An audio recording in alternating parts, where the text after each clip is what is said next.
Yes, we are. We are live.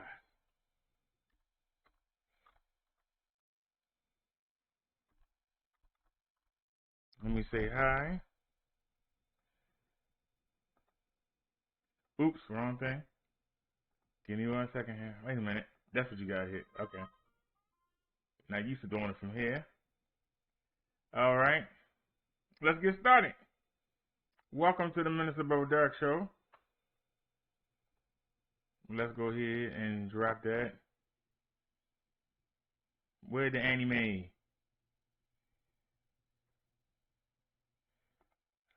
All right. Let's get it. No. Okay. Well, I appreciate you coming by. Maybe I should stay on. All right. Maybe I should stay on. But maybe I'll just come in. All right. Let's look at these links that Snares gave us. Let's take a look.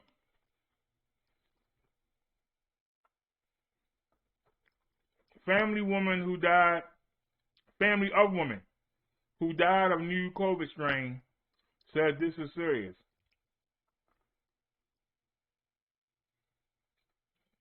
Do they got a commercial? Oh, yeah, we got a commercial. A Houston woman has died after contracting the CV after the holidays. Her family said they received a call from a doctor this week who confirmed she had the second strain. Hey, I got snuck. Wait a minute. All right, hold on. They're making about the whole commercial again. You know they're wrong for that. 6, 5, 4, 3, 2, 1, go. He's only 4 years old. It's a life gone too soon. 40-year-old Felicia Parker was a mother, a grandmother, a minister, an artist, a philanthropist. She had much more to give. She was admitted into the hospital this past Monday. Not this Monday, but last Monday. She was gone already by Saturday. That Monday is when Felicia started experiencing shortness of breath.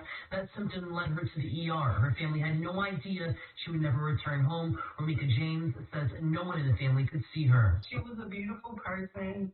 She was loved by many. Felicia's family says they learned she was diagnosed with COVID yesterday. Ramika says they got a call from health officials who said it was the new strain that infected her. We do know that the new strain is in the area. The Houston Health Department has detected it. On Zoom is infectious disease specialist Dr. Hey, Lindsay. The big concern is that on top of the surge that we're already experiencing, we're going to have this rapidly spreading through the community. Dr. Yancey adds the new strain of the virus is not more deadly, but more contagious. The virus is just a little bit more sticky.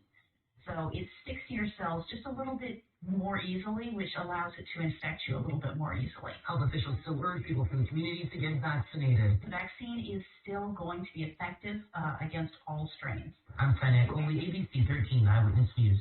What? What did she do? I'm kind of confused by that last part. Can you replay that, Brother Jared? Wait a minute.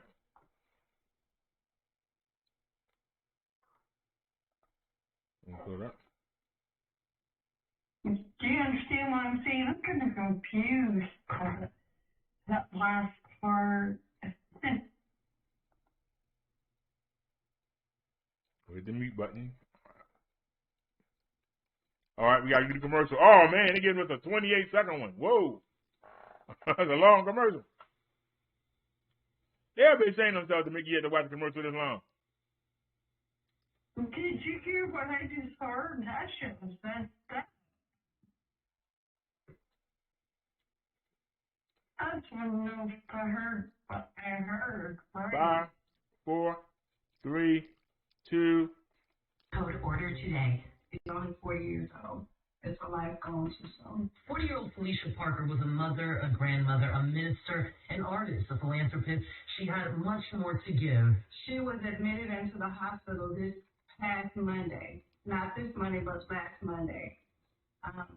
She was gone already by Saturday. That Monday, when Felicia started experiencing shortness of breath, that symptom led her to the ER. Her family had no idea she would never return home. Ramika James says no one in the family could see her. She was a beautiful person.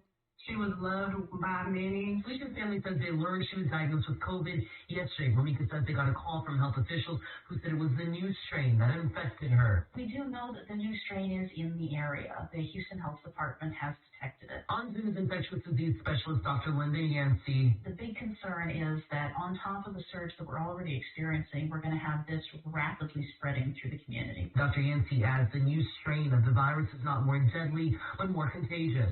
The virus is just a little bit more sticky.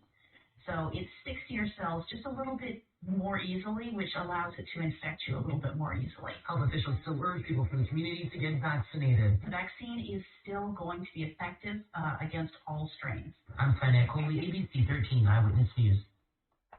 All righty. Now, all right, John Lee, I played it again. Now, what was it that caught your attention? Hello? Where'd you go?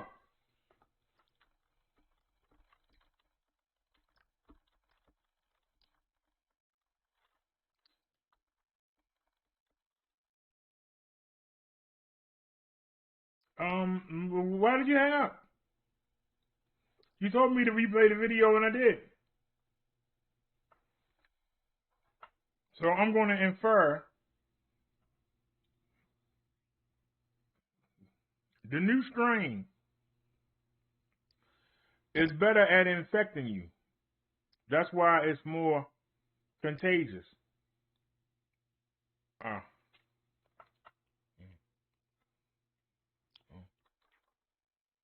She says, why stay on? Okay.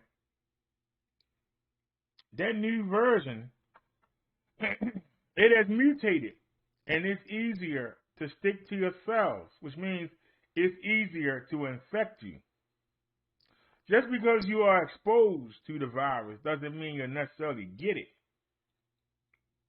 But this new virus, okay, just eating something right now. Okay, dear.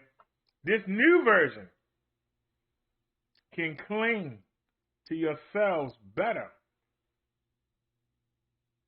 Meaning you might be around somebody and you might inhale something and then you might blow it out. The new version, you ain't going to blow out. It's going to hook on to you and it's going to infect you. So y'all need to be careful of that and be wary of that. They say, that is a scary thought, Snazzy. Very scary. Uh-oh, I ain't even know about this. Where's this at? One of the largest jackpots in the U.S. history will go even larger if there was no winner on Friday.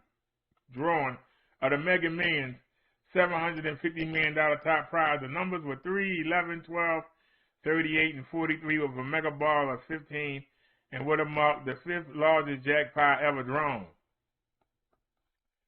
Read the full story.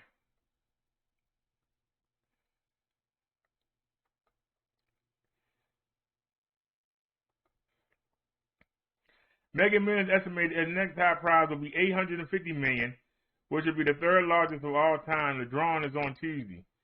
Lottery players still have a chance to win big, with Saturday drawing for $640 million Powerball top prize, the 8th largest jackpot. The odds of winning are 1 in 292.2 million.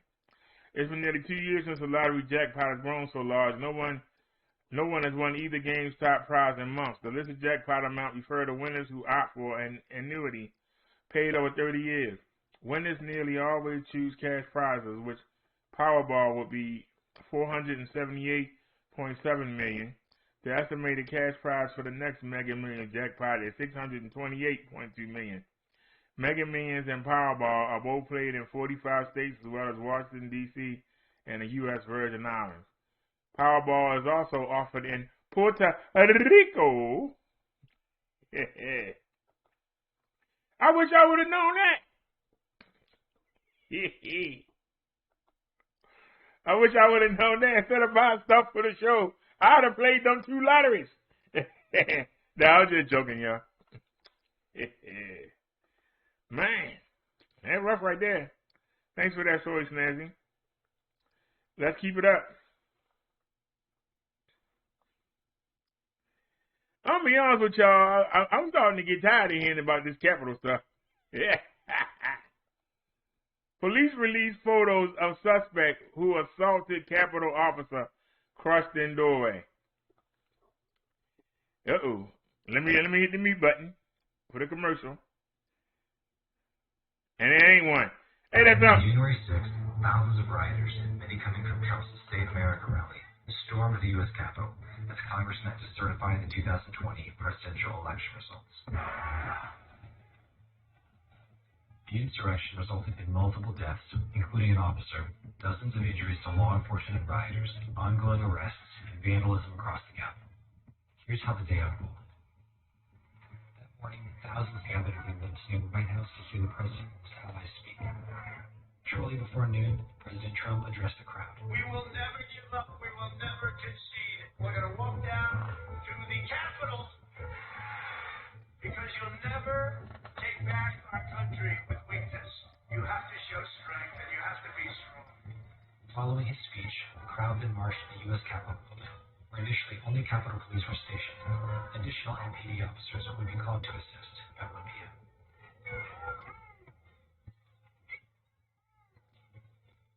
At 12:53, a large crowd approached approximately 5 Capitol Police officers standing at a fenced-off entrance near the Peace Monument. According to ABC News sources that day, many Capitol Police were armed only with mace and their sidearms. As the crowd pushed the barricades over, the police were quickly overwhelmed.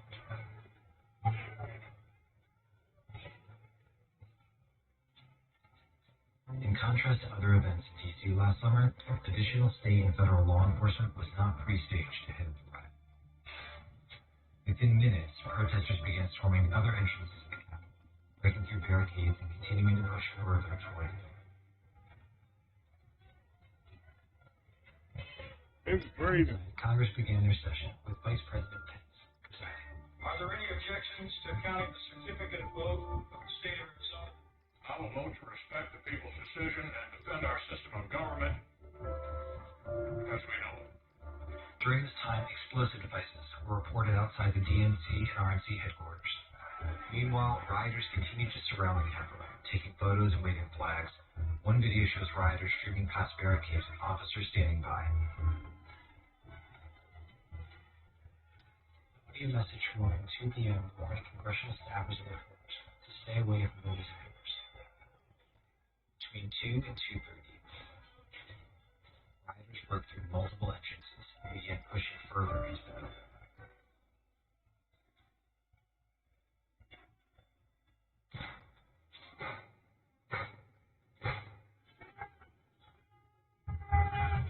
By 2:30, rioters breached security and made their way around some windows and doors.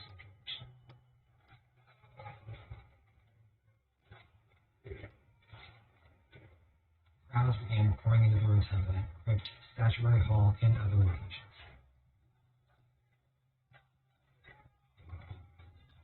The chamber floor, the house recessed and told members to lock down and shelter in place.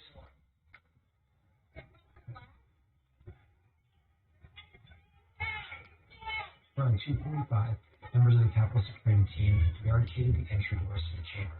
Congress members retrieved gas masks from underneath their seats, and tear gas had been released into the rotunda. Outside the House chamber in the stairwell, protesters attempted to get into a secure hallway. One woman, Ashley Babbitt, was shot by a Capitol policeman and later died. Around 3 p.m., one video shows an officer stuck in a doorway. As rioters try to push him. By now, hundreds of rioters occupied the Capitol, roamed the halls, sat at Speaker Pelosi's desk, and vandalized the building. As the insurrection continued, support from more than 18 local, state, and federal law enforcement agencies began to arrive. They tried to dispel the violence using tear gas and flashbangs to move the protesters out of the building. By mid-afternoon, many political leaders and allies of President Trump called on the president to make a statement and denounce the protest. I told the president of the meeting immediately tried a number of different ways to get him. I call on President Trump to go on national television now to fulfill his oath and defend the Constitution and demand an end to this siege. At 4:17, more than 2 hours after the violence began, President Trump tweeted a minute-long pre-recorded video speaking directly to the protesters. You have to go home now. We have to have peace. So go home. We love you. Earlier in the day, Mayor Bowser implemented the 6 p.m. curfew, and rioters now dispersed. By 8 p.m., senators resumed session in the Senate chamber to confirm the electoral results. It was a dark day in the history of the United States Capitol. Violence was quelled. The Capitol is secured, and the people's work continues. Congress worked through the night, and at 3:39 a.m. certified Joe Biden as the 46th President of the United States. Joe Biden and Kamala Harris will be the President and the Vice President according to the ballots that have been given to us.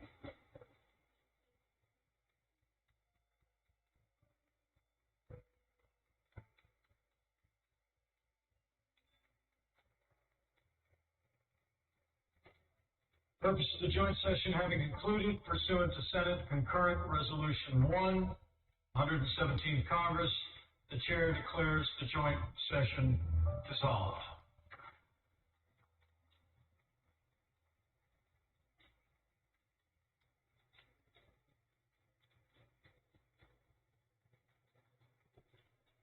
All right. I ain't gonna lie to y'all. I'm sick of hearing about that. And the sad part is, the 20th coming up. This all gonna come back up. So where are we at now? Oh, snap, you got a lot of links. So I'll keep it going. The news break been rolling today. India starts world's biggest COVID vaccination drive. India started inoculating health workers Saturday and was likely to be the world's largest COVID-19 vaccination campaign, joining the ranks of wealthier nations where the effort is already well underway. India is home to the world's largest vaccine makers and has one of the biggest immunization programs, but there is no... Oh, did they got a video? Hey, man, they got a video.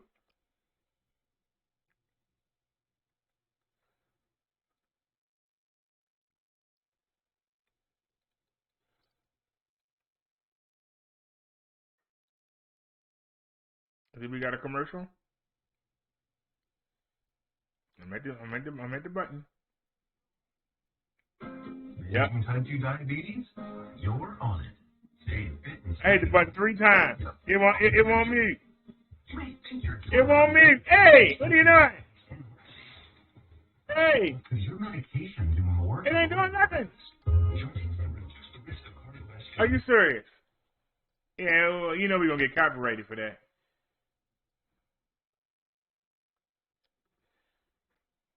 I should have just kept reading.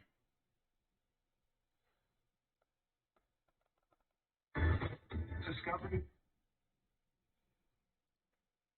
Now they're gonna give us a 25-second commercial. Man. You can't win, can you? You can't win, no way, no how. 13, 12, 11. Naya said we had a teriyaki beef stir fry. About how the coronavirus is changing and how that may affect this country, where some of the soft spots are in the national vaccination effort. Correspondent Jonathan Seri has our report from Atlanta tonight.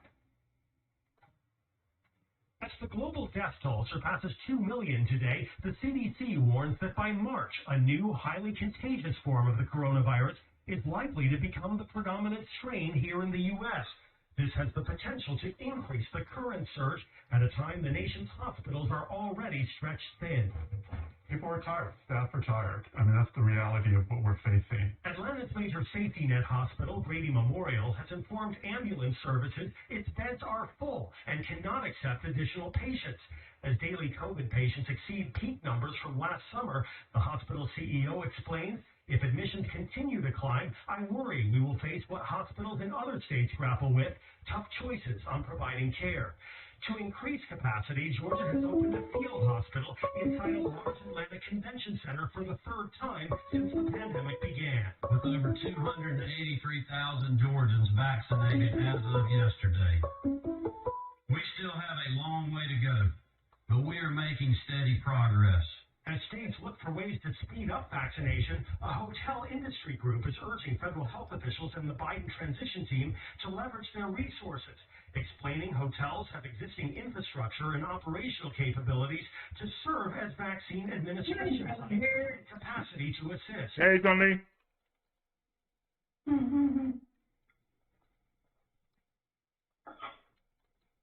We were looking at a video.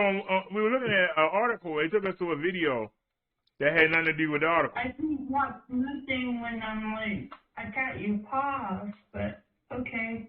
Go ahead. I can listen to it, though. Okay.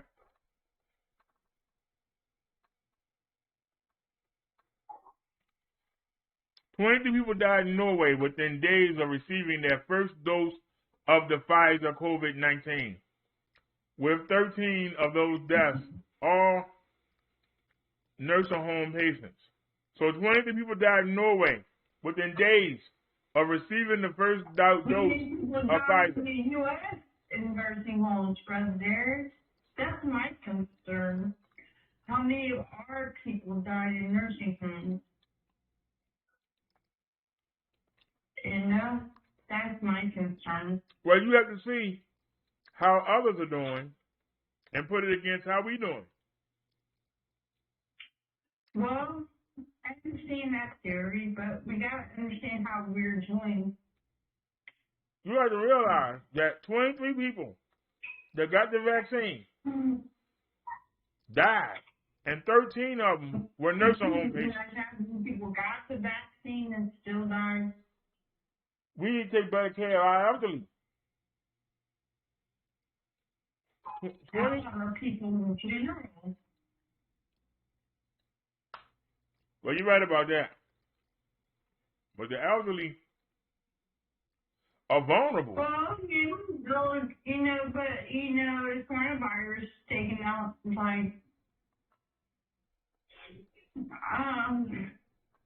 you know what I'm saying, Brother Derrick, is, yeah, the elderly, you know, the old people, but it's also taking out the younger people. Oh, Snazzy, you missed this one. Sorry, Snazzy, I'm eating and I'm talking. No, she missed this one. A black doctor died of COVID-19 weeks after accusing hospital staff of racist treatment. A black physician died of COVID-19 weeks after she described a white doctor dismissing her pain and concern. I'm just reading the story. They don't beat me up. I'm reading the story. Right, you said racist treatment. That's what it said. I didn't say it. She did. All right. I'm just going to listen. It's right here. I'll talk to you later. All right. A black doctor died of COVID-19 weeks after accusing hospital staff of racist treatment. I didn't say that.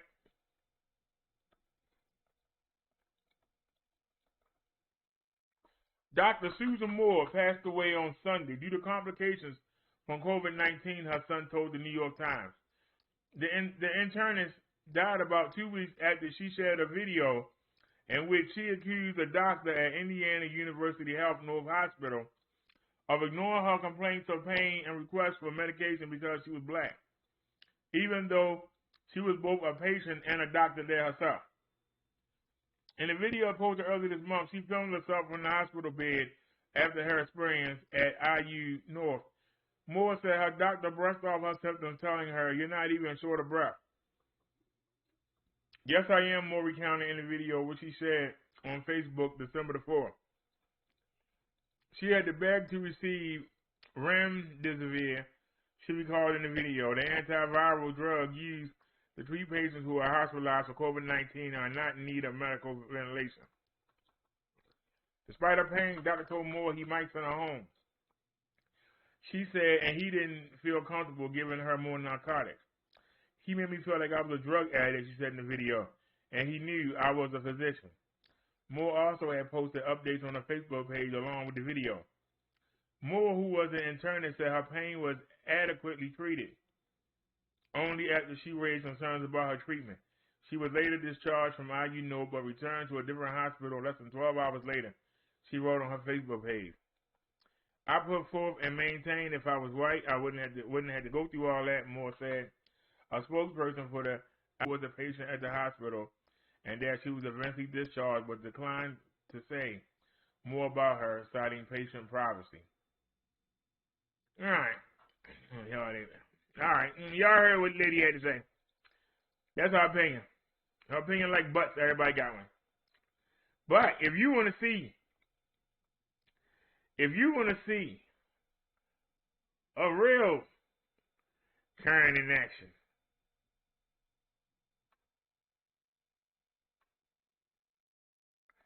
watch this.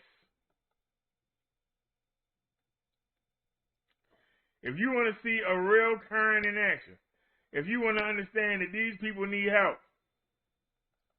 they crying out. They keeping us from being unified. Y'all need to watch this. Get your hands off of me.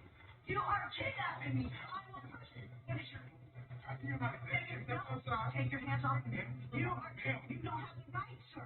Get your hands off me. I've done nothing wrong. I am not a criminal. Get your hands off of me. Get your hands off of me. No, sir, that's a violation. Take your hands off of me. Sir, you need to read the Constitution. You need to read the Constitution. Get your hands off of me. You don't have the right to do this. You take me to this is so illegal. Take your hands off of me, sir. I am not a criminal. I've done nothing wrong. I'm asking you to get your hands off of me. I'm asking you to take your hand off of me. I'm asking you to take your hand off of me. Take your hand off of me. Take your hand off of me. Take your hand off of me. I don't want your hand off of me. You are violating my person. I have my personality rights. You got this. I'm asking him to take his hand off of me. He has no right to kidnap me. This is kidnapping. You are. Let go of me. Let go of me. This is because the police department are ignorant of their constitutional rights. This is why this man has his hand on me. And he's on my person. And I have the right to protect my person. No, sir. Take your hand off of me. Take your hand off of me. Steal my purse. Now you're stealing my purse. Now, let's stop right here. All that time, all the officer asked her to do was to get up. Some of y'all gonna get mad at this one. Let's get it. There is a part of our society. It's not all. Emphasize that. It's not all. But when it becomes enough, it's going to cause problems for everybody.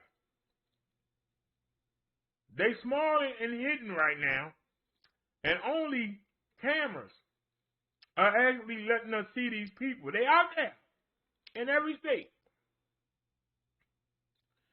She would not respect that black police officer. Why this in touching me?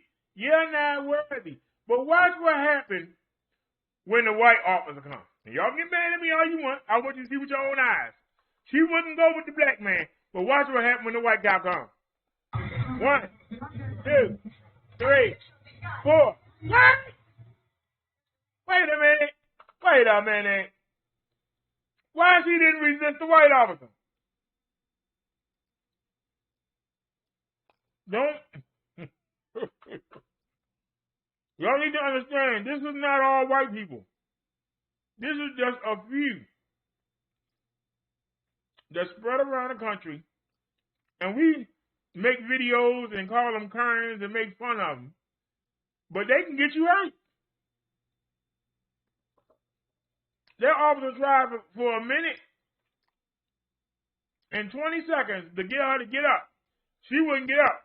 The white officer came, she got right up. Let that marinate. Why she didn't keep resisting? Just let that marinate. Why she didn't keep resisting? That's all I'm asking.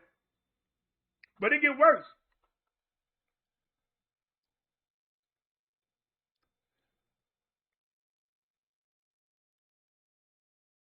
But it gets worse. Watch this, y'all.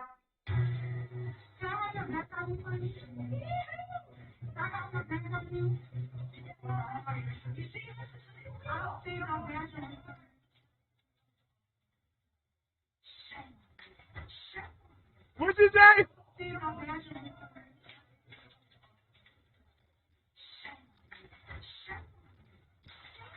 Shame on you, officer.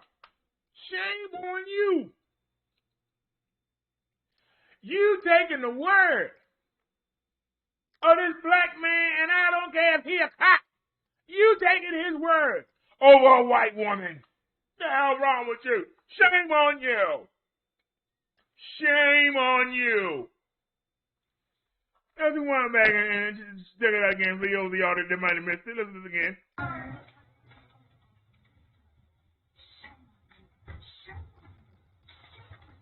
Shame on you.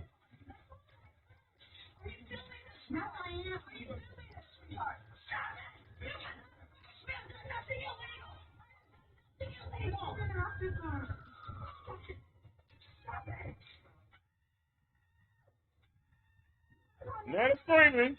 Hoping somebody help her.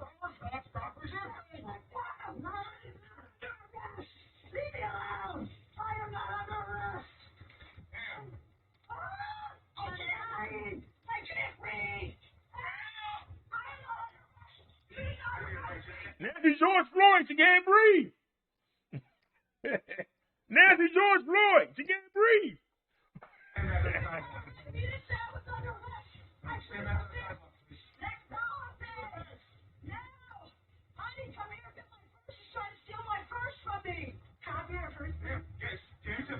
So the black cop trying to steal her purse. Are y'all watching this? Are y'all watching this? I need y'all to just understand. And then she does the worst thing you can do. It is just ridiculous. She does the worst thing you can do.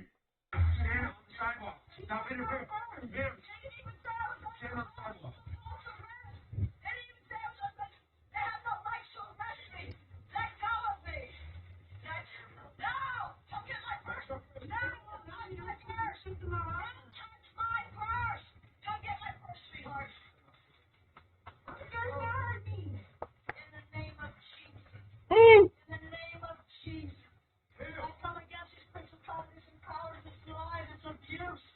You acting like the devil, and you got the nerve to call Jesus? Are you freaking serious? Somebody talk to me out. Listen. The coup de grace. After her doing all of that, she got the nerve to call on Jesus. What make you think Jesus want to come help you in that moment? I'm asking the question. Do y'all see this? I'm asking the question. This is what makes these turns dangerous.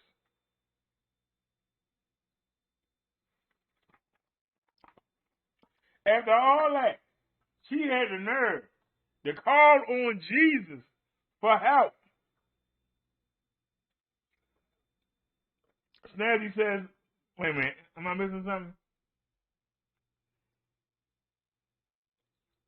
Charlie, what does that have to do with this woman acting like a fool?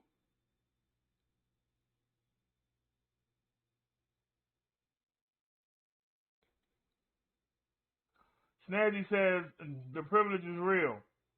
So you're not going to give me any more money because I'm exposing this Karen. This Karen makes white ladies look bad. Because now we're expecting them to act like this. this woman had the nerve to call on Jesus. The person that was with her, she was trying to get them locked up too. Come get my purse. Ma'am, stay on the curb. Nah, you come over here and get my purse. So you don't get the person that was with you. You're going to make sure they get locked up too. I'm pointing out this behavior. This lady feels so entitled.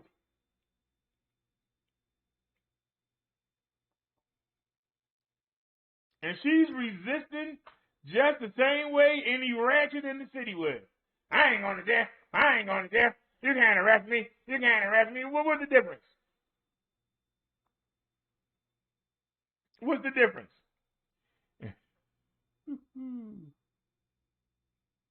I'm only pointing out what I see. I'm not making anything up. You can logically watch the video, because I sent the video to you earlier. So you're not surprised that I'm playing it. I sent it to you earlier.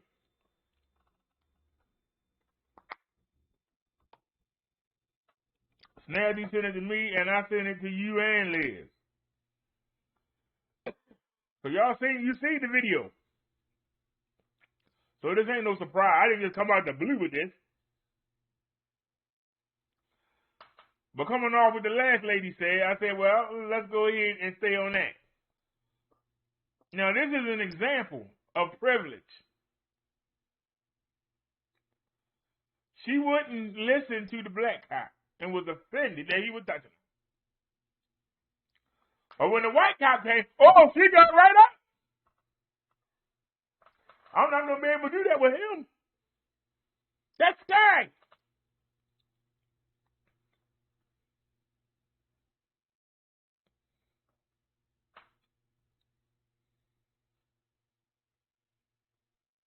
That's the kind of person that will make up something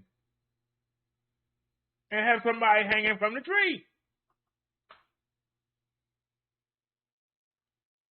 So she wouldn't respect the authority of the black cop's badge. When the white cop came, she got up. Then she told the white cop, you ought to be ashamed of yourself, taking the word of this Negro cop over a white woman. Shame. Shame on you. Shame, shame, shame. Then tried to get the person that was filming it for her, tried to get them arrested. That didn't work. She tried hollering and screaming and acting crazy, thinking that somebody was going to come simp for her and rescue her. That didn't work. Then she went to her last card. Oh, in the name of Jesus. Jesus, come help me. Come on, man. This is scary. That there are people out there among us that will do that. Doesn't matter what color they are.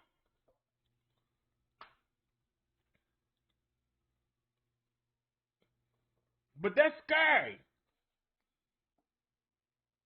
And remember what I always tell y'all about people changing their reality.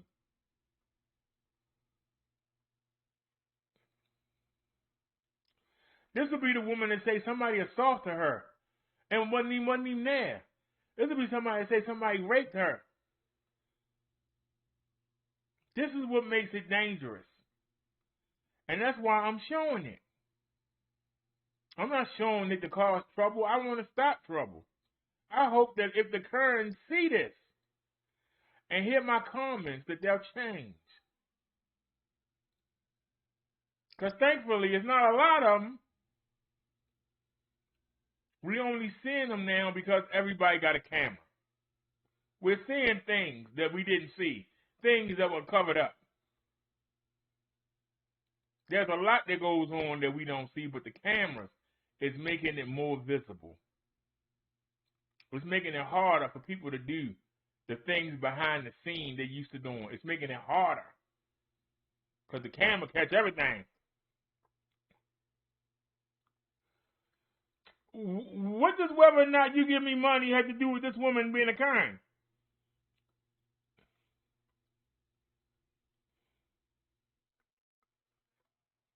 Let's get on to our next story.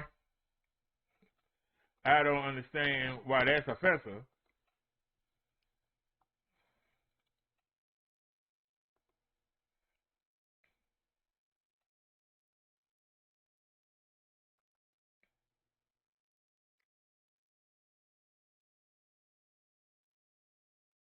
Matter of fact, speaking of people being crazy, check this out. Check this out, y'all. If y'all thinking about going to the inauguration, I wouldn't. I wouldn't go. Don't go. Don't go. Charlotte, right now, we know we had to go through at least one armed military secure checkpoint just to get this location. Charging documents show that this is where everything happened last night, right around 6:30, when a man pulled up in a white pickup truck. And you can see just how close we are to the Capitol, not far at all, Charlotte. And this is where he showed armed guards an unauthorized inauguration credential. That's whenever those guards asked him to pull over to the side. Officers say they noticed gun-related decals onto that truck. They then asked the man inside if he had anything that could harm officers. He told the officers he had a gun, and documents show that's when he was removed from the vehicle. Officers report finding a gun in plain sight, and a further search found the Front Royal man had more than 500 rounds of unregistered ammunition on him.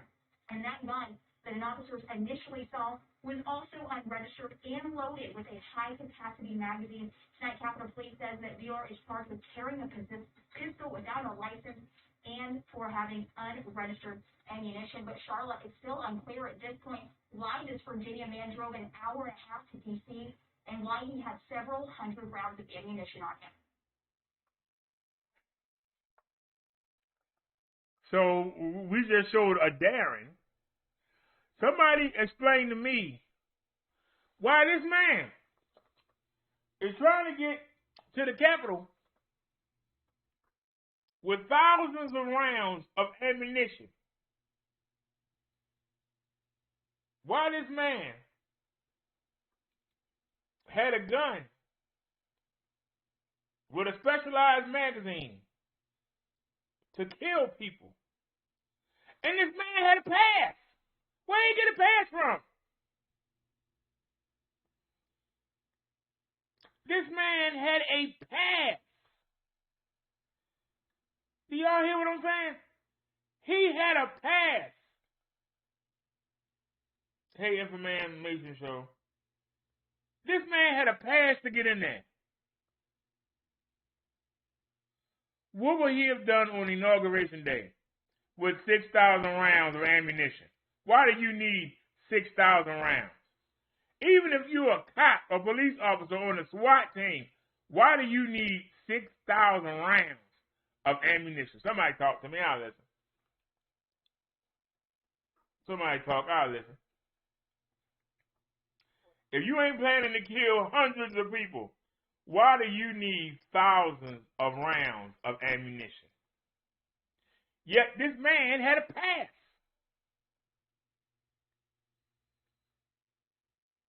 This man had a pass to get in there.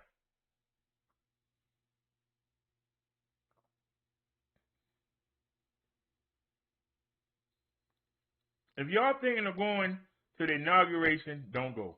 Watch it on TV.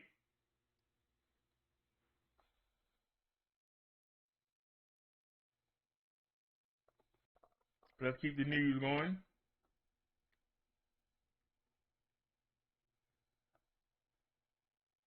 We still on the Snazzy Hangout.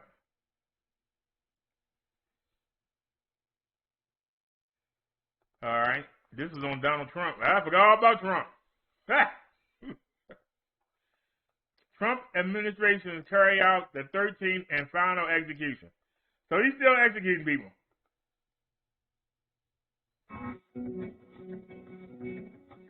He caused 5 people to die. The nation's capital looking like a fortress. 7-foot fencing topped with razor wire now surrounding the Capitol building. And behind it, some of the 21,000 National Guard members deployed for the inauguration. More American troops in Washington now than in Iraq and Afghanistan combined. Officials hope they bring cubic crowds out of the National Mall for Biden's swearing in. And blocking off streets, concrete barriers. Information at one time and then again, it's kind of curious. FBI Director Christopher Wray says the agency is tracking extensive online chatter about potential armed protests. Are you serious? Individuals who may have an eye towards repeating that same kind of violence that we saw last week. Investigators say so far, 80 cases have been charged in federal court, and 34 people have been arrested in connection with the riot. The FBI has identified more than 200 suspects. New details now that retired Air Force officer Larry Brock has admitted to being the man seen carrying zip ties during the insurrection. Prosecutors say Brock intended to use the restraints to take hostages and perhaps execute members of the U.S. government. Anybody who plots or attempts violence should count on this. Meantime, at 1600 Pennsylvania Avenue, new images of the transition in action. Moving trucks at the White House. President Trump's aides seen packing up. Ensure that we have a safe inauguration. President-elect Joe Biden, Vice President-elect Kamala Harris, sworn in as the new President and Vice President of the United States in a manner consistent with our history, with our traditions. With 5 days to go before the inauguration, President-elect Biden is unveiling his plan to fight COVID-19. For my first appearance before a joint session of Congress, I will lay out my Build Back Better recovery plan. The nearly $2 trillion proposal calls for new $1,400 stimulus payments to most Americans, plus $130 billion to reopen schools, and $160 billion to build a national vaccine program and boost testing. Countless families and friends left behind with unrelenting grief and guilt, anger, and frustration. All right, hold on a sec. I haven't looked down at the chat.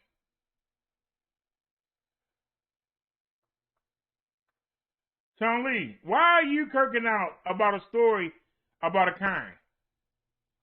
Why are you kirking out about a story about a kind? It's a story out of many we're going to do tonight. So what are you talking about?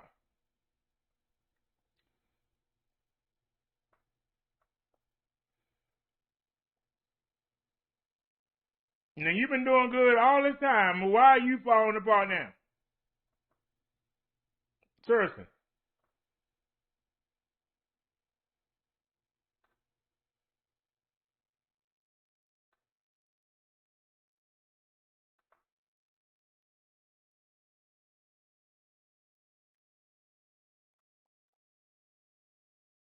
You're going to watch this video back, and you're going to say, oops. So I'm giving you the benefit of the doubt. You are about what it said. What did I say that was wrong? I covered this story the same way I cover every story, with the facts and the truth. You can't say nothing that I said that wasn't true, because I play the video again, and I can show you everything that I said. I saw this the first time I saw it, and I sent it to Snazzy Girl, I sent it to you, and I sent it to Liz.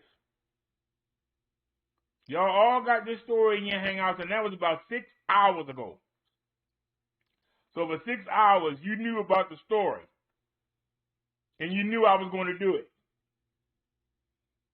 So when we talked, why you didn't tell me not to do it? When we came live and you came on, you could have told me I don't want you to do it. You didn't.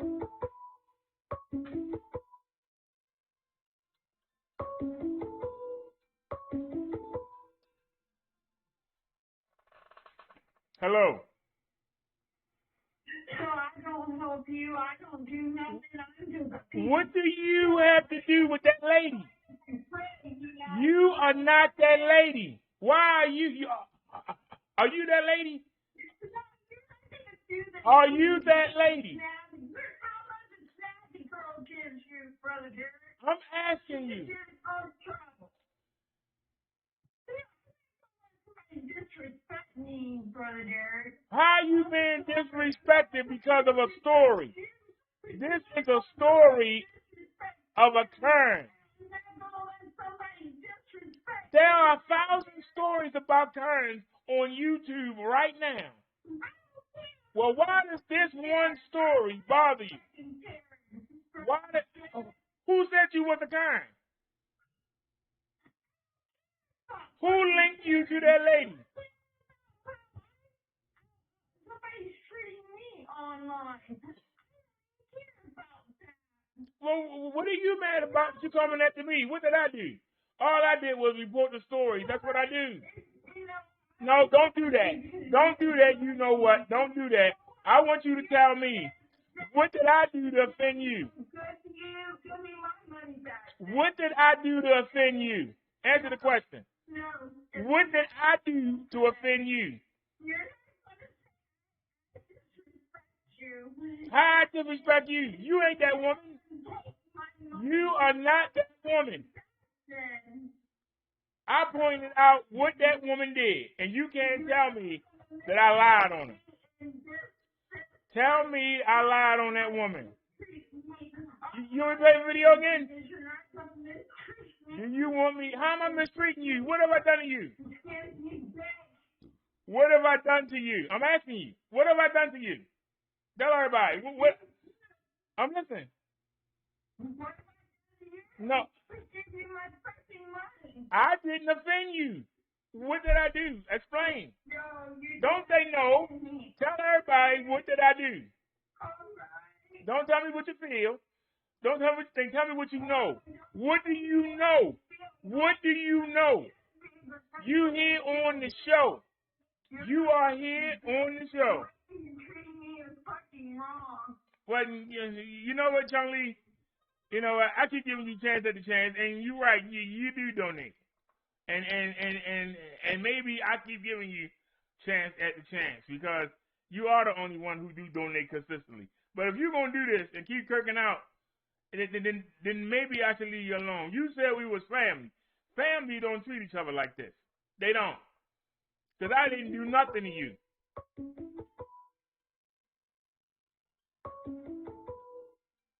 All I did was do what I normally do. I didn't hang. Oh, you know what? I didn't hang up on you. I was still talking to you. I hang up on you. If I'm still talking to you.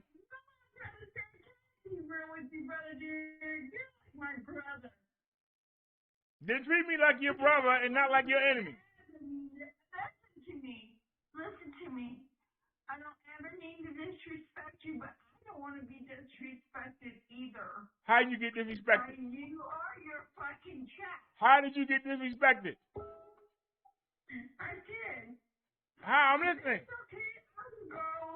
How did you get disrespected? You won't explain. But tell these bitches in your chat who had your back. It was me. If you mad at the people in the chat, why are you taking it out on me? Whatever. Because I haven't done nothing to you. I haven't done nothing to you but support you. What have I done that was wrong? I just bought President Derrick a studio. I just gave him a whole new studio, and he's treating me like this. For real.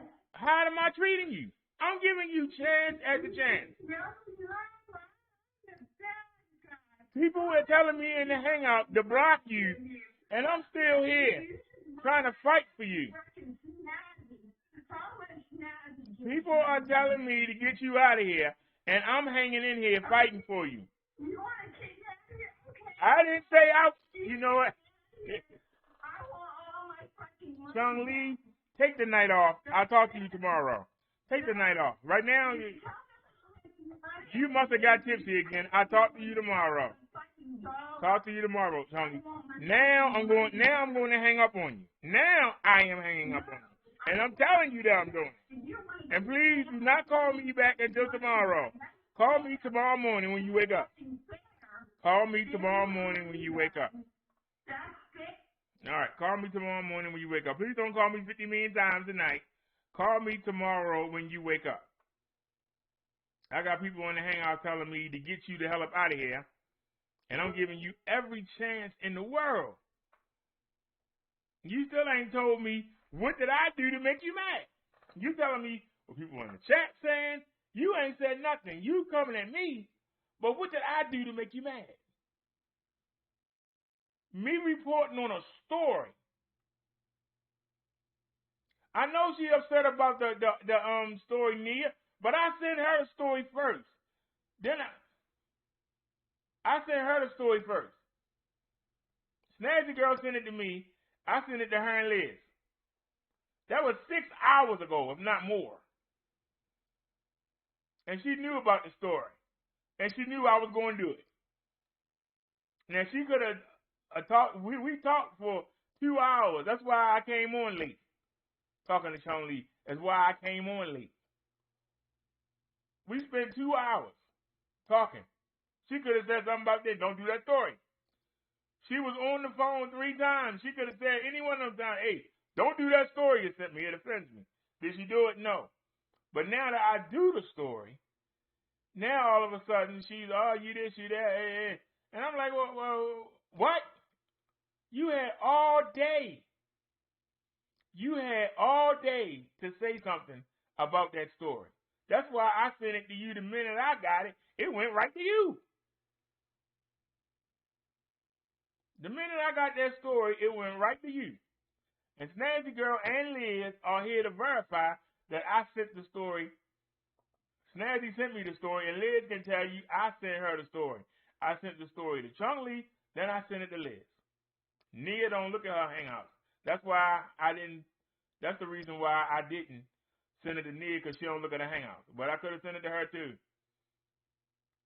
Beforehand. So you had 6 hours on that story. If that story bothers you, hey, Brother Derrick, I'd rather you not do that. Okay, I won't do it.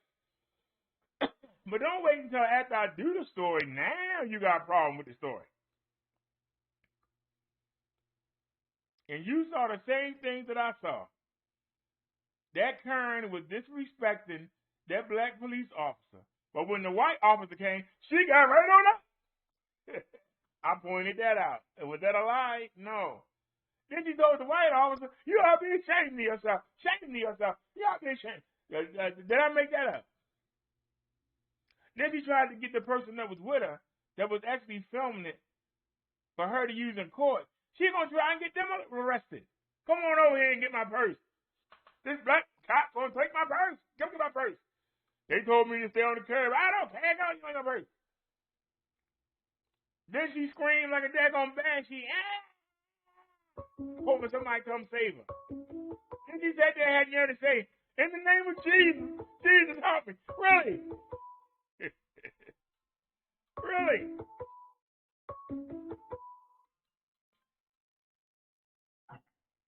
Hello? Are you calm down now? I just want my money back. All the money I've given you for a new studio. All right, then. This and that. All right, then. All right. All right. All right. I gave you a chance. I gave you a chance. I gave you a chance.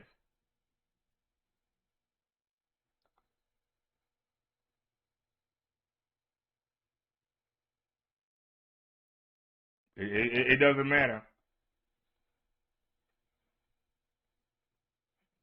You still gonna keep doing this. It doesn't matter. All righty.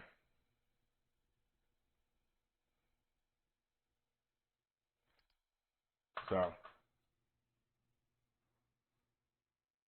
now your other channel got a wrench. And if you come in here with the same mess, you're gonna lose that one too. I gave you a chance. I told you call me tomorrow. This stuff you talking about is not even worth fussing over. You can't excuse what that lady did. It don't matter what color she is. She was wrong. And our job is to tell the truth here, and we told the truth. Sometimes you don't like the truth. But you can't keep putting it under the rug. The same way we did the story the other day about the lady that tackled that 14-year-old boy saying he stole her phone. If the father wasn't there, she could have got a bunch of men to come help her, and they probably would have beat that kid to a pulp before the police came. We need to point this out so we can stop happening. Is there anybody?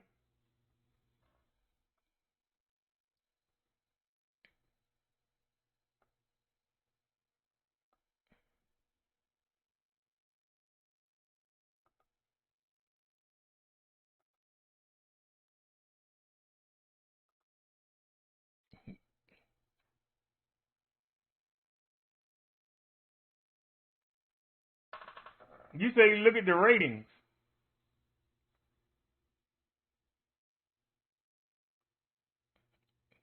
All right. I took your advice. I unblocked her.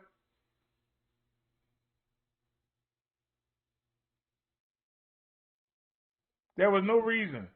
You had already called in. You had talked about the issue you wanted to talk about.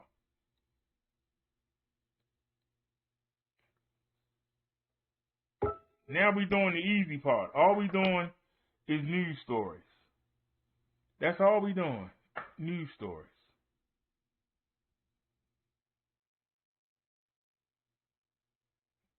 But don't understand how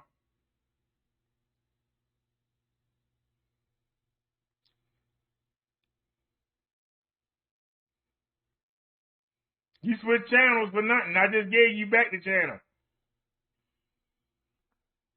You're not blocked, Charlie. So you're going to post what I gave you. What does that have to do with you getting mad about this Karen in the video? What does that have to do with you getting mad about the Karen in the video? See, unlike you, I'm going to be logical and sensical. We ain't going to do all that. I want you to tell me and tell the chat, what about that video offended you? You can't say it's because she white, because I show a whole lot of black folk acting foolish. And you don't see the black people in the chat going, well, why are you showing black people acting stupid? Every race has people that embarrass them.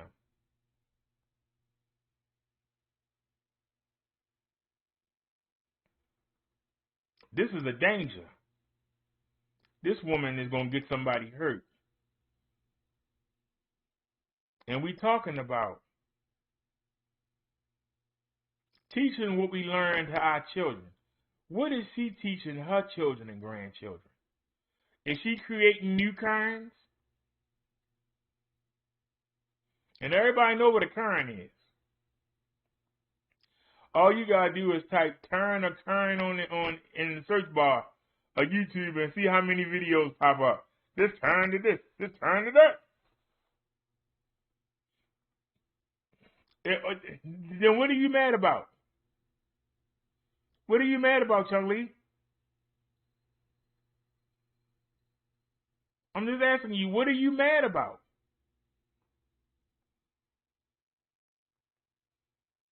Because that's not the first Karen video you've seen. As much as you be on TikTok, that ain't the first Karen video you've seen. How did I treat you? What did I do to you? Please, everybody, stop for a second. Chung Lee, how did I treat you bad? What did I do?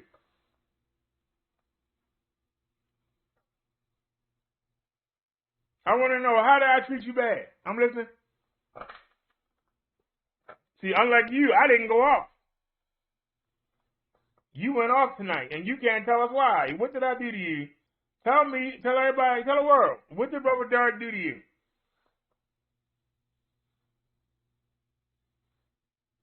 We've been live for 2 hours. 2 hours and 10 minutes ago, you told me I was like your family. 2 hours later, you on here cussing me out. What did I do? I'll listen. I'll listen.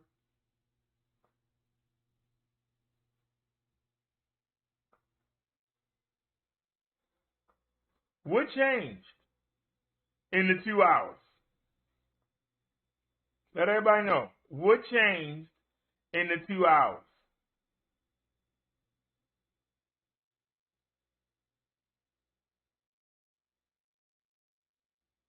I even left you in control of the show for a few minutes. I come back, y'all talking about all kinds of nasty stuff. I didn't say nothing.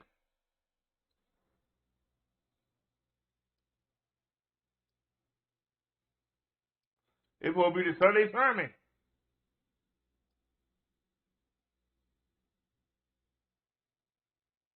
I think you upset because you thought that Grand Poobah was talking about you.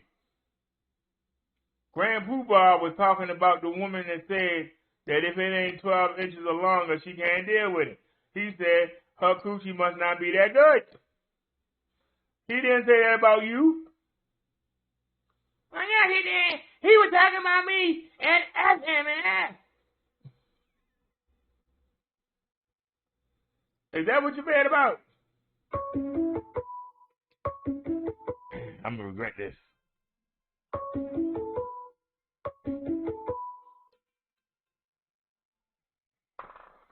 Hello?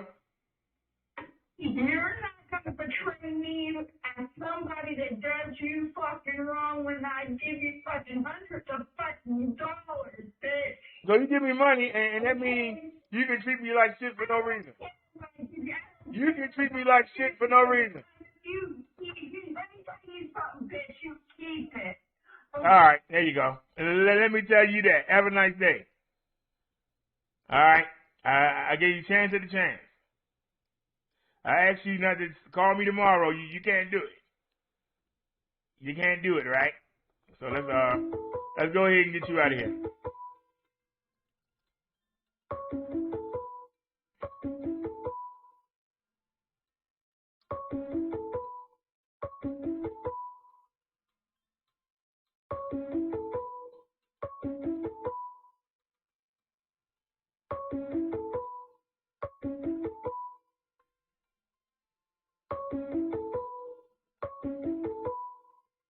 Let me make sure.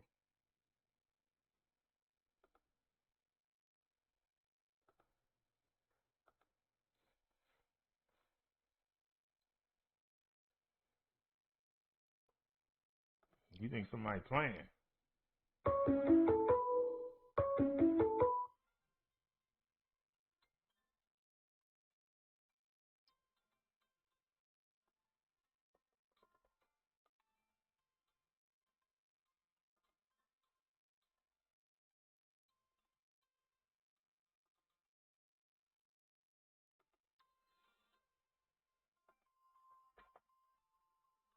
That's one. Where's the other one? There's one. Get that out of here too. Confirm. Any more?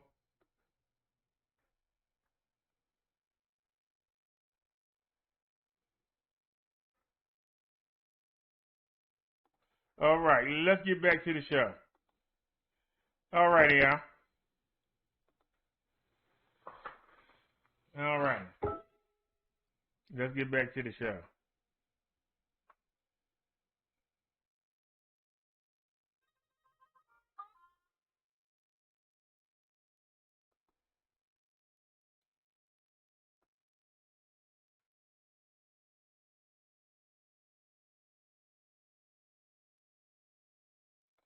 All right, let's get back here.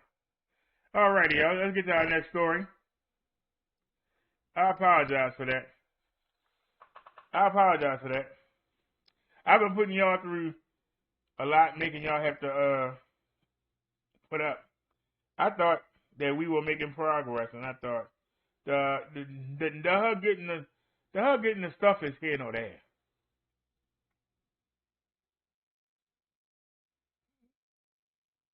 Yes, she does donate.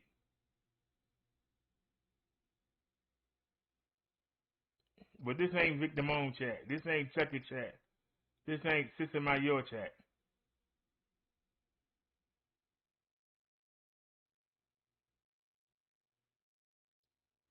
The money is nice, but you learn how to live without it. If it's going to be disrupting the show, keep it.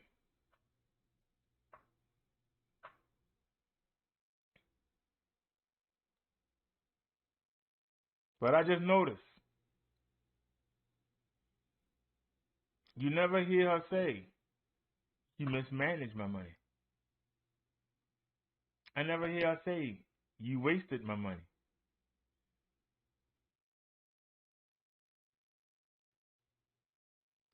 Just let that marinate for a second.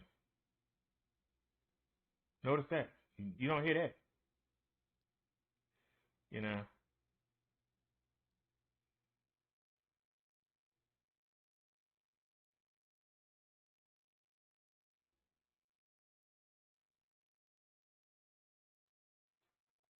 So let's just,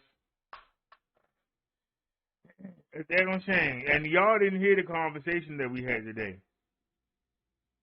And I don't understand how it went from 0 to 60 like that. We had a great conversation. She told me a lot of stuff that I will never repeat. But she's been through a lot in her life.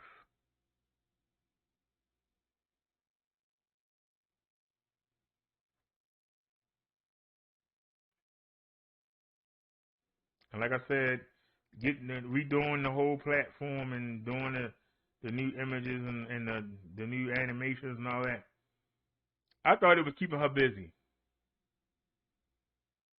Giving her something to do so she didn't sit around and think about all the stuff she's been through. And maybe it would keep her from going back to that place.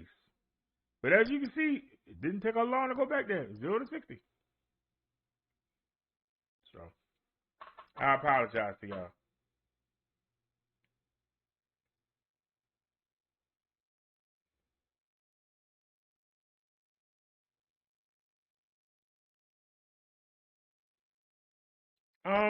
What is you showing how much you gave me? How does that explain the fact that you went off on me for no reason?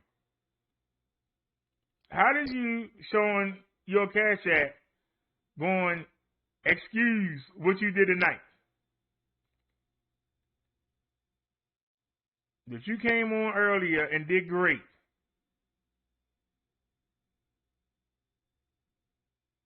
And came back and self-destructed. How that make you look good?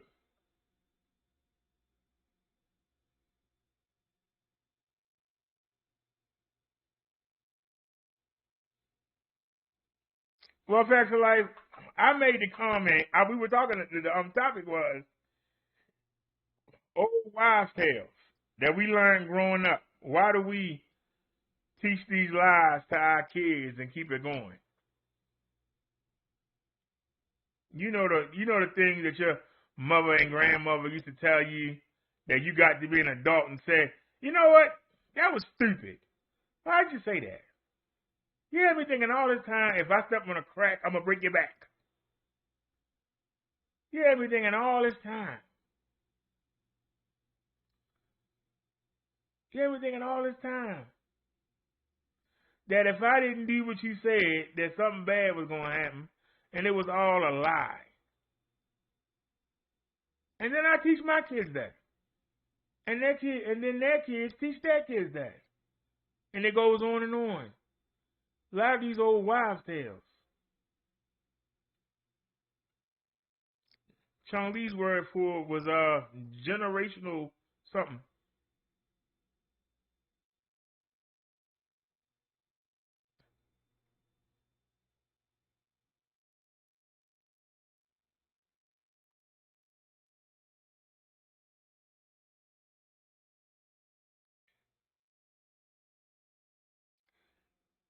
So you're going to show. So that's why I say, to be honest with you, you ain't much different than RE. Or Triple. You can't wait to go make a video. That's your answer. I'm going to go make a video. You notice that you still talking. I could have cut you out. You noticed that, right? You noticed that, right? I could have took you out, but I didn't.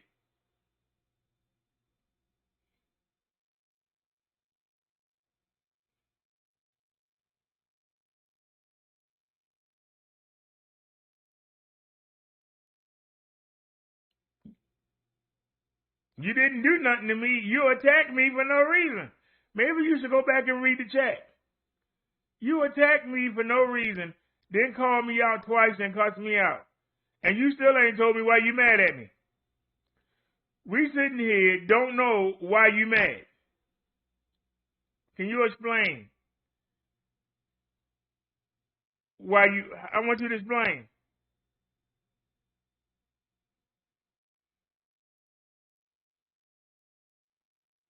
Because if everything you said is true, why would I want to irritate you? If everything you just typed in that chat was true, why would I want to piss you off? We'll listen. If you help me get a whole new system and platform, why would I want to piss you off? Just give me a reason.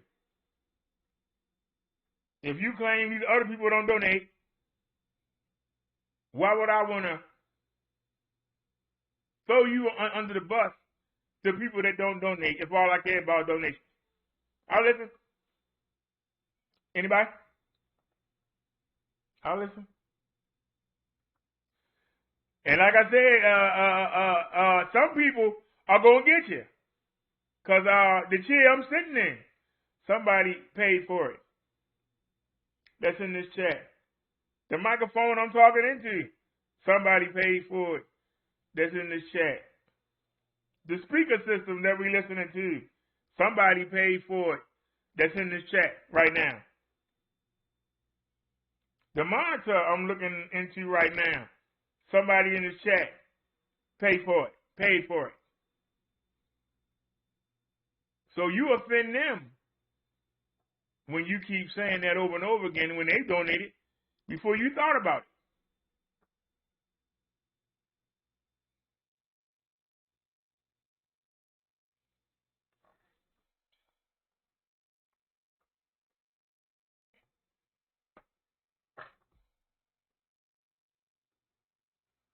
I don't know, but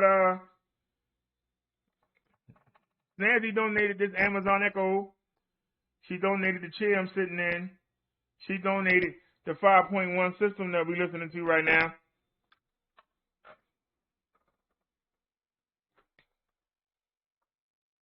So you pretty much kicked her off.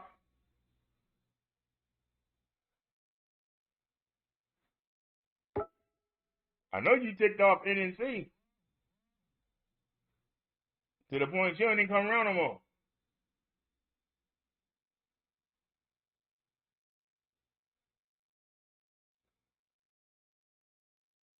She donated more than anybody.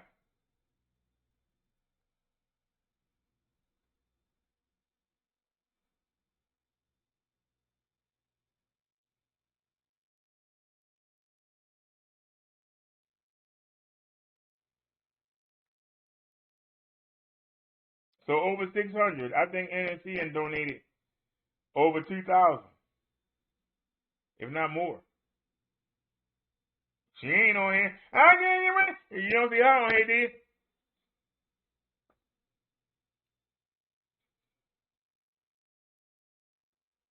When you made that video, I thought it was her. I went after her. If she could see you, she'd probably strangle you.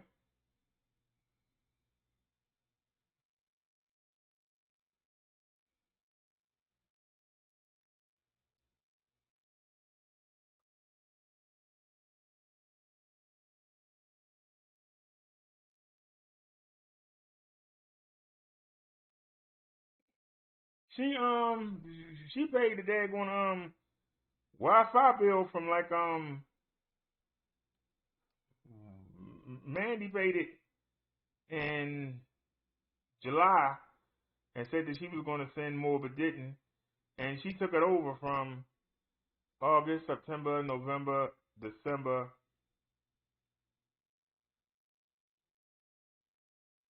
She got me the first bike that I got, and then she paid for that. And then she paid for some of the lights, the Bluetooth speaker, the first lock that we got, the first the Halo Bolt battery charger. I just named some of the stuff that she got.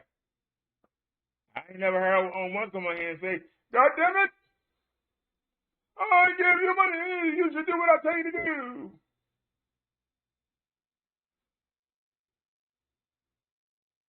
Ain't never came in here now once and said that. I ain't never heard Snazzy say that. And if y'all remember Ben, I don't know if Miss Oates ever donated or not. Who else used to come through? But who pulled the same stunt? Tina?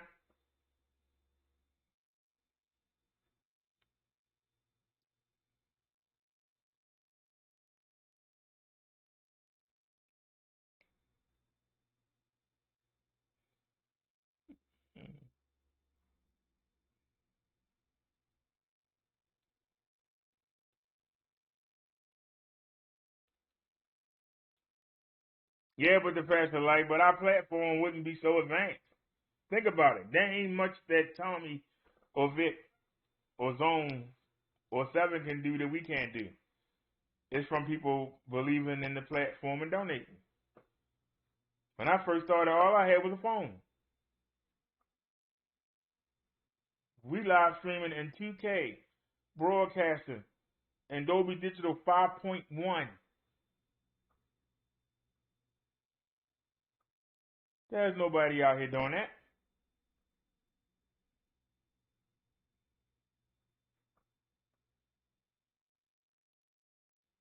And we're using a cell phone to do it.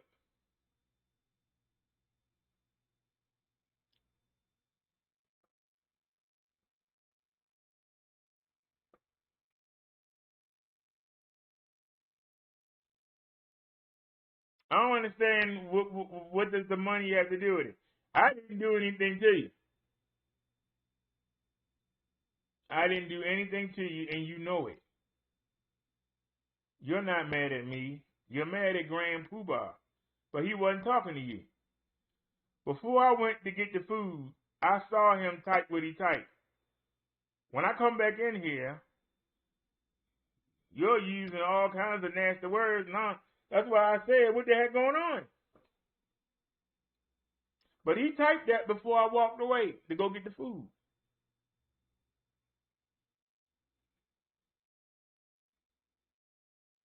But you asked me today, when I told you I was going to order something, did I need anything? What did I tell you? No, I got it. I could have got you to pay for it. I said, no, I got it. Why would somebody that's trying to rip you off and scam you, I'd be like, yeah.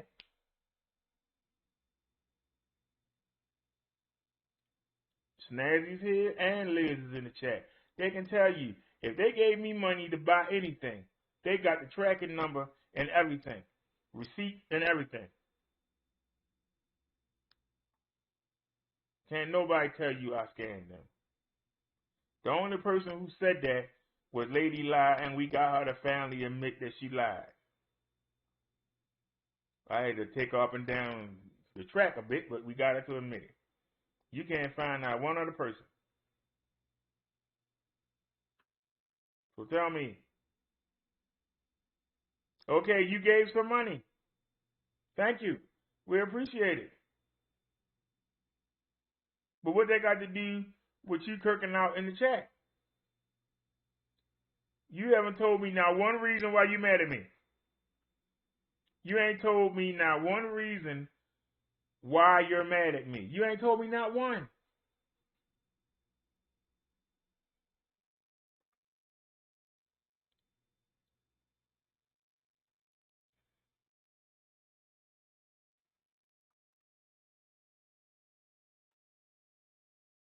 All right. All right. Now it's time to get you out of here. I don't care how many channels you got. It's time to get you out of here.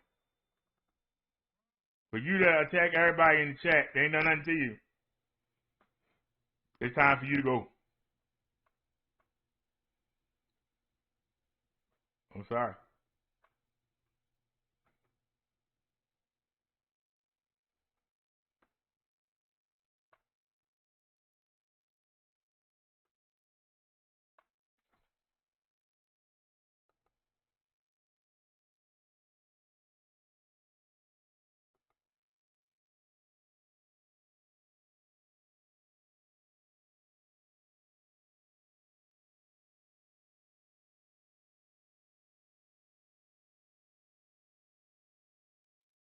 Now, if you want to call me tomorrow, we can talk.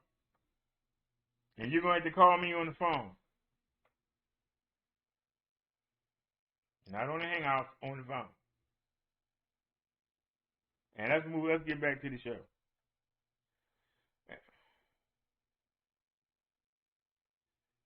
And that's a daggone shame that we got 14 people in here.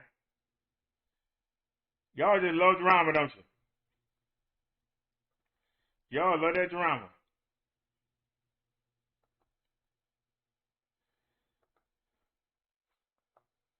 Let's see what else is the Snazzy have here.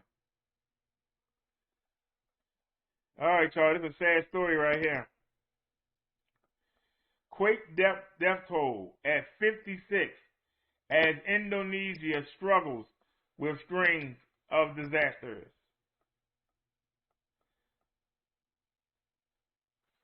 At least 56 people have been killed after an earthquake struck Indonesia's West Sulawesi province on Friday. The Disaster Mitigation Agency, BNPB, said on Sunday, the latest in a string of disasters that hit the Southeast Asian country. More than 820 people were injured and about 15,000 left their homes after the 6-point magnitude earthquake, the BNPB said. Some sought refuge in the mountains, while others went to cramped evacuation centers, witnesses said. Dwakorita Karnakawati, what? The head of Indonesia's meteorological, climatology, and geophysical agency, has said that another quake in the region could potentially trigger a tsunami. Whoa! Straddling the so-called Pacific Ring of Fire, Indonesia is regularly hit by earthquakes. In 2018, a devastating 6.2 magnitude earthquake and subsequent tsunami struck the city of Palu in Sulawesi, killing thousands. Just 2 weeks into the new year, the world's fourth most popular country is again battling several disasters. Floods in North Sulawesi and South Kalimantan province each have killed at least 5 this month, while landslides in West Java province killed at least 28, authorities said. On January 9th, a Siwajawa air jet crashed into the Java Sea with 62 people on board. Well, all right, man, look. Why would you live there? I'm sorry. Y'all can talk to me all you want. Why would you live there? That's worse than that.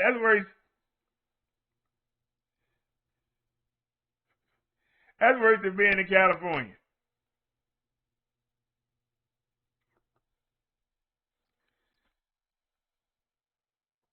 There we go for now, man. That's worse than being in California. Or being in Kansas with the hurricanes. Why would you want to live there?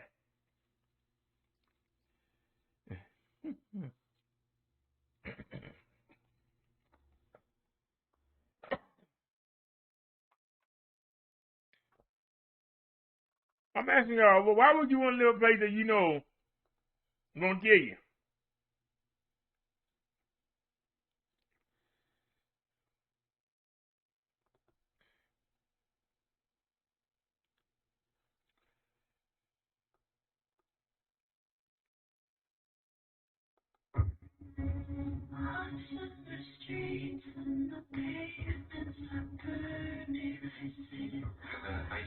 Hey, man, what is this?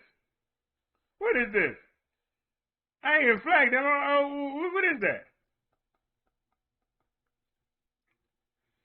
All right, I'm going to read this story because we might get flagged for showing the content. Netflix users think the streaming service might have gone too far with its latest true crime documentary. Those settling down to watch Night Stalker, the hunt for a serial killer, were tempted to switch off following scenes that have been described as too graphic. The series tells the stories of Richard Ramirez, a serial killer and rapist who was in prison for crimes he committed in the 1980s. However, viewers were left feeling uneasy by the inclusion of disturbing crime scene images as well as CGI recreations of Ramirez's murder, which included slow-mo blood splatter shots. One viewer who said they don't scare easily described the series as hard-going, adding, I really wouldn't watch unless you have a very thick skin for true crime. They added, it's so graphic, I had to turn it off at the 2 episodes. No need for them to include the victim crime scene photos, another viewer complained. Not necessary. One viewer journalist, Eric Anders, accused the show of gleefully displaying horrific crime scene images on the screen. The documentary does have a fan in The Exorcist writer, director William Friedkin, though, who called it the best procedural he's ever seen. For each of the limited series 4 episodes, the streaming service includes warnings of sexual images and sexual violence references. Night Stalker is available to stream on Netflix now. Read our review here. No, thank you. They said the Netflix, you can watch Night Stalker. You can watch it on the Netflix. No, Tony, I think you sort of got it. What happened was, I was talking about our topic tonight, about old wives' tales. And I was talking about how when you say something to people, that they pick it up and make it mainstream, and the next generation uses it, and the next generation uses it. Right? And I made the comment that when I was on Facebook the other day, there was a woman that said that unless you got 12 inches, I can't mess with you. And I made the comment, the woman's vaginal tract is only 6 inches long. What are you going to do with the other 6 inches? And my delivery came. And Grand Poobah said that her stuff must not be no good. I believe that he was talking about the lady that said she needed 12 inches. But Chung Lee thought that he meant her. But see, I had went to go get the food. When I come back, I'm hearing all kinds of nasty talk as I come up the steps. I don't know what he's talking about. And I come in and see what's going on, and she's Grand Poobah's a bee and this and that. And I'm like, hey, what's going on? Now, she might be mad at me for not getting rid of Grand Poobah. But then I think what took her over the edge, I think she was already mad about that. But then I played the current video. And for those who didn't see it, I'll play it again. We and Snazzy hang out. Let me go there because I sent it. Snazzy sent it to me, I believe. And then I sent it to Chung Lee. And that.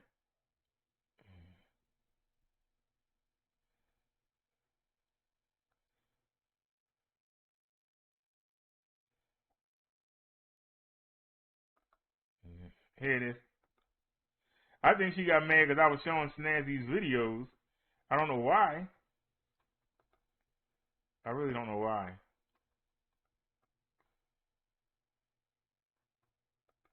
Get your hands off of me. You are kidnapping me. I'm a person. What is your name? You're my baby. Take your hands off of me.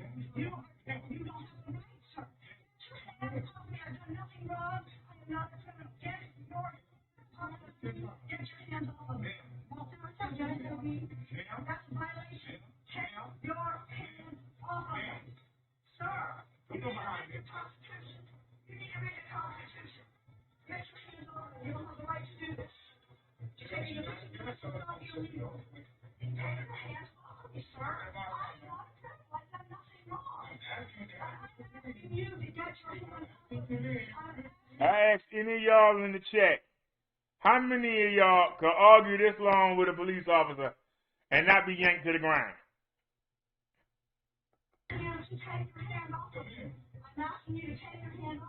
Put on the arm back? That's resisting arrest?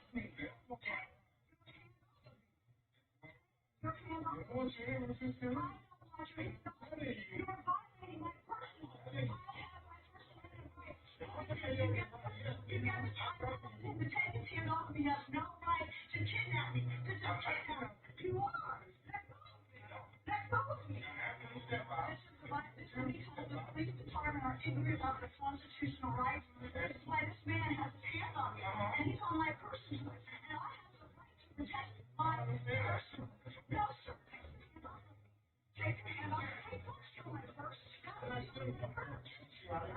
Now, I want y'all to watch something. The white man come there. What happened? The white man come there. She won't respect the black officer. Y'all get mad at me all you want. You see it with your face. But the white man come there. Watch what happens when the white man get there. Now, they've been an hour and 31 minutes. I'm sorry, a minute and 31 seconds. The black cop been trying to get her to get up. Now watch what happens when the white man get there. What? What? What? The black cop been trying to get her to get up for an hour and 31 minutes. The cop get her up in 2 seconds. Somebody tell me I wasn't right to point that out.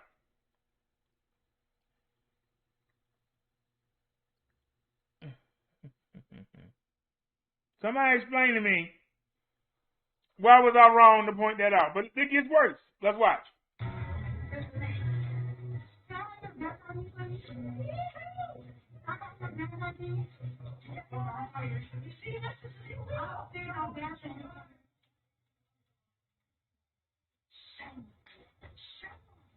What is that?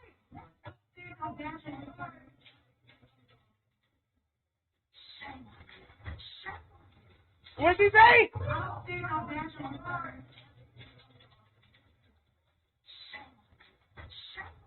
She told the white officer. Remember, she wouldn't get up for the black cop. She wouldn't respect him. This N ain't gonna lock me up. But the white cop came, and she came right up. Then she gonna tell the white officer and whisper to him, yeah, you should be ashamed of yourself. You should be ashamed of yourself. I'm a white woman, is what she's saying. I'm a white woman, and this daggone black man said I did something, and you gonna take his side? You should be ashamed of yourself as a white man. Where's General Lee at? Where's Andrew Jackson at? Where's the KKK when you need them? That's what she said. Get mad all you want.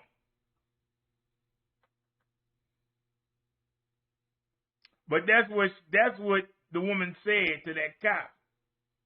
You can't get mad at me for pointing that out. This is just one crazy lady. And if it had been the opposite, if it had been a black woman and a white cop and she wouldn't get up and the black cop came, I'd say the same thing. She got up for the black cop. Why she didn't get up for the white cop? But the difference is, the white cop would have yanked the black lady up and threw her on the ground and wouldn't thought about it. But this black man is being real careful because he don't want to wind up hanging from a daggone tree. That's why these cars are dangerous and we need to stop them. You can't get mad about that, but then it get worse.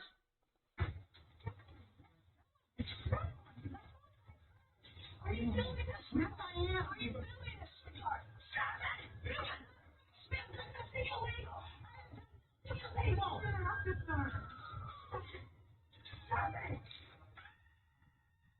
So isn't this what the ratchet city women do?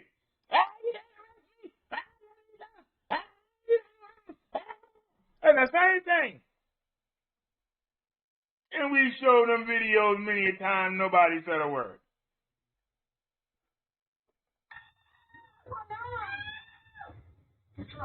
Now she's screaming, hoping that some white men come over there and help her. But it's a white man there, and one's about to come on the scene. That's going to just delete that. So that's not going to work. Leave me alone! I am not under arrest! Sound like a ratchet to me. Nancy playing George Floyd. I can't breathe. I can't breathe. She's not being compressed. Look at her neck and body. It's up in the air. There's no weight on her upper torso. There ain't no knee in the back of her neck. Ain't no knee in her back. But she said she couldn't breathe. Are you watching what I'm watching? Maybe I'm watching something different. Maybe I'm seeing something different than everybody else seeing. Now here comes a third cop. That's all she wrote. Come here, get my purse. He's trying to steal my purse from me. Come here, purse. Yes. Can you just back away? Stand on the sidewalk. Stop in the room. Stand on the sidewalk.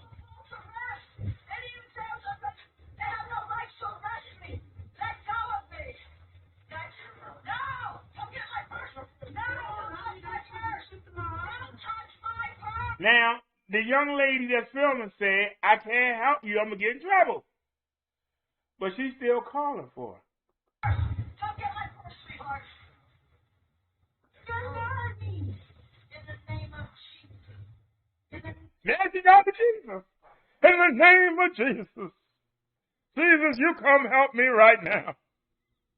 With all the stuff I done wrong, I want you to come get me out of this. Come on, Jesus. In your sweet name, strike down all these cops so I can walk home. Just come on. In the name of Jesus. I come against these principalities and powers, this lies, this abuse. This abuse. I come across these powers of principality. This will be the first woman that will call the cops and say, hey, there's somebody black walking on my block. She will be the first one to call. But now that they own her, these criminals are in the principality. You see what I mean when I say the la-la thinking? These people are dangerous. It's a certain type of person that feels entitled, that think they're better than everybody else, that make it bad for everybody that's living in this country. I'm scared of that. And you're going to stay right there. That's your mom? Sorry? Okay. That's my car. I am in charge to take my car. I'm not under arrest. You arrested me. Now I said I was under arrest for what? What's my cause? What's my cause? I done nothing wrong.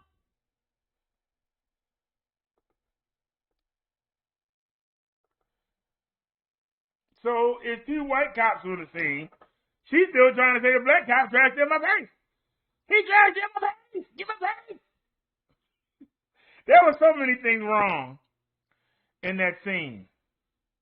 And I picked out each and every one of them. Did something else happen that I missed, y'all?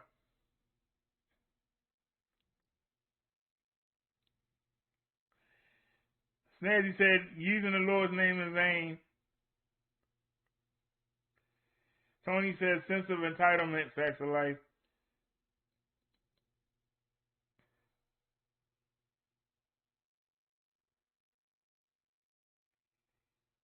If I'm as broke as you say I am, how am I supposed to give you something back?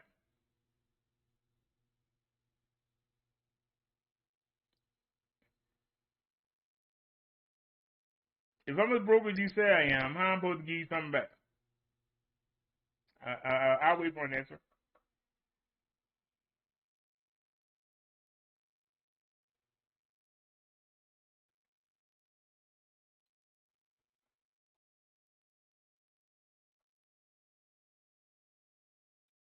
So it was during that video that she kirked out.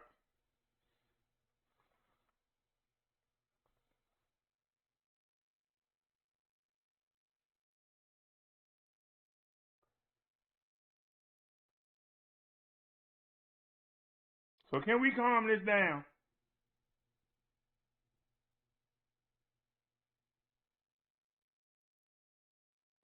And you did what you said you wanted to do. You said you wanted the numbers to go up. They have. You got what you wanted.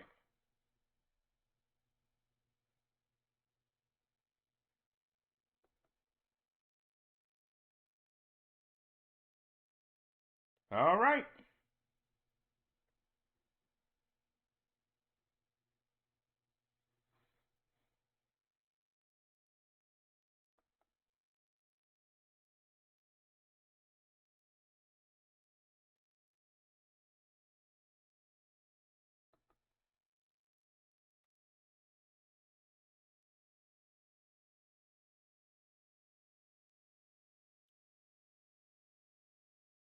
I didn't block her. I put her in timeout.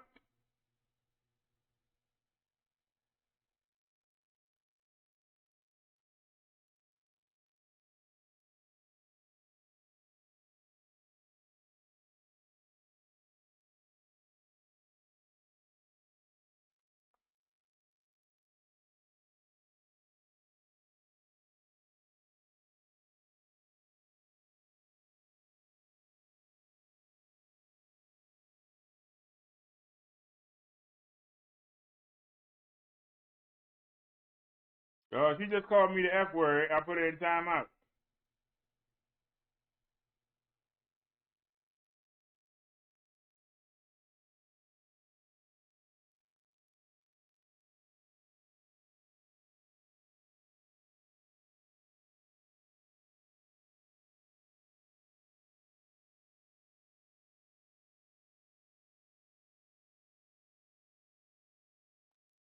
Well, actually, Nia, you bring up a great point. Is that the reason that she did donate? So she could hold it over my head and go make her video?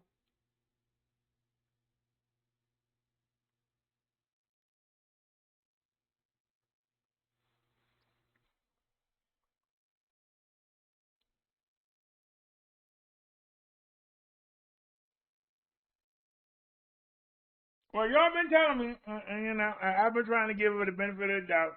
And, you know, you get to the point where you have to start using your level of discernment and saying, is it worth it?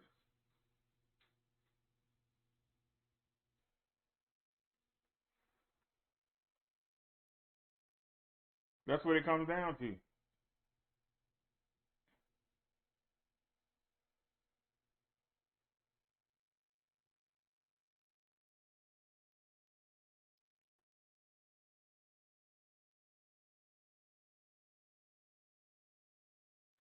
No, but I'm starting to think she does it on purpose.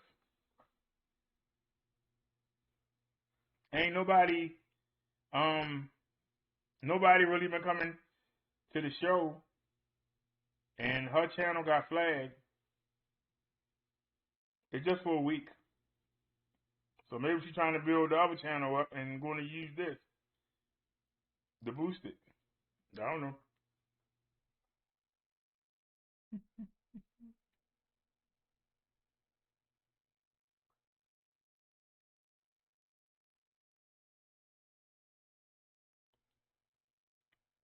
But she did keep saying, I'm going to get your numbers up.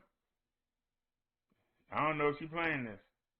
But anyway, let's get to our next story. She timed out for 300 seconds, so we got 300 seconds apiece. All right, where are we? Okay. All right, this is from Snazzy also.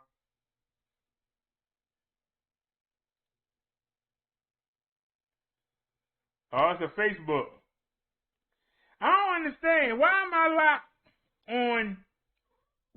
locked online? But get this.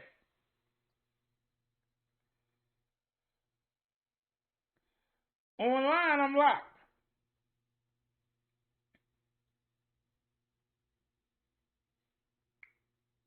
I don't understand that. Online, I'm locked.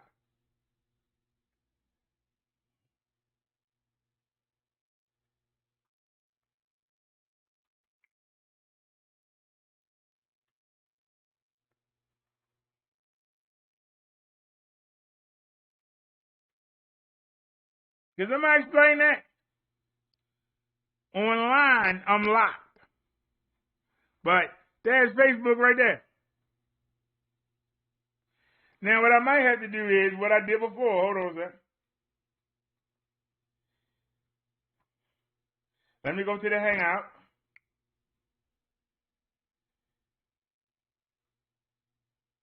And I know it's on Chung Lee. Get it off. And where's Snazzy?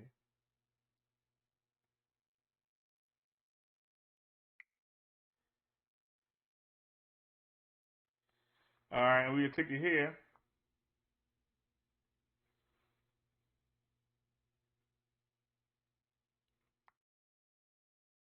All right, so just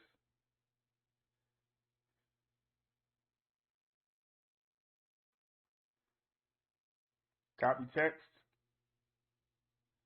All right, now who can I send it to? Where's Liz at? All right, send it to one of Liz. And paste and go. All right, so I sent it to Liz. So hold on. Let me see if I can pull it that way.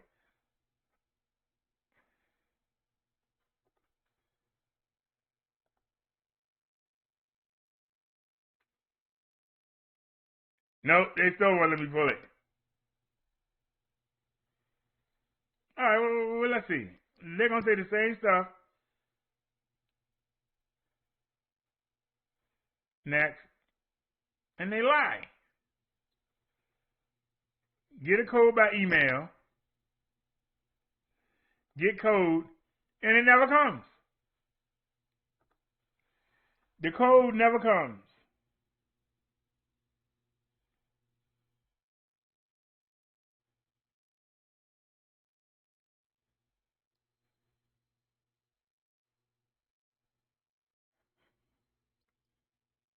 Now, let me go into Gmail.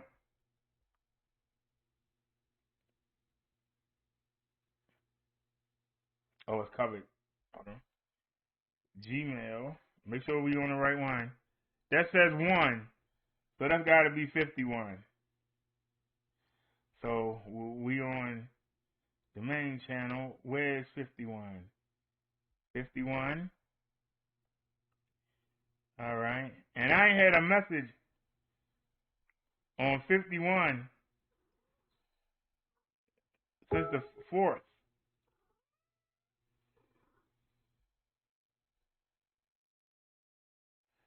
And it's not showing up. Primary. I ain't got nothing on 51 since January the 7th. Okay, let's go in the social. That is Facebook, right? You have 81 notifications, 11/17. 11/17. Ain't it? Nope. Nothing since 11/17. What about promotions? Let me resend the code. Resend the code. Resend the code twice.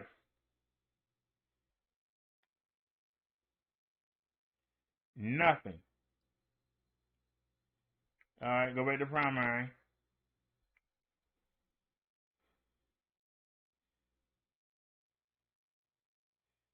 Nope. I ain't got a message since January the 7th. All right, let me go to all. All inboxes. All the emails I got in this phone. Nothing from Facebook.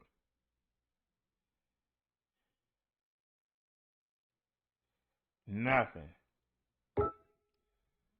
So how's my account locked? Somebody explain that.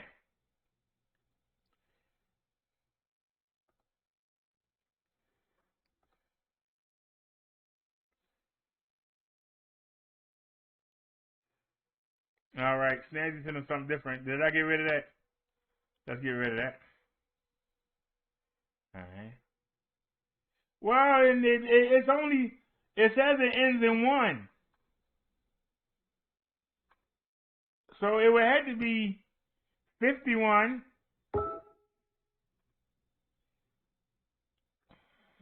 I don't think I have 61 on here. I don't even know. It's only maybe a 51 and a 61 and a 71, but I don't use them.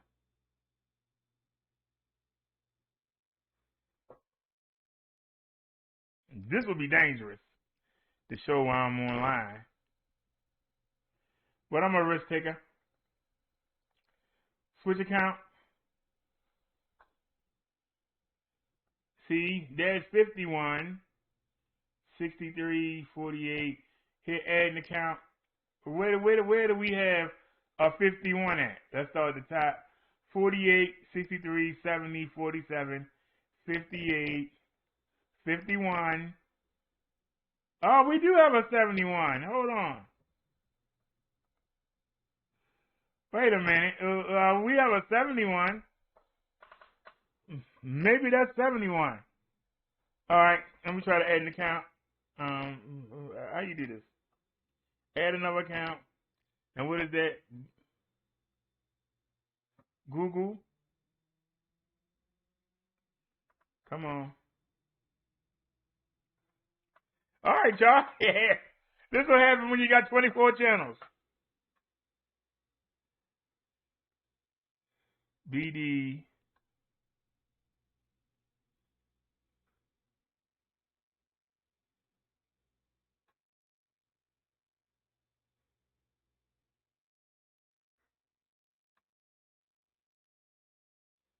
@gmail.com. Next, gonna ask for a password.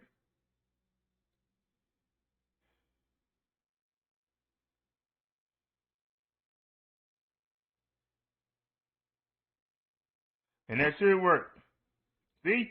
All we got, and you know you're wrong with that.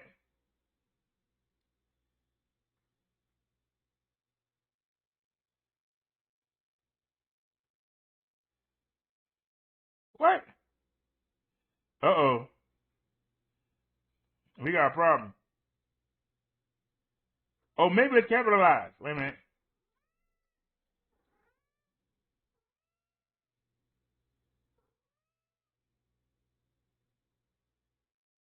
Nope.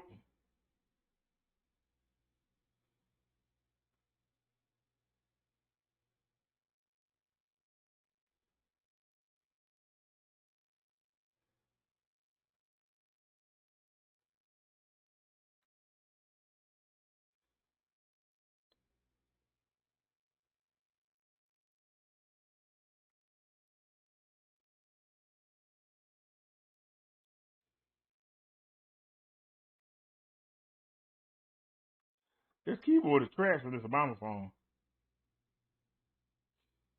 Next.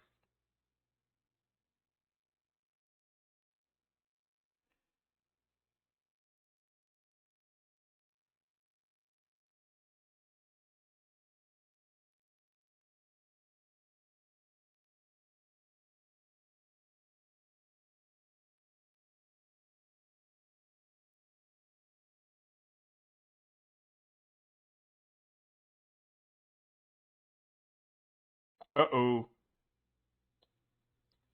Uh-oh.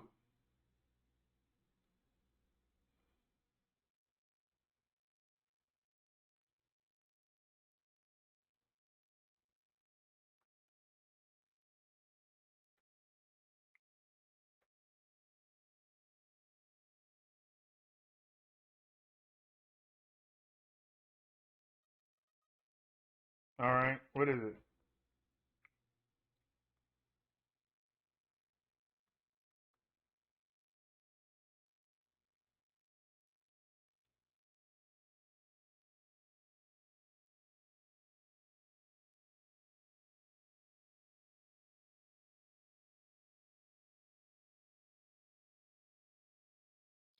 You know what?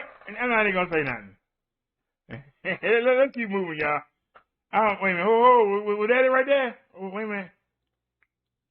Was that it right there?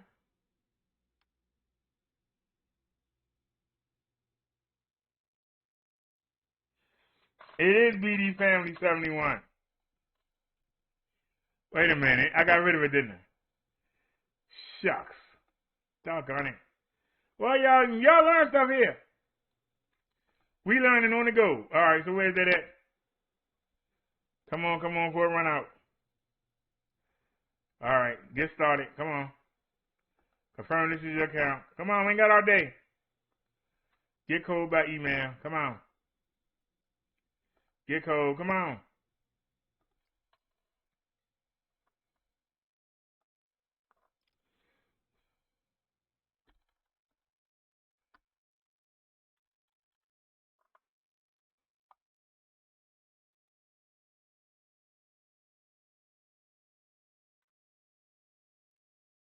Well, that wasn't the right code then.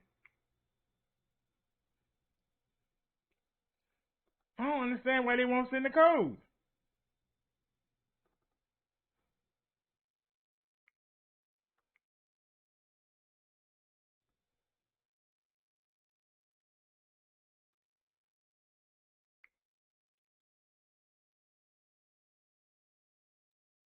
All right, I give up. I ain't gonna waste all day on this. Forget it, y'all. Sorry about that. Anybody, so we lose everybody while I'm messing around with Facebook.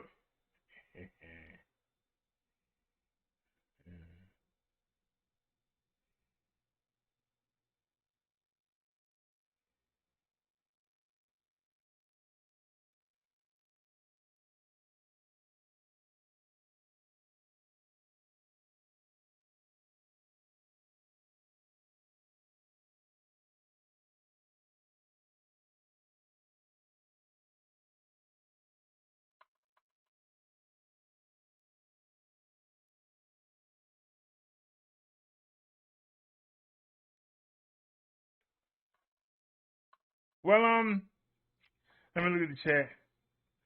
She kept calling him Roy Rodriguez.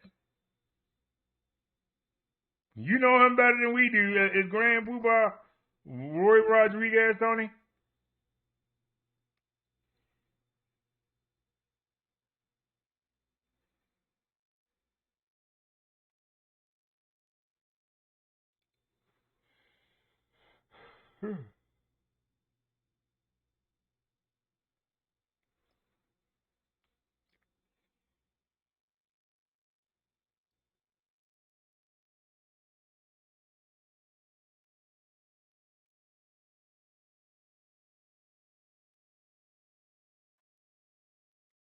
I think we would have to do the video in real time and really go back and look, because I think, from my memory telling me, when I made the comment,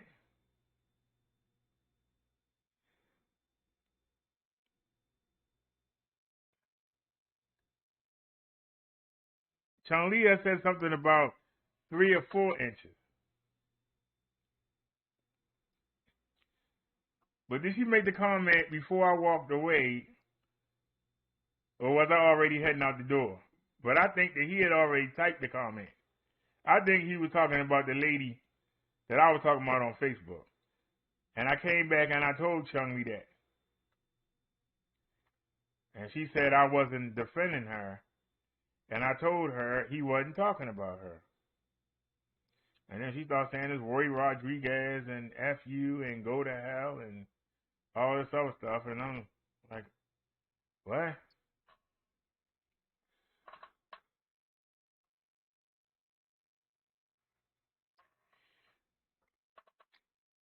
Nia says, laugh out loud, BDS. Roy is Hispanic.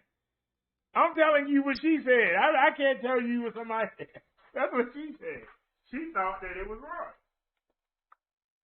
She thought the Grand Poobah was Roy. Now, Nia, you talk to him. The only person that talked to him more than Tony is you. So you know. You know Grand Poobah. Y'all be in the chat together.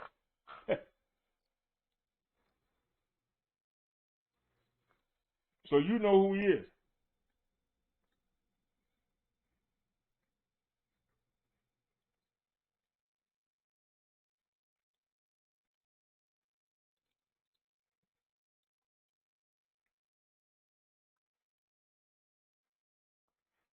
And like I said, I know I actually I typed in some words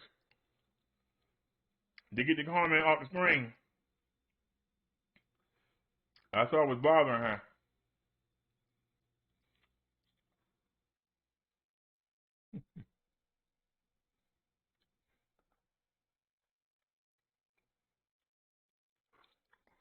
The who?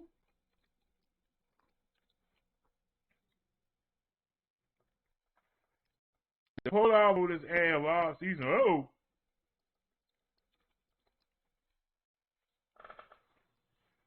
AccuWeather reports that the polar vortex could cause a major shift in the weather pattern during the second half of the season. Polar vortex is a meteorological term that describes the big mass of cold air that constantly hovers around the Arctic. The polar vortex usually remains above the North Pole, but occasionally it weakens. When that happens, it moves south and circulates above the United States, bringing a whole lot of Arctic air with it. Get your parkas, people. Most of the country has enjoyed a relatively mild winter so far, but those cozy temperatures won't last long.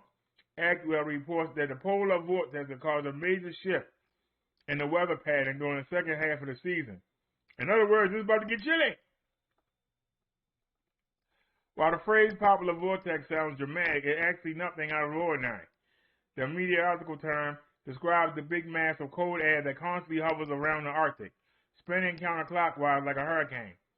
The polar vortex usually remains above the North Pole, but occasionally it weakens. When that happens, it moves south and circulates above the United States, bringing a whole lot of Arctic air with it. Meteorologists who've been monitoring the polar vortex predicts it's exactly what's going to happen over the next few weeks. Oh, and it gets worse. This blast of cold air will pack extra shock value because is following several weeks of well above average temperatures across the northern half of the U.S. The anticipated waves of Arctic air will have their cold task cut out for them at first. But once the pattern gets rolling, a major surge in heating demand is expected, and winter storms and lake effect snow that become intertwined in the cold blast can hit travel and daily activities hard in parts of the Midwest and East. Oh man. So y'all about to get cold. It's about to get cold. I'm glad I got my heated gloves.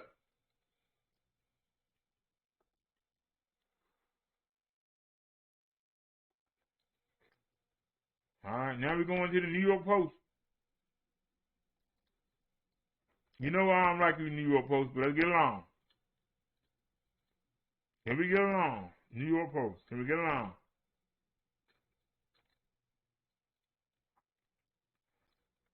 Wealthy sweet and low magnate Donald Trump tuber leaks to his death from New York City apartment.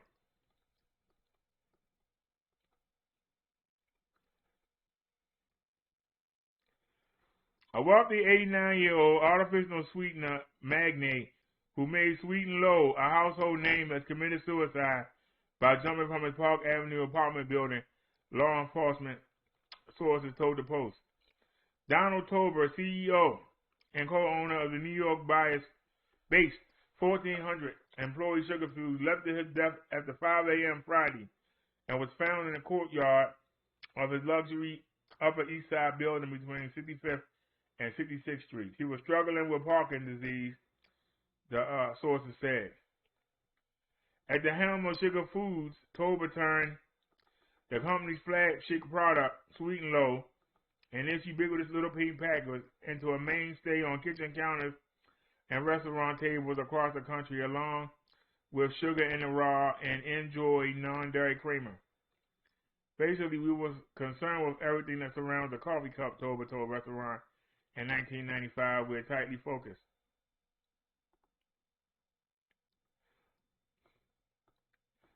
Well, there you go. I don't think we need to sit on that much longer. Man committed suicide. So what is it about rich people that they commit suicide? Did they get bored? You get everything and you just get bored life?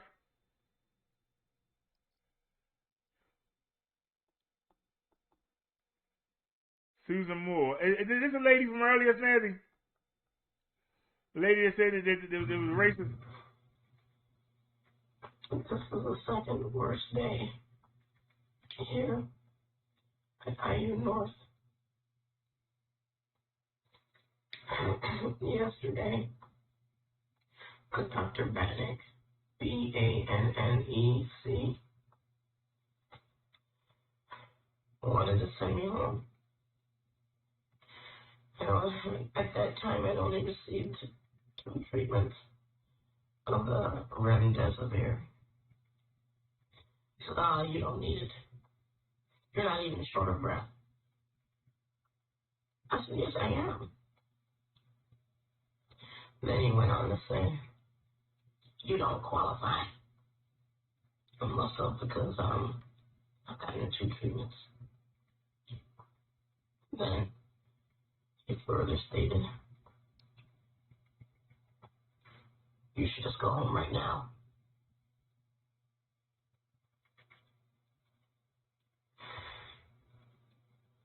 And I don't feel comfortable giving you any more narcotics.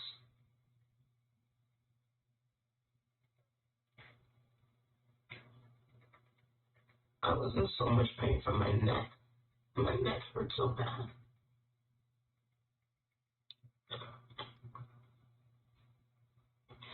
I was crushed. He made me feel like I was a drug addict. And he knew I was a physician. I don't take narcotics. I was hurting. So, spoke to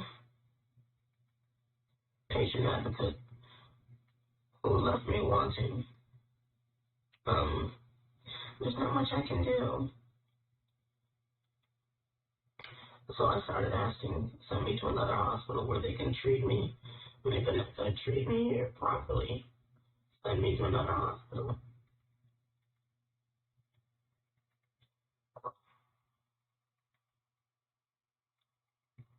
Next thing I know, I'm getting a stat CT of my neck with and without contrast. The CT went down a little bit into my lungs, and you could see new pulmonary infiltrates, new lymphadenopathy all throughout my neck. And all of a sudden, yes, we will treat your pain.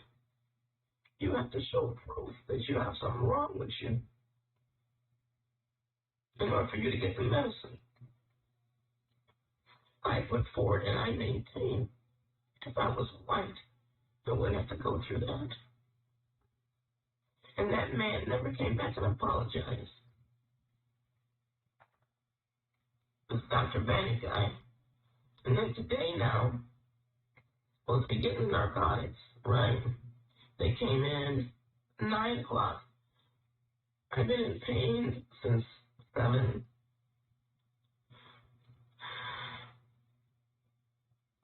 And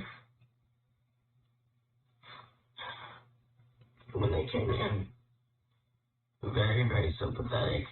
Yeah, we will get you pain medicine. I don't want to give you IV narcotics. How about PO? Fine. I just want my pain to end. So then he said, well, what pain medicine? I said, I don't know. I don't take them on a regular basis. I don't even write for them. All I know is that I'm in intense pain, and morphine worked. Okay, well, we'll give you Percocet. Okay? I don't know nothing about it. I don't think I've ever had it. It was another 2.5 hours before I got the pain medicine. The nurse came in with the first thing I said to that nurse was, why did I have to wait for so long? The nurse snapped back, well, you're not my only patient. 5 other patients, you know. I said, I have been in pain since 7 a.m., you know. Well, I can't be in here every 5 minutes. I said, no, you were in here once in 4 hours. What? I was in here an hour and a half to 2 hours ago. It was once since your shift started at 7. Well, I had other people, and I had to take the shift change. We had to give a report. I'm a patient. Are you going to take care of me or not? And he went in. Now, that is not how you treat patients. Period. So I don't trust this hospital, and I'm asking to be transferred. These people wanted to send me home with new pulmonary infiltrates and all kinds of lymphadenopathy in my neck. The other thing that white Dr. Bannock said was that if I stayed, that he would send me home Saturday at 10 p.m. in the dark. Who does that? On a weekend, who does that?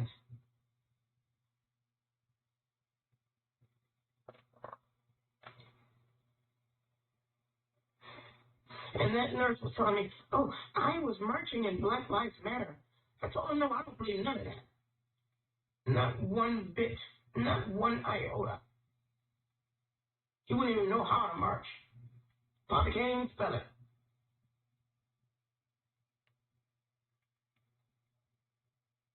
This is how black people get killed. When you send them home and they don't know how to fight for themselves.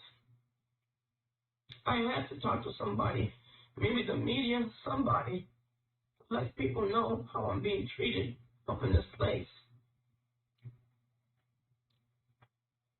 And he gladly told me, I know you're a doctor.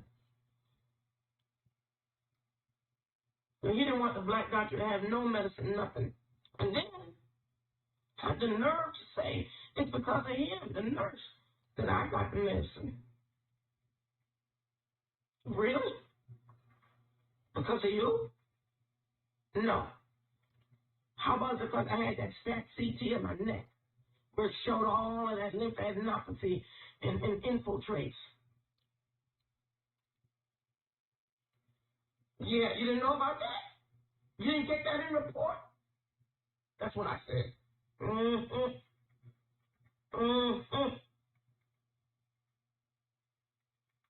To being black up in here, this is what happens.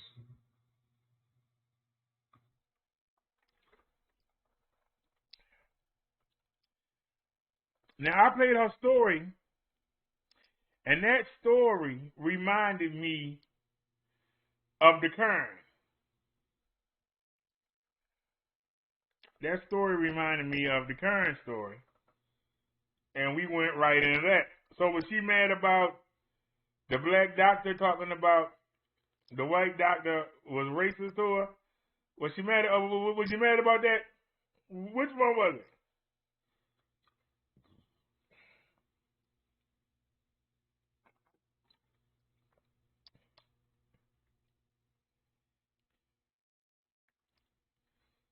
Chung Lee, I went through hoops. My lady friend even sent me text. Somebody had told her to watch the daggone show. Somebody had told her to watch the show. She's sending me texts telling me to get you up out of here. She don't even be on YouTube. And I still let you stay. And I'm still trying to talk to you.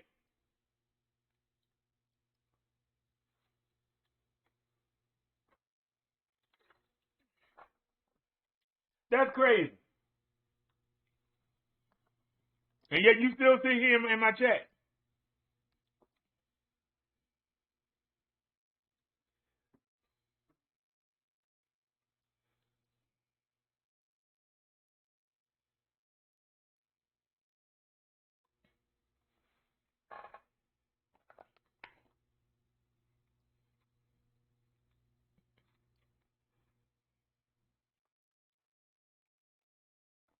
Yeah, he passed away.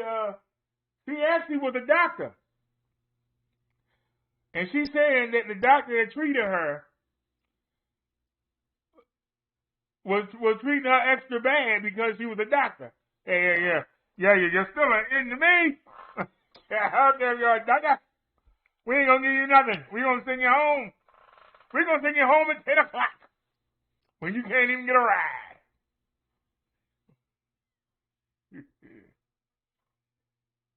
That's crazy.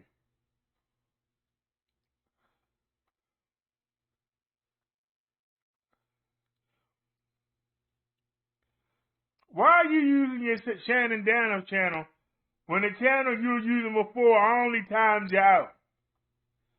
So why are you letting everybody know who you are? I'm just asking the question.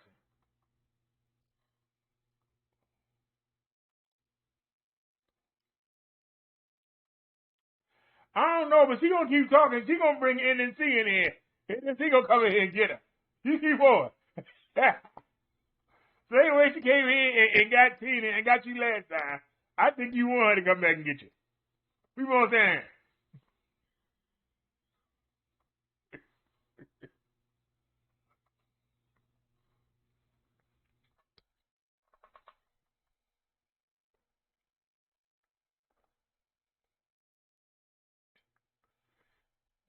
All right, that was it. Tag.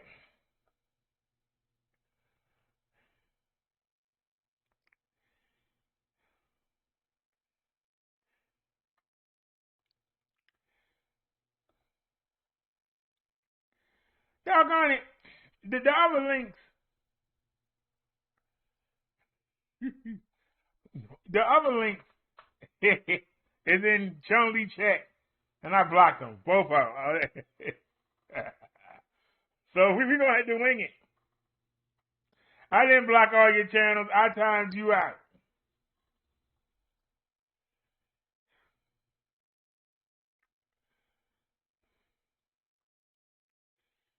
Well, look, make your mind up. Are you going to stay with the family or not?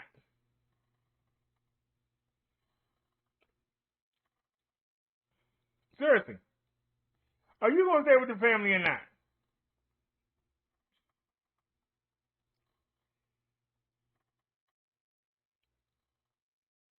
Because I don't understand how you told me 3 hours and 40 minutes ago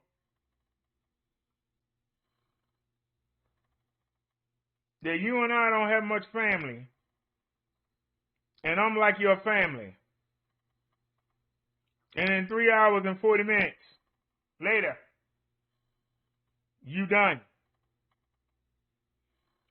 So that means your family expendable?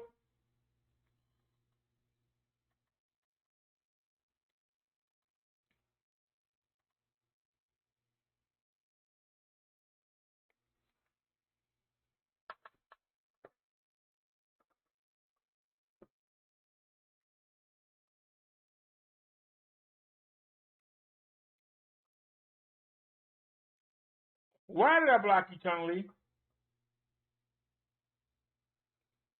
Why did I block you? The last channel you was in, you wasn't blocked.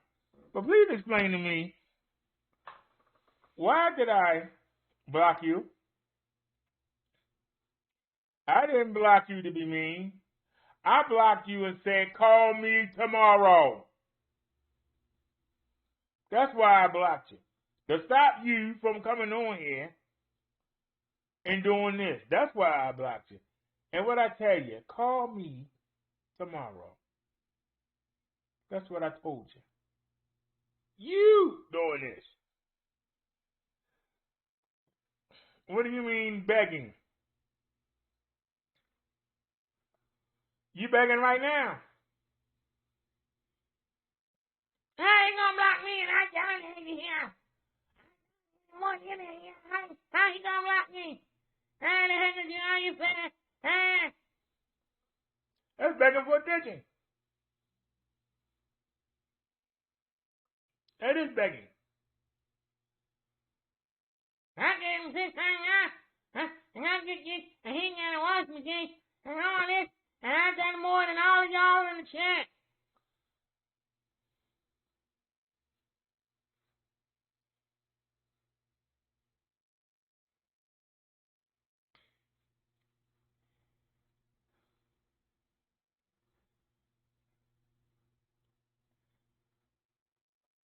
The last 2 times you called me, you cussed me out. Well, what did I tell you? You don't listen. I told you to call me on the phone. Didn't you call me on the phone earlier?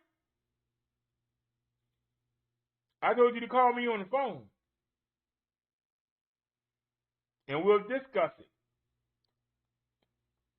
And then the blocks will be lifted.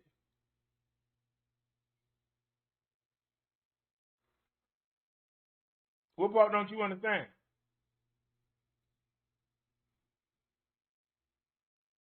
I can't have you with a wrench right now, calling everybody F words and B's and all that other stuff.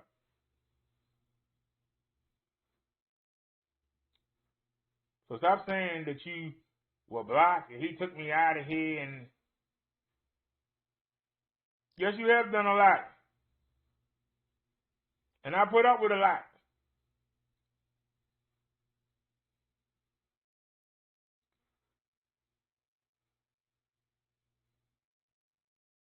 You did. Oh my. Yeah. She just said she didn't cuss me, y'all. Y'all hear that? I want y'all to see this. She just said I didn't cuss you. Chat.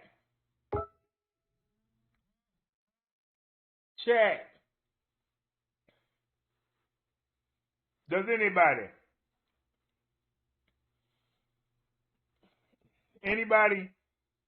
want to say that she did not cuss at me tonight? There anybody willing to say that in the chat? I'll listen. Now you're going to say you're going to go away.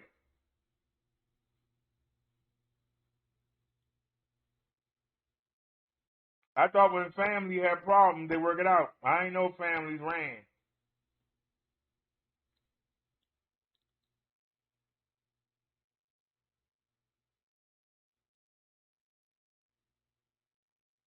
You told me I was your family tonight. And yet you treated me like somebody on the corner.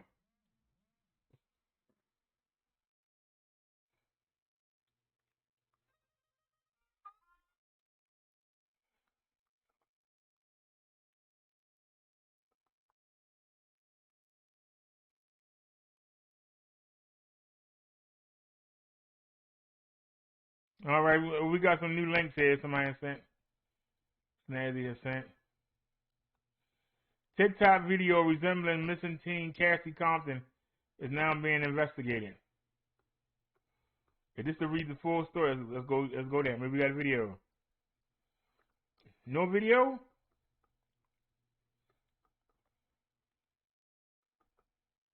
Where's the TikTok? They don't have a TikTok video?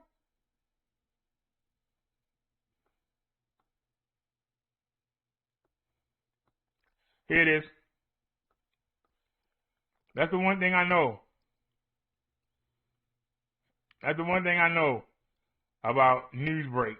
If it's a what's it called, they show it. Oh, it's not no video? Boo. Alright, y'all. This young lady is missing. And she's shown up in the TikTok video. Anybody know her?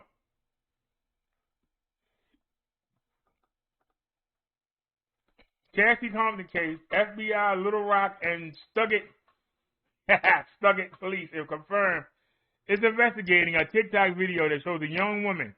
Some speculate maybe Cassie Compton, a 16-year-old girl who went missing in 2014 from Stuggett, Arkansas. This your department, Chung Lee. Where we at? Why you bring me this story? FBI Little Rock is also involved in an ongoing investigation. A spokesman for the organization, Connor Hogan, said in a statement via Fox 16, the TikTok video has been brought to our attention. The FBI Little Rock is aware of it. We are following up the video and taking any logical investigative steps, but we cannot say anything further at this time. Are there any suspects following her disappearance? One suspect was identified in the teen's case was her mother, then fiance, Brandon Rose. He lived in the house with them since Cassie's disappearance. He has had quite a few jail stints. Morgan Nick, Foundation Assistant Director, told the SW Times in 2020. However, there have been no links between Rose and Compton's disappearance, though he's a person of interest. There's speculation that float around, but they don't have any evidence that they've charged anyone with. They still have persons of interest looking for it. They never arrested anyone or anything like that. So that young lady is missing. If y'all see her, please.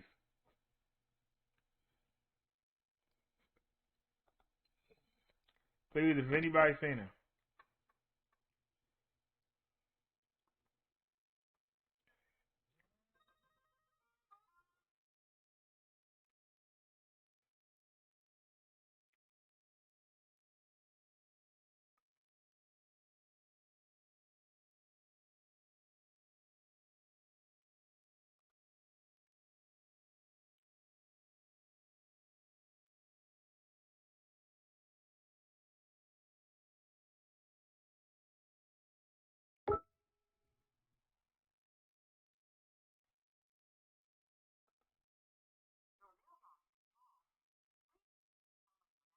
What the heck? Who did you call?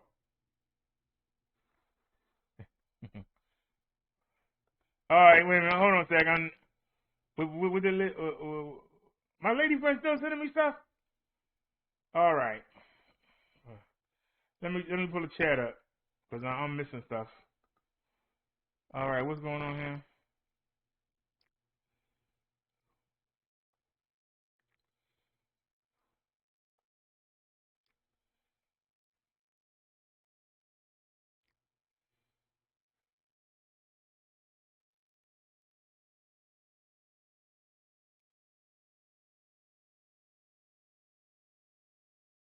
All right, Chumley, you need to stop. You know you don't have a wrench. And you still running off at the mouth.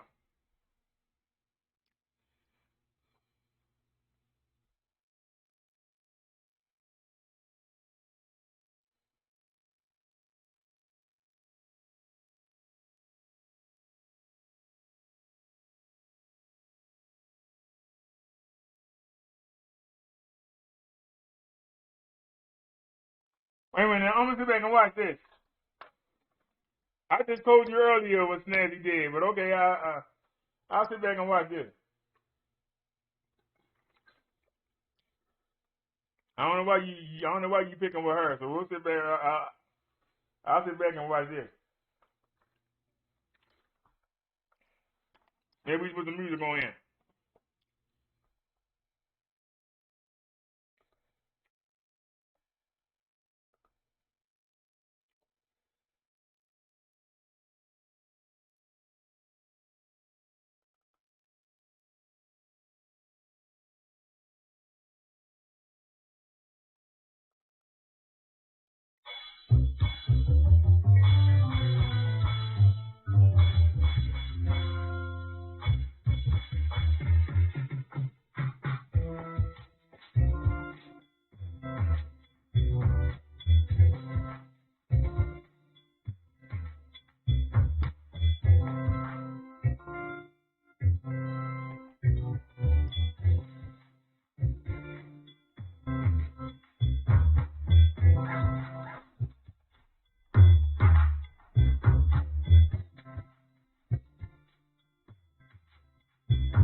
One more time. Come on now, one more time.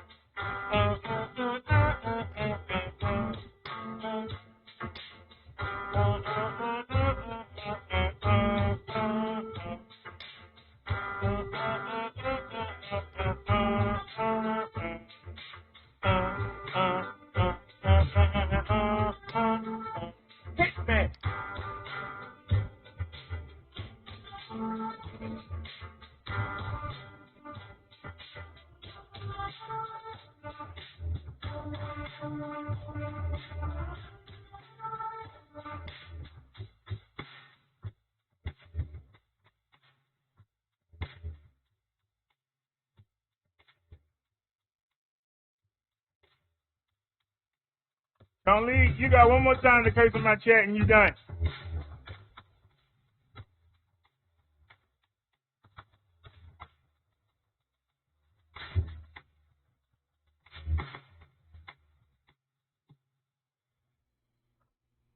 So because you donated money, that means you can do anything you want to do, treat anybody any way you want to treat. So if you go to the church and there's somebody that donate more than the rest of the people, he can treat the rest of the people like they trash and take over the church and tell the pastor and the minister to sit down some daggone way.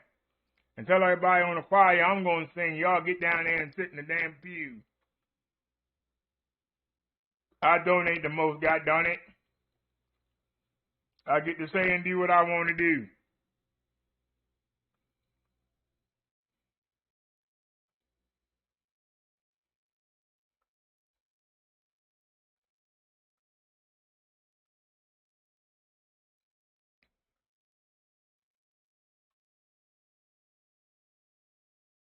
She can't call because I blocked her in the hangout and she ain't here no more. I don't know where it is. She had to call in all over again. I don't see it in the list. Is she at the bottom?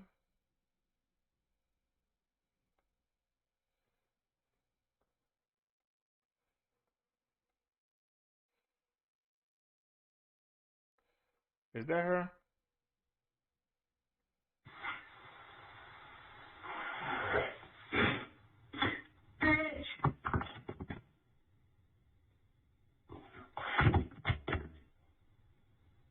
That's why she didn't curse.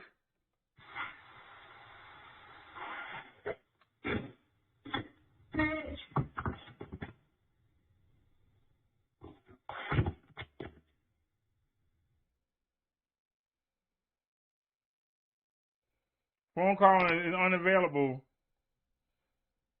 for private numbers.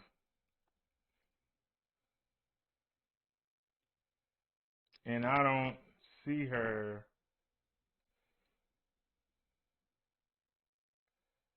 I don't see her on the list anymore.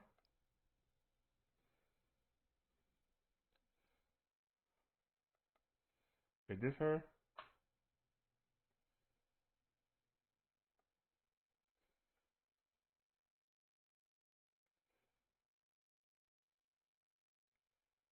Oh, no, I know that's not. No, that's not her.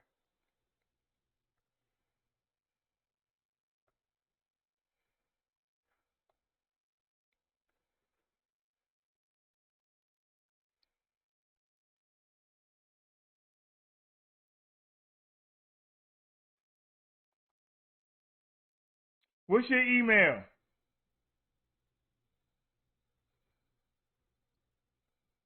What is your email? You're not here anymore. You're not in the Hangouts anymore, and you've been calling me from private number.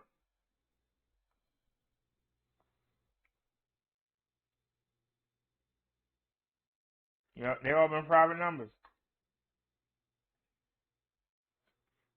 Do I have you in the contact list? Let me see if I type in.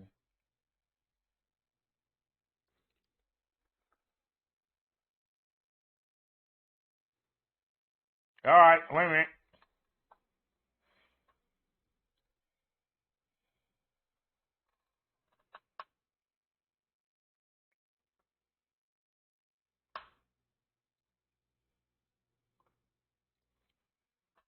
Now, how would I, new conversation,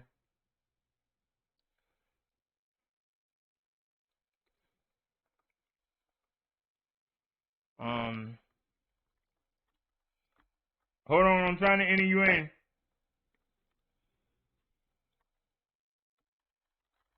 Never done this before.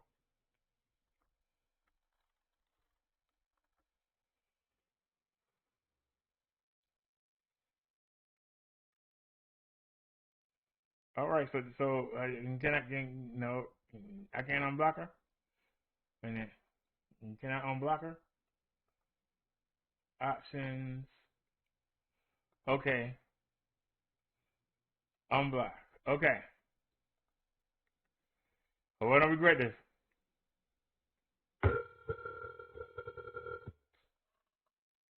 All right, it took me a while, but I got it. I figured out how to do it. Now, I understand what I did wrong tonight, first of all, because I really didn't. I've been good. I didn't do nothing to nobody. You know, and I've been getting attacked by you and your fucking chat. But, you know, it's whatever. you had to put the F word in there, didn't you? My aunt died yesterday, too, by the way. You had to put the F word in there. Yes, my aunt just died, by the way. So y'all guys can hate on me all you want, but it's whatever. Chung Lee, the people are seeing how you're acting, and they don't understand why you're doing it. I'm not any kind of way, Brother Derrick. I didn't do nothing wrong. I don't understand. I said something to Buddha, whatever his name was. But he wasn't talking about you. And I told you that when I came back from the delivery person. Let it go. But everybody else seemed to. But you kept going. You were talking to me, and you would go talk about Booba. You swore he was Roy Rodriguez. Nothing back, so I wasn't saying nothing back. You called him an a-hole. You told him to go do something. What are you talking about? Whatever, Brother Derrick. I'll go away. No, don't go away. Matter of fact, hold on. but I ain't gonna take no shit either. And I've been good to people, and I don't deserve to be treated like shit either. And then I don't deserve to be treated like shit and thrown away like trash. Because I think I've been good to you, brother. I really do think I've been good to you. And I'm not trying to throw nothing up for people to say, you know, I'm this way, I'm that way, and you just throw me away and block me. That's bullshit, brother Derrick.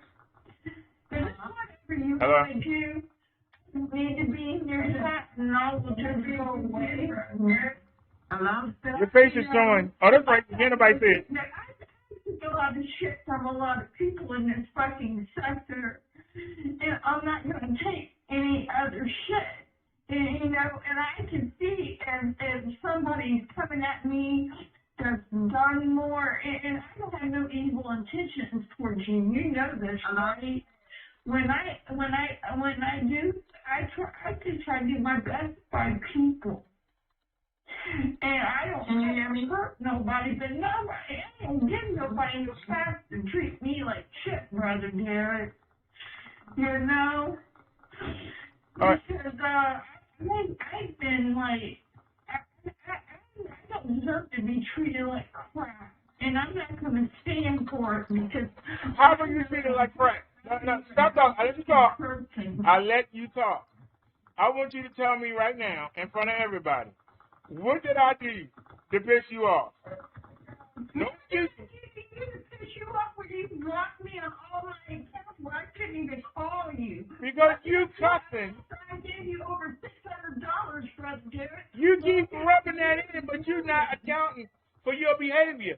You sending me money does not give you the right to treat me like I'm a judge. I was just talking to you. You wasn't just talking to me. You was talking at me, and you were very disrespectful. And if you say you care about me, these people care about me too.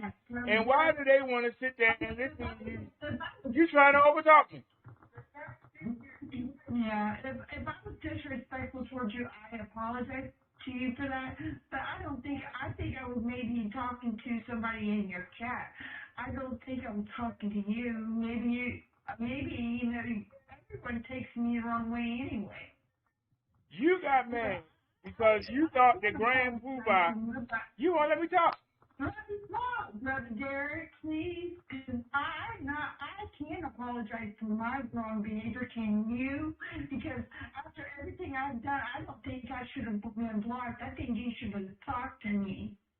I blocked you so you could stop doing what you were doing so I could talk to you tomorrow. I think you should have called me on my number, and I think you should have talked to me on the If you see somebody doing something wrong, you stop them. And I tried to stop you from doing exactly what you did. I did everything in my power to stop you. See, you're not going to acknowledge that. This is the problem. You won't acknowledge what I'm saying to you. You hear what I'm saying, but you don't want to hear it. You hear what I'm saying, but you don't want to hear it. You are fucking wrong for what you're... There you go, cussing again. Why you got cussing? You're really wrong for the way you're talking to me, because I'm not disrespectful. I'm not wrong. I let you go on and on and on. I apologize for... Brother Derrick, hold the fuck up. Still I apologize for the shit I do wrong. But you're not gonna, like, treat me, like, horribly, because I can apologize for the shit I do. But, Brother Derrick, you should also not have blocked me, and you should say, hey, let's talk about this on the backside. That's not what you did. I did tell you several times, let's talk about this tomorrow. Let's talk about this tomorrow. Let it go. Talk about this tomorrow. You kept going. So apparently, I stopped you. It's going to be your content now. So if that's going to be your content, I'm going to make it worth my fucking while. You're not going to treat me like any kind of way, and I don't think... You still said treat you. Tell me what I did wrong. Tell me what I did to you that was wrong. No, I don't say no. Answer the question. You always dance around. You always dance around. I'm asking you, What did I do to you tonight? What did I do to you? I thought we had a great show until you kirked out. What did I do to you?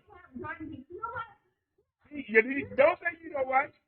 Don't say you know what. Tell me. Because what have I done to get blocked? You don't listen to me, Brother Derrick, at all. I do listen to you. You don't listen to me. No, you don't. You don't listen. And you're disrespecting me. And I'm supposed to take that fucking shit. You talking over me. You ain't stopped talking yet. Disrespecting me. I'm supposed to let that shit go, right? No, I'm not. You finished? Can I talk now? Fucking feelings, Brother Derrick, and I mean what Can I talk now? You really mean what I say. Can I talk now? Be disrespected.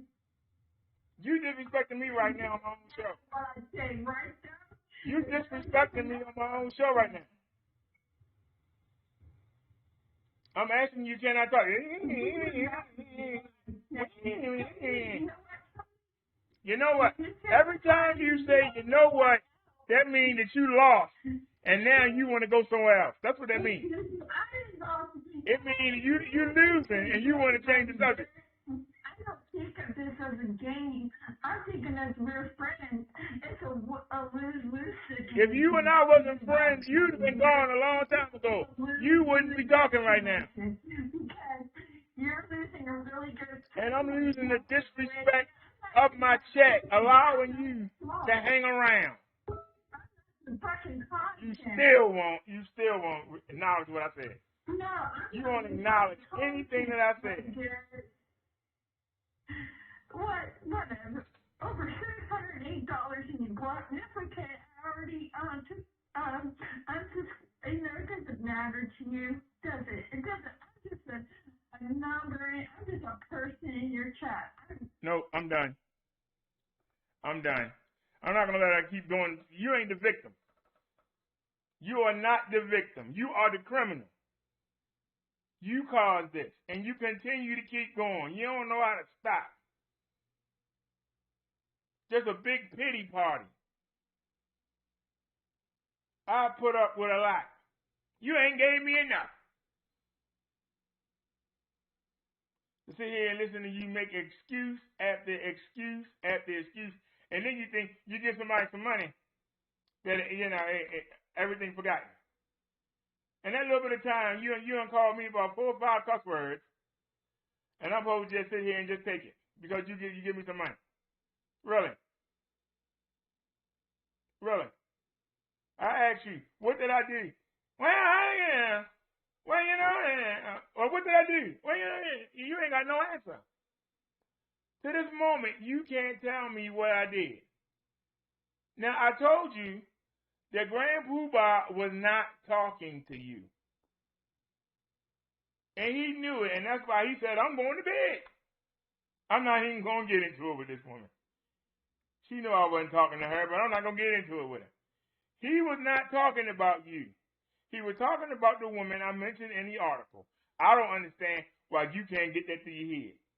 We shouldn't even be having this conversation. But you got mad about that. You study insulting somebody that's not here. The man told you he was going to bed.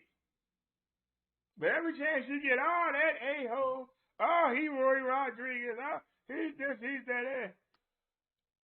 You trying to tell everybody that Grand Poobah is Roy Rodriguez when the people know that Grand Poobah is just another alias for Telly. His channel got flagged down. We know who Grand Poobah is. He wouldn't have a wrench. Roy Rodriguez don't have no wrench that I know of. And why wouldn't he pick somebody better to imitate, somebody well known that don't come around no more? Why would he pick Grand Poobah? Who's Grand Poobah? If Roy was going to pick an alias, wouldn't he pick somebody that was well known? You don't have to be here. None of us have to be here. We be here because we choose to. But you need to make a decision. take the night off and call me tomorrow for the 80th time. See, unlike you, I don't run. You're trying to run. You want to hit and run. I'm still wondering if you told me several times tonight before we came on the air, I'm going to get your numbers up. Did you do this on purpose? Because you even said, yeah, they're going to be looking for a drunk Chung Lee and I might give it to them. You said that tonight in our conversation. Is that what you were doing? Is this a plan? Well, if it was, your plan worked. All right. Does anybody want to have the pleasure of taking her out? Anybody want the pleasure? Anybody want the pleasure of taking her out? Since she gave me money, I can't do it. Anybody want to take the pleasure of taking her out? Anybody?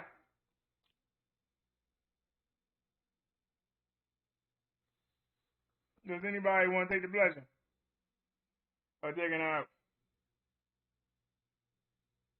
I gave a chance at the chance, at the chance, at the chance, at the chance.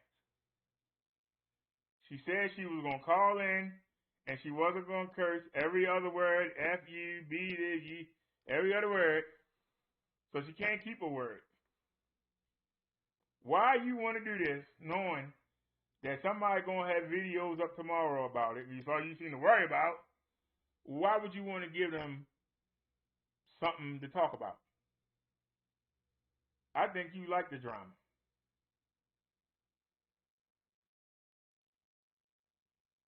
Our numbers went down because we don't deal with the drama, but okay. The family members don't come by like they used to, but they will.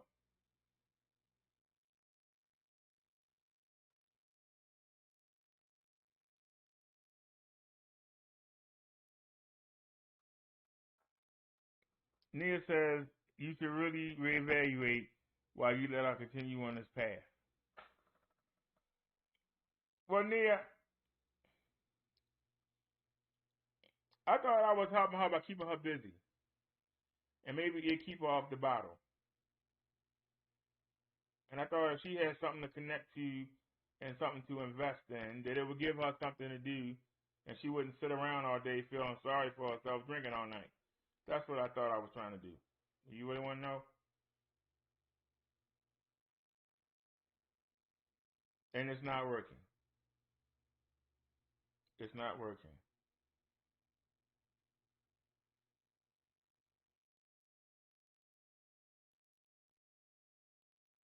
But I'm not going to let her ruin my platform to where I only got her sitting in the chat.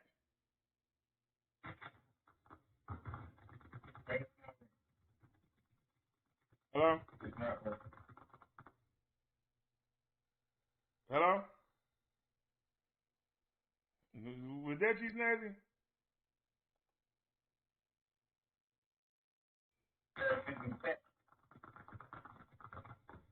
Hello? Why you keep leaving the call? Let me try it again. Hold on. That was Snazzy.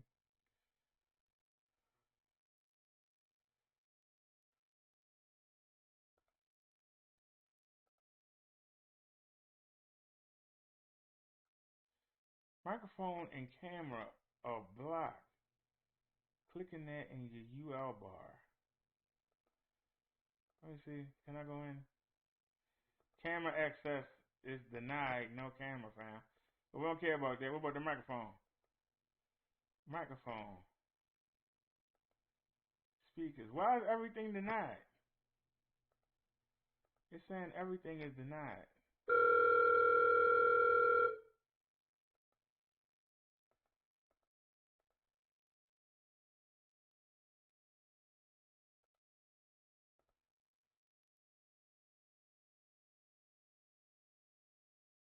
It says she's unavailable.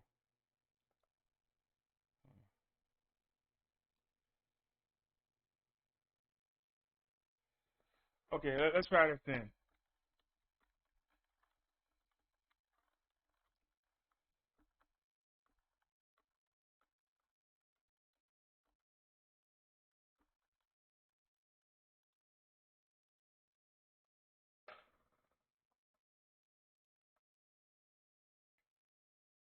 If you want to talk, Snazzy, call that number.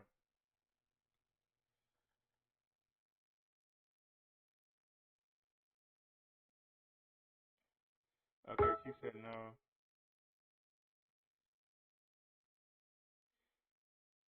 Well, we'll find that out. Okay, Snazzy said okay. 1 second. Ever since I got the Bluetooth connected to the computer, for some reason Hangouts is having a hard time. Well, we're using the camera on the OBS, but it's having a problem with the microphone. I wonder if it's because I got this plugged up. Let me unplug it. This could be the problem too, because I had this plugged up. The external mic. Let's unplug that. Maybe that'll help. Okay.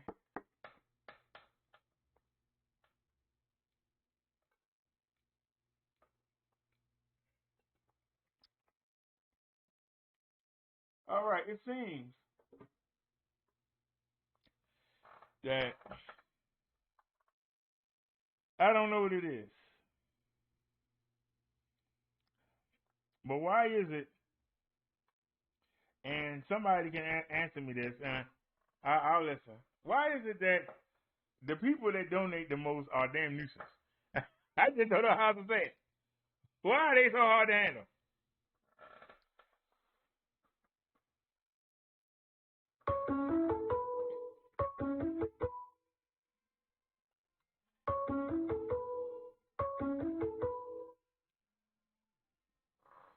Hello? Hi, Brother Derrick. Hey, how you doing, Snazzy girl? I'm good. Am I on the live? Yes. The reason why I called was because I just think it was unfair that being in chat and being, attacked for no reason. Did you realize what she was writing to me? No, I know. I didn't see it. I probably need to scroll up. I didn't see it. Yeah, she kept dropping F-bombs, and I'm like, wait a minute now. We're all talking to you. We're trying to reason with the woman, and none of us really still didn't give any clarification of why she's mad. And I just was like, I don't have it either. I don't know why she's mad either. I couldn't catch it. I did see that Uber said something to her earlier in the chat, but I wasn't paying attention because I was consistently listening to the Karen situation. So it came across like she was mad about that video, but it was just so hard to tell what was ailing her. And then, a lot of us thought maybe she might have been intoxicated, but she didn't sound intoxicated.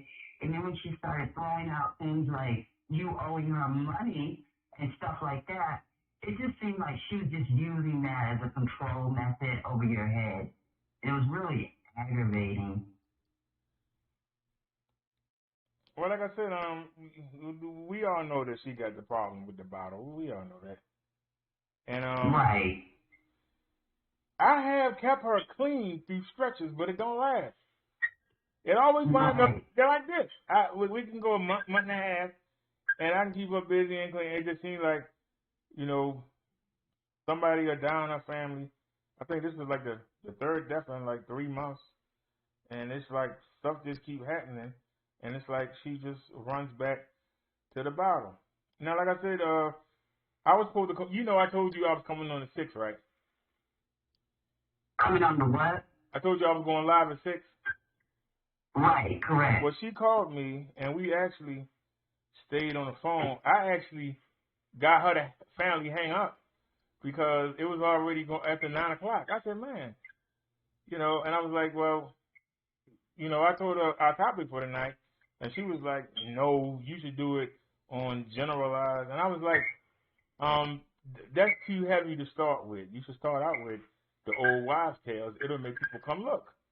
Because everybody been told something they were growing up. She was like, no, this is listen to. And I was like, that's too heavy coming in with, generalized. What she called it? Generalized something. It was like, being abused and being molested. Yeah, she was. If you start with generational curses. Yeah, if you start with that, most people won't turn up. Nobody want to talk about how they were, you know. You have to get people warmed up before you hit a subject like that. You just can't come in with it. Like, oh, no, I'm not talking with them. Let me go see what else was on. So I was like, let me start off with the wives' tale. We've all heard that, you know. You step on a crack, break your mother back, you know, stuff like that. I said, everybody can relate to that, and that'll get everybody going. And we went back and forth about that, and then finally I said, look, it's getting late. Let's go live because nobody's going to be there.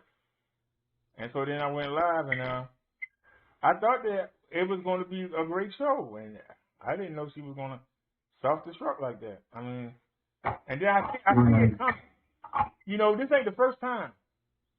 And that's why I kept blocking her.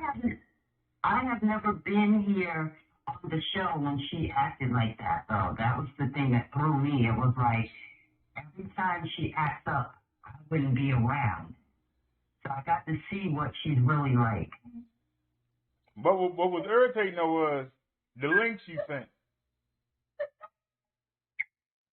Because you were sending the link, and it seemed like it was about you and not about her. But then you had links that made white people look bad, so that didn't help. But it's nothing new. You know that I always send links to the show when I'm compelled to do it, you know, and I had already got the message from you, so I was like, and matter of fact, you and I had discussed earlier about that particular video. Right. And I sent it, wait, didn't you send it to me? Or did I send it to you? You sent it to me, right? Or did I send it to you? What, the Karen video? Yeah. I sent that to you first. Remember today? I sent it to you. You said, oh, that's going to be good on the show, Snazzy. And not only that, but I sent it. She was trying to call in. Yeah, so I was trying to remember. I know the first thing I did was send it to Chung Lee and Liz. That was the first thing I did. Before I even watched it, I sent it to Chung Lee and Liz. And then I watched it, and then I came back and I told you I'm going to have a field day with this, remember? I told you I was going to roll with it tonight. I didn't do anything I normally don't do. It just happened to be somebody white. Yeah, normally it's somebody black acting a fool. And then McDonald's with Burger King. When it's somebody black acting a fool, we don't see her acting a fool. But when it's somebody white, because I noticed that she had typed, I'm white. Oh, what they got to do with anything? But you ain't that, is you? Exactly. Nobody was even worried about the color of Chung Lee's skin. I think that she was the one that got, you know, how should I put it? She's the one that got aggravated by the video. That's how it appears. But how could she get aggravated about the video? The lady was clearly wrong. And you know, but basically, when I see somebody black act that way, I get embarrassed, and I don't want to say nothing, much less go off and attack people. That's the point right there. We get embarrassed when we see somebody black acting a fool. So maybe she saw that woman acting a fool, and she might have been embarrassed by the situation. We don't know. But that's the kind of woman, just like the woman with the boy with the cell phone, or the woman with the woman that had the dog with the man in the park bird watching. They don't realize they can get you killed quickly. Correct. It don't take long. All they gotta do is get a couple of sips to come to their aid, and you in the morgue. And you ain't even done nothing. Hey man, what I do to you? You're black. You're in my way, and I'm gonna get you out of here. And you know, and like I said, you saw that cop should have yanked that woman up and handcuffed her. But because she was white, he knew there was going to be some repercussions of that department. That's why he waited until a white man came in. When that white man got there, what she do? She got right up. Gave that man for an hour and 34 minutes. I mean, a minute and 34 seconds. She wouldn't get up with the black officer. When the white officer came, she got up within seconds. Exactly. That lets you know right there. In this situation with Chung Lee, I just want to say, I don't have nothing against her. I didn't have nothing against her. I still don't have nothing against her because I'm a real forgiving person, you know. Because in order to forgive someone, you're forgiving, you know, it's not for them, it's for yourself. But I forgive her for her behavior, you know, because I really don't honestly, I don't think she even knows the parameters of what she does. So, you know, like, even if she comes back to the show, whatever, I don't have a problem with it because I wasn't acting a fool. She was. So, you know, I don't have a problem with it. Like I said, but I do feel she owes me an apology. I agree. And like I said, you know, she kept talking about, well, what she done for the show. And she said there, she said, I saw that with this Snazzy ever do, and I said it, and then I wrote it in the chat. Didn't say it. Exactly, but what pissed me off too was she doesn't realize that long before she came along, all of us have been donating. I mean, Liz, I'm sure Naya does in her way. When she does it. No Nightbot cares. There was people back in the day that was giving up big donations and stuff like that, but none of us ever turned around and stabbed you in the face by saying, "Give me back my money." I was like, that's ridiculous. She said that every time she get mad, and it's always something she didn't see. Grand Poobah was not talking about Chung Lee. Before I went to the delivery, he was talking about the woman on Facebook that said that if it ain't 12, that she can't deal with you. He said she must have some bad stuff. Now, how did me walking out the door, because we leave it out the door, everything is fine. I come back and I hear them talking all kind of, what that is? Yeah, what y'all talking about? Right, when you came back from getting, I guess, your order, it looked like all hell broke loose, and I'm like, what is going on? You know, and that's how it all occurred. But like I said, we were trying to get her to explain what happened. She needs to clarify what happened, but when she explains it, she needs to be more clear. Can't nobody understand that gibberish she's talking? We'd be like, what? And the excuses. That's why I tell y'all, some people live in La La Land, where they see something, and they don't see what we see. They see something different. Because by the time they go through their brain and come out their mouth, it's something different.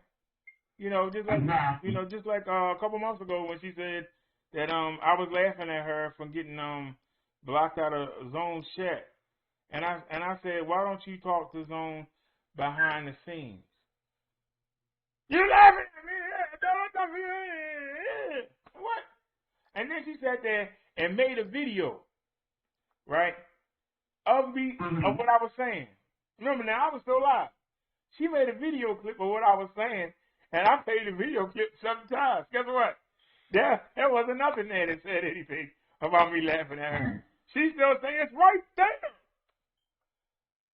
And then she put her son on the phone, and the son said, yeah, you. I said, son, tell me where I was laughing at her. She ate the phone back.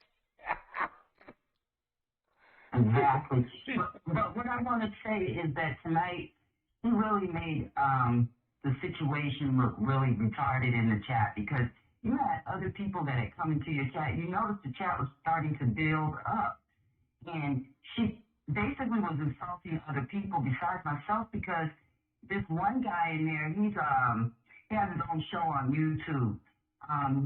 You called out his name. It's the Information Man Show. And I've gone to a show off and on. I listen to a show. You know, I don't really chat or anything like that over there. But he seemed like a decent person. And he was under the impression she was talking to him. Because he said, I didn't say anything to that lady. Did you see that going on in the chat? No. What was I doing? I can't see. When I'm full screen, when we're showing the video or something, like right now, I got the chat taking up half the screen. I can see it. But when I'm showing the video, or I can't see the chat. And I try to watch it on the phone down here as best I can. But I try not to, but I know I miss a lot of stuff. And then I go back and try to reread it. But if the show going fast, you know, if stuff that's coming in, it's hard to go back and look. And I'll be like, let's check the chat. And I know that I missed stuff. But I saw the guy come in. And then I said hi to him. And I don't know anything else he said. I don't know anything else he said because he never came. What happened to him? Charlie was being disruptive.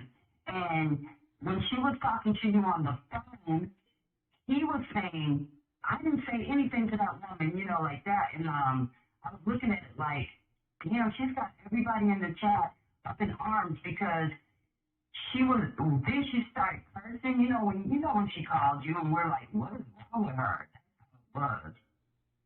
So she was steady blowing people out of the chat. People were leaving because they were like, I had nothing to do with that woman and her problems. And that's why I said that's a danger because, yeah, she thinks she's bringing people, but she actually sending people away. Exactly. But in her mind, she's bringing people because the chat did go from 6 to 12 when she kirked out. Oh yeah, she had it lit tonight. I mean, she really turned up. But she's done that on several people panels. It's not just she's done that on several people's panels. And like I said, people invite her just to hope that she self-destruct like that because they find it exciting.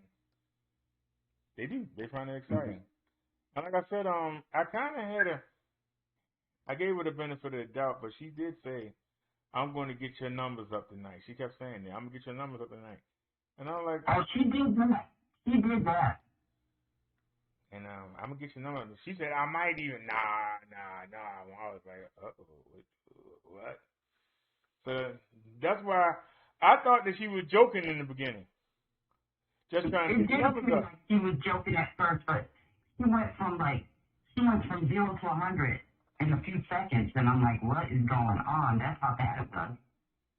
That's what I couldn't figure out. And like I said, No Night by Cares was in here when she went off one time, and she told her, yeah, you better get out of here before I throw you out of here. Ain't nobody donated more than me. Like we had to get on you. I was surprised she didn't come through tonight. But that's the reason why she doesn't come anymore. One of the reasons why she don't come anymore. Because Chung Lee had put something out that I thought that only No Night by Cares would know. And I made a video calling her out, but she didn't see it. But then I found out because she got drunk and let me know that she had got it off. I had the phone clipped to my chest, and I actually walked in the house and forgot to turn it off. So it's only a second or two at the end, but she of course caught it, and so I hurried up and took the video down. Right. But No Night by Cares, she's a sweet woman. She was a really sweet person, and she donated, But what really is what if you ever talk to Chung Lee again, tell her she owes the whole chat an apology because all she was concerned about was everybody else's finances in the chat, and we're all like, what's her problem, So she was trying to clog everybody's pockets. That was wrong. And what she was throwing up in the chat about you owed her $600, it went from $600 to $1,000. I'm like, Jesus, she just wasn't making any sense. You owe me $400 then. Said what now? I said where's the other $400? She was mad. It was a mess. But I'm just saying though. I mean, everybody kept saying, that she was toxic, but I thought that it was keeping her busy doing something. When you got somebody that's like isolated, and lonely, right. if they get into something, maybe you can pull them, and they won't get bored or they won't get lonely or start thinking about stuff that happened to them in their past and go reach for the bottle. Right, that's why I said I don't have nothing against her. If you feel like having her come back to the show, she does keep it popping. She keeps it interesting for sure. But like I said, when you talk to her again, just tell her she owes everybody an apology. Maybe she'll sleep on the situation. No, that's what's gonna happen. She's gonna wake up tomorrow. Hey, buddy. Like nothing ever happened. And Right. And she's not going to remember what she did. Nope. All she's going to remember is what we did to her. Right, exactly. That's what we're going to remember. Like I said, I kept trying to stop her, and she just kept coming in a different name, calling in. and I'm trying to just block these things. I'm not blocking her to be mean. I'm blocking her so she can stop. You know what I'm saying? Right. If you stop, okay, we can recover from this. But if you keep going, you know, it's only so much damage control you can do. But in her mind, he blocking me after I donate to him. He must have lost his mind. These other people don't do nothing like I do. I got more right than them. And that's the problem. That mentality. Right. Well, she was displaying typical addict behavior, except for one thing. I can't understand how you can go from Chun-Li 1, 2, and 3, and then come back with a name. It's like, are you really intoxicated? And, you know, for her to tell you she don't remember what she did, that would be a lie, because she'll know what she did wrong. I can't believe that well, everybody know her real name anyway, so. But I can't believe she came in under her own name. Right, exactly. I even wrote in the chat, I was like, you're doxing yourself. But didn't she use that name in Bruce Freeman and Victor Monchek years ago? Probably. I don't remember. You know, I always remember seeing her online as Chun-Li. I never seen her come in with her name. Well, she's had several different ones I've heard. But like I said, I just thought that she was turning a corner, and it seems like we can go 2 weeks, and then she actually went along. I think she went maybe 4 weeks this time without blowing up. Wow. Well, maybe you'll be able to touch base with her and bring her back to reality and everything. But I'm gonna get off the phone because it's late and I gotta get me some rest. But I just wanted to let you know my point of view on it. Like I said, I just feel like she owes people an apology when she comes back. And so she'll be back. She'll be back. When she is sober, she is so nice to talk to. But when she get the bottle, and I don't know what made her hit the bottle tonight. Well, you got to understand, too, like what you were saying, you know, with this COVID situation going on, and you got a lot of people that are, you know, at home, they're alone, and, you know, they look for an outlet. So that's probably what she's using as an outlet. And then when she comes online, she loses all focus on the fact that, wait a minute now, certain ways you cannot act out in public. She doesn't realize that even coming online, it's almost like you're out in public, even though she's at home, you know? Well, she said that her aunt died tonight. And that's why I wanted her to come on to keep her busy. I didn't want her to be sitting there and picking up a bottle. She was busy on the show, then she wouldn't have time for the bottle. That's what I was hoping. Well, how come she didn't let any of us know? Because we were in the chat. No one was aware of that. She said it in the beginning. Oh, well, you know, the way she talks, sometimes we can't clarify what she's saying. We couldn't hear her. No, a lot of y'all hadn't got here yet, but if you go back to the beginning of the show, she did say it. I'm trying to think if she was talking to Nia or was she talking to Grand Poobah. I'm trying to think of who got here first. Oh, okay, well, I think it was Grand Poobah. Condolences on that. If, you know, if her aunt passed away, condolences to her. That's what I don't understand. Her and Grand Poobah, I think, started in the chat before Nia came in. So I don't understand how you start with somebody and then halfway through you full throttle at them. I don't get it. I don't understand either. Right. I don't know what happened. Yeah. Well, it was good talking to you, and you know, it's always good to talk to you, and you know you're a long-time PD family member. Right. The show was good tonight, though, even though we had all that disruption, but it turned out to be a pretty good show. I think one of these days we're gonna have to get together and call Amazon, because I just realized we never activated the Echo because it's under your account. I know you don't forgot about it. I forgot about it until tonight. I was like, you know what? She got us the cheer, the sound system, and she got us the Amazon Echo, and it's sitting right here. I said, wait a minute. Can't you get a hold of Amazon and let them know? Because you got the packaging and everything at your house. Yeah, but I'm saying, are they going to switch it over with just my say so? Because it's under your name. That's why I can't activate it. That's why I was asking, do we need to call together or can I do it by myself?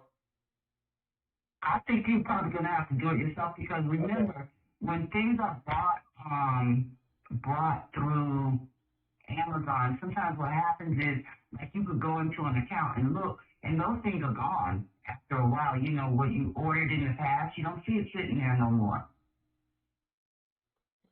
Oh, you have to go to my orders and then you go back to the years. I actually went back to 2018.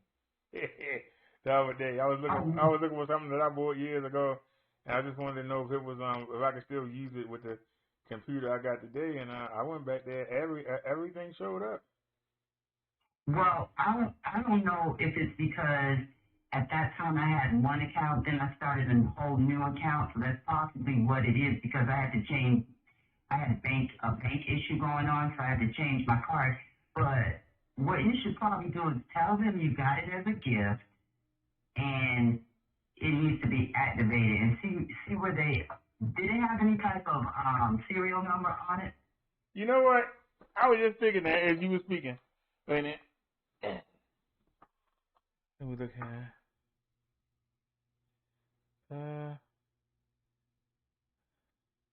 No, it just says Amazon. Well, get hold of Amazon. They're usually pretty good with situations like that. Because I remember I got some gifts before from someone that sent them to me. And matter of fact, one of the things was like a tablet. And I didn't have the warranty to it.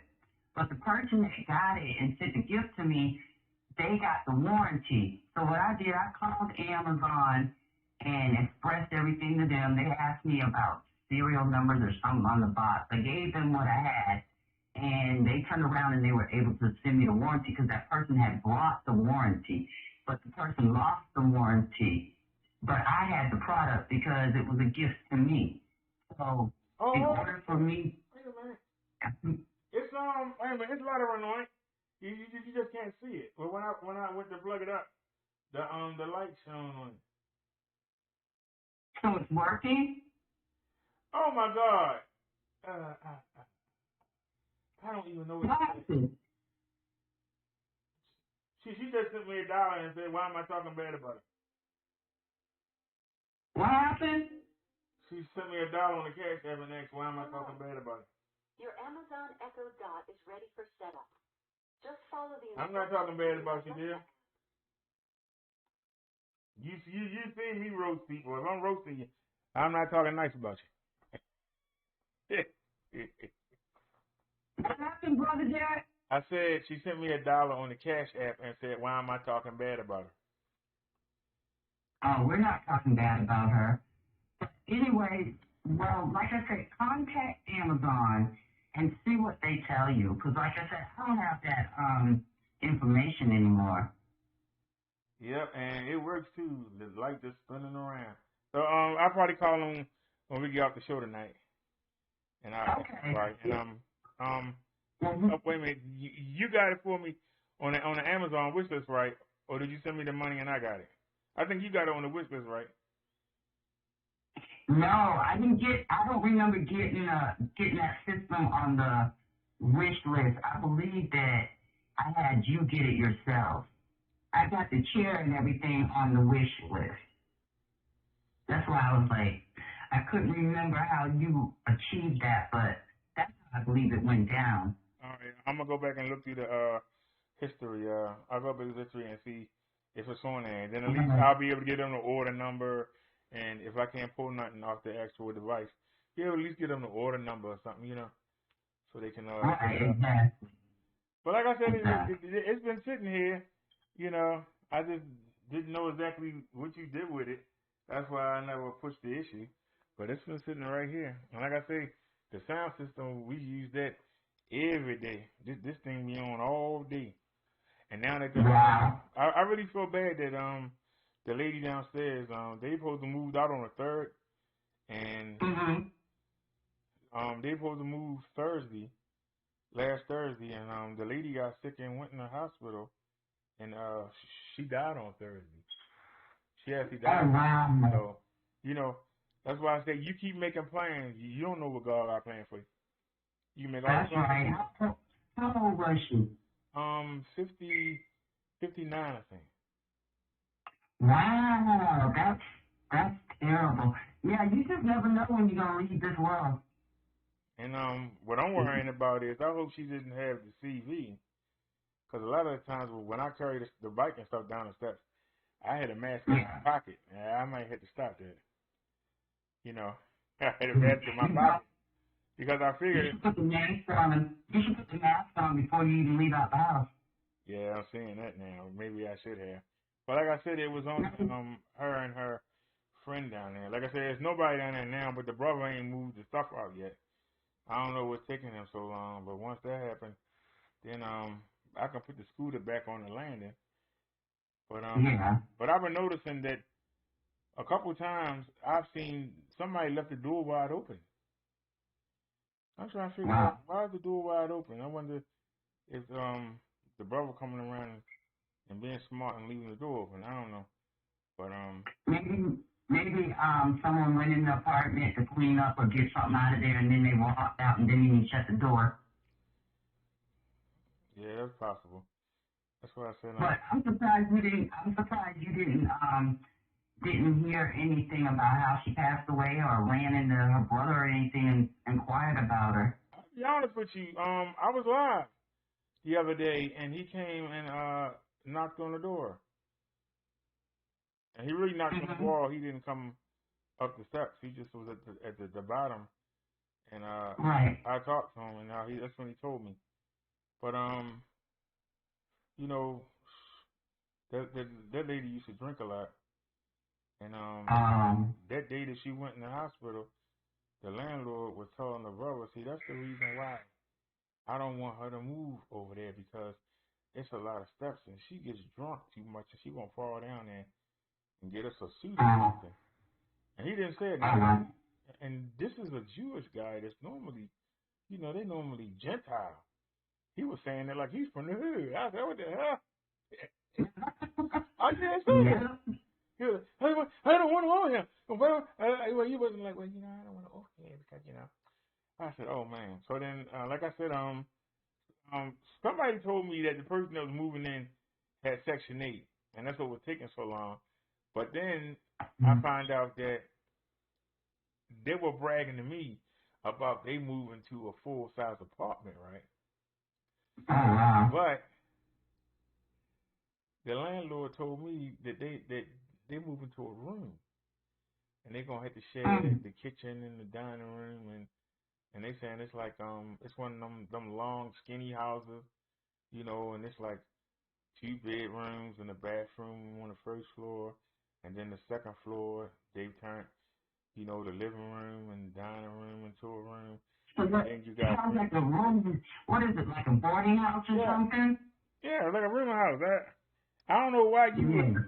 I don't know why you would move. You know what I'm saying? When you got your own bathroom and your own kitchen, why would you move?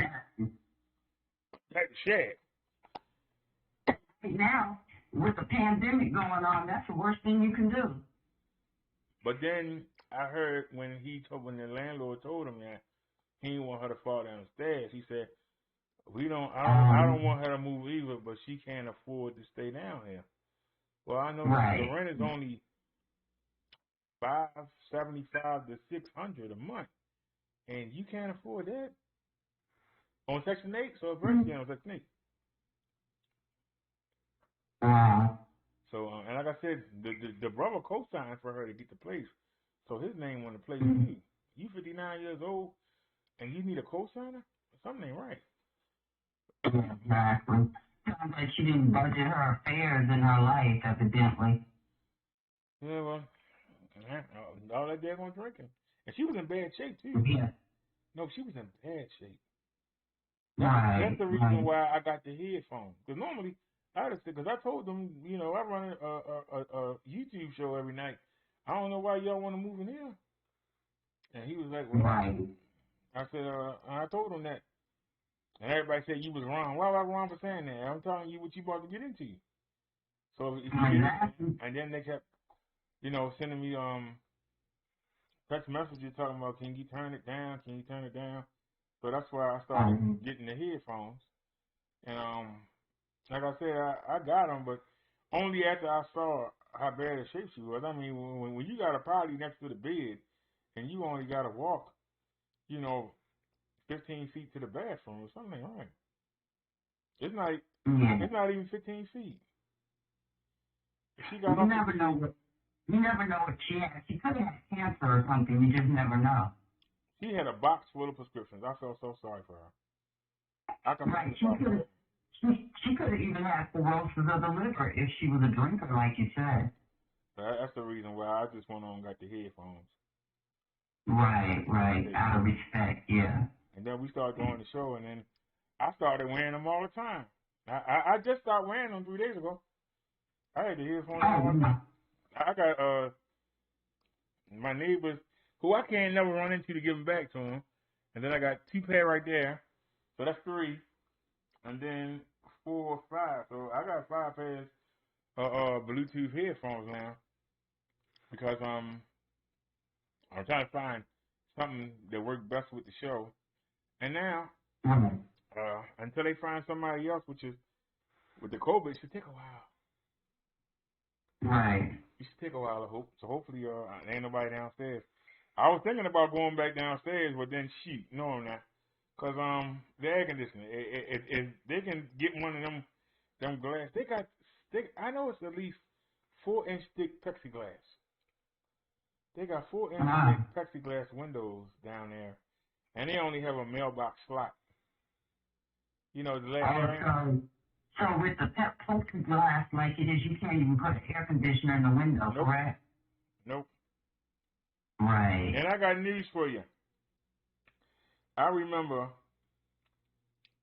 that Candy had said, hope she don't mind me saying this, but Candy had said, I hope that the heat choke you to death or something like that.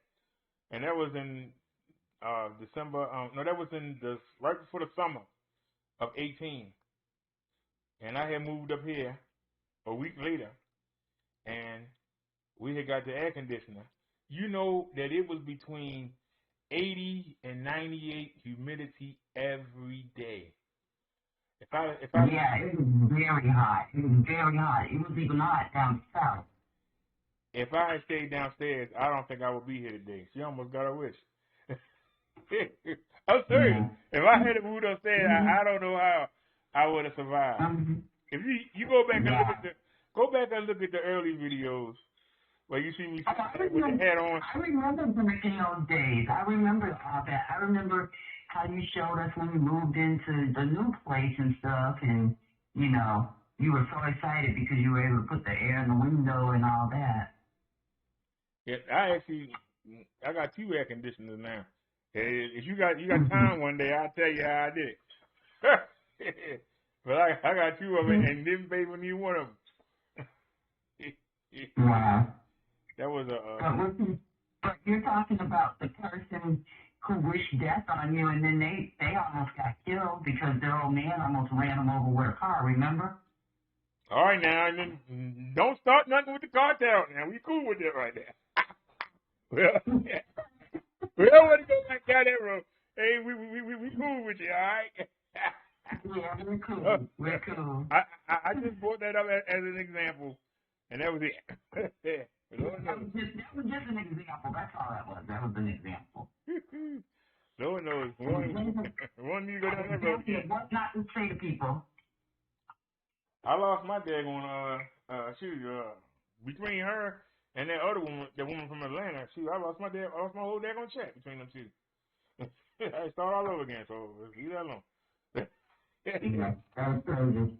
That's crazy. Well, I'm going to get off of here because I celebrated my daughter's birthday yesterday, and we had a pretty good time. We all did a Zoom meeting with her and you know, all her friends, everybody was doing a Zoom meeting, and she's pregnant, so the baby's gonna be due in July, and we did a reveal, you know, a gender reveal as well. And she started crying because she wanted a boy, but it's gonna be a girl. So Yes, well, if she watching, happy belated birthday. I don't think she's watching, but if she is, happy belated birthday. And right. And like I said, just be careful with this TV because we in our 50s and we are very vulnerable. And I'm saying, definitely. I'm sorry, but these things that I'm showing every day is horrifying. Yeah, and I'm not gonna. As far as the vaccine, I have to be really vigilant about that vaccine because I suffer from allergies, so I'm just not. And it's an up and down thing because one minute your thought process is, okay, maybe I should get the vaccine, but then I turn around and I'm like, I'm not taking that vaccine because I don't know what's in it, you know. But you turn around. And I went to my pharmacist and I had to get a shingle shot. And he said, "Are you getting a vaccination?" I said, "I don't think so." He said, and this was an older white gentleman, right? He said to me, he goes, "I'm not either." And I said, "What?" And he goes, "Quiet as it's kept." He said he had heard about, you know, pharmacists hear things that we don't hear about. He said he said, "I know you don't know this, but in California, they had given 2 people the shot, and they he said they didn't wake up for 2 days." I'm like, what? What? Yeah. Yeah, he said that, you know, like he's a pharmacist, so he hears about things that are happening in, you know, pharmacies away, you know, around the United States. And he told me, he said, well, they're not letting everybody know what's really going down, but he said that he knows 2 people had taken that shot and they didn't wake up for like 2 or 3 days. And hearing that, I'm like, oh my God, that's crazy. Some people are getting the shot. My sisters that are working in the hospital, two of my sisters work in the hospital, and they got the shot. They got the vaccine. They seem to be doing fine. And then my youngest sister, she just got out the hospital because she was fighting for her life with the COVID and the pneumonia. She can't go back to work right now because it's up and down for her every day. She's sick one day, and then she gets a little bit better, but she goes right back to being sick again. Hey, gonna ask you something real quick. Gonna ask everybody. If I let Chung Lee come back, will y'all let her apologize to y'all? I doubt if she do it, but if she don't stop sending me stuff on the daggone cash app I'm talking about her. Come here and apologize to everybody. She isn't blocked, right? Did anybody block her? No, I timed her out. I didn't block. So I timed out her name. I didn't block it. I timed out her name because all the Chun-Lees, I think you blocked them all. Not the last one she was in, the memes, what was that, memes 3 or whatever? That she was in, I timed her out. But the last one I saw, I thought was her name, and you saying that she came back in as somebody else? She came in several times. She was she's Chung Lee, then she's Chung Lee memes. Then it was a memes 3, right? Or a memes 2 or memes 3, wasn't it? When you run the show, that's the one thing that Tommy is good at. Man, he can watch that chat and keep going at the same time. I don't know how he do it. Well, let her come back. I mean, we don't have a problem with it. Like I said, she's the one that was acting crazy. Just when you talk to her, tell her apologize to people. That's all she got to do. And how do you access the block list on this new studio? Studio sucks. I don't know why they changed it. YouTube had a good thing going on with the class. Yeah, they changed a lot of stuff. You probably have to go into your, what is it, the YouTube studio, and find that block list, right? Can you find it? That's what I'm looking for now. Go to channels, comments, recent subscribers. Oh Lord, average Joe Lamar. I sure hope that's not a LE alias, is it? Last thing we need. Okay, it's probably gonna be under comments. So let's go to comments and see.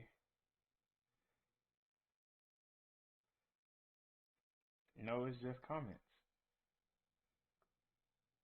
So it doesn't show you your block list anymore?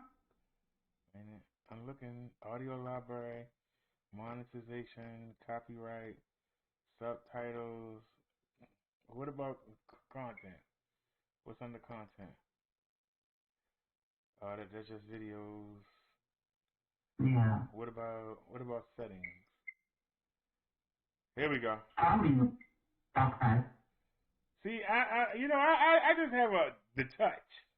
I just have the ability to just find my way around stuff. That's why you learn it as you go. What I would do if I were you, I would just go in and find the block list and unblock her. That's all. Just unblock her. Wait a minute, I'm looking now. Man, you got some weird names. A jokey dog. Who the hell was that? You got some weird people. Yeah, exactly. Okay, there's our number 2. I removed that, and let's see if there's any others in here.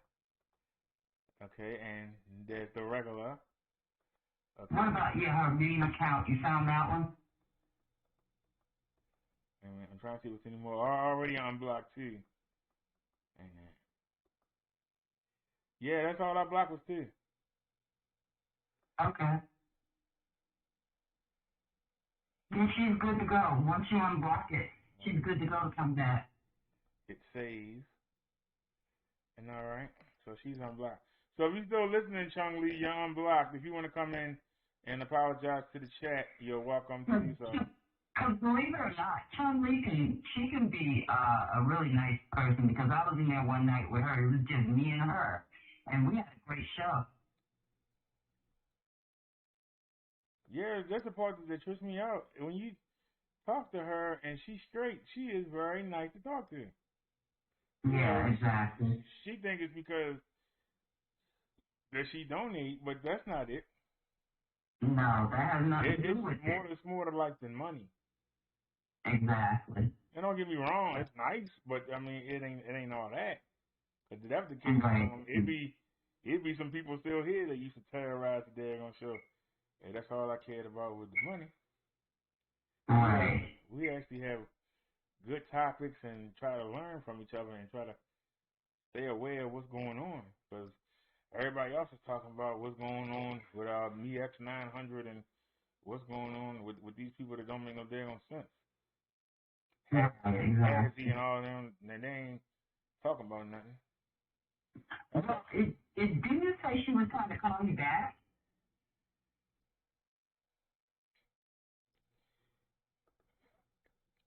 Brother Derrick. And she could have been called because I opened up her Hangout. Oh, that's right. You said she cashed out you and said you were talking bad about her. Yeah, that's why I said if she's still watching the show, she should be able to come back. And I'm sure she's still watching if she's talking about me talking about her.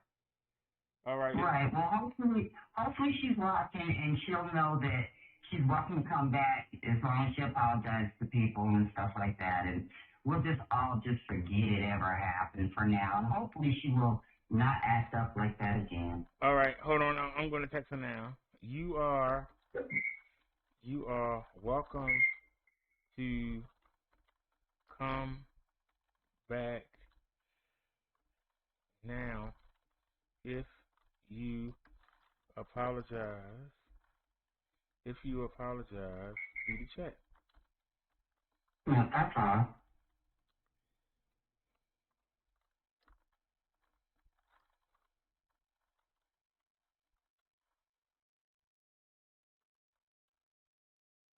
All right. So I typed it to her. So because we already in the phone call, it won't let me call her. I don't know how I brought you in. I don't know how I brought you in, because I did bring you in earlier. and it was messed up because I could not hang up the phone from that hangout from my end. I kept saying, can you hang it up? Can you hang it up? So I think it hung up though, didn't it? Let me check it. Hold on. Yeah, it hung up. It hung up. It hung up because I had to call you back, remember? Right. It hung up. Okay, well, Brother Derrick, you have a blessed Sunday. It's always good to hear from you. How's our buddy Reg doing? Is he still making videos? I haven't heard nothing about him. I'm stuck to him, but I ain't seen nothing from him. Reg is doing good. He's been doing a lot of Michigan lately. Like he'll do his streams and he goes to different places in Michigan right now. You know, with the pandemic going on and stuff like that, he's not really traveling outside the state right now. His plans are to, in about a year, head back to California for Skid Row. Well, I know one place he ain't going. He ain't going to that state capital on the 20th. The thing that's off, you mean in Washington, D.C.? Yeah. Yeah, I was glad he didn't go for this last thing that happened at the Capitol, because normally, like, you know, he gets involved in different activities around the United States, but he didn't go, and we were all so grateful that he didn't go and get involved in that. He's a very bright person, and he knows what to do and what not to do. I think that he was aware that something shady was going to happen down there, and the last thing we would have wanted was for him to be down there and get involved in that situation and wind up getting arrested, you know, because he's not a bad person. He wouldn't get himself caught up in any of the stupidity, but still, you know? Because from what I'm hearing, they're still arresting people that went. Yeah, arresting the went. That's you see the story about the man tonight. The man had a pass to get in there. That man had a semi-automatic weapon, fully loaded, with an extra double the ammunition clip on the gun, and he had 6,000 bullets. What the hell was he doing? He meant to do harm. And like I said, we're all glad that, you know, Reg didn't go down there. He, like I said, he does a stream. He did a stream today. He did a stream the day before. He's been going to different parts of Michigan, so that's what he's been up to. Oh, yeah, I'm better keep an eye on him to see if we go around Sanford. I went to Sanford, Michigan once. I think he's supposed to be doing a stream tomorrow, or I know he's doing one Monday, and there's a possibility he might be doing one tomorrow, but he did one today, too. And he did one the day before. Believe it or not, all the black folk ain't in Detroit. They got black folk out there in Saginaw and in Sanford, out there on the lake. You know where he went today? He went today, and he was in Detroit, right? Yeah. And he went into this raggedy neighborhood. And it was so spooky. You got to see that video he did today. Not the one he did the day before, because the day before, he was in a beautiful area of some part of Michigan. But today's video, well, yesterday's video, it shows this raggedy part of Detroit. And he's walking and stuff, and it was like all these abandoned houses, and at one point he thought he was going to get killed because, you know, that's like gang territory. So he comes off that street, and he gets back to civilization, and he was cracking us up because he was like, let me get on the other side of this area. I can't remember what it was called, but he only went a few blocks, and when he went off one street, you should have seen the whole area lit up, and it was a totally different look. You gotta watch the Shay Show. You gotta watch the Shay Show. There's so many places in Detroit that look like a piece of Dookie. I mean, I wouldn't let my dog live there. I'm dead serious. Yeah, and that's dangerous. Detroit is dangerous because I seen the guy that streams, Charlie something is his name. Bobo? He drives through. I know you're talking about Bobo.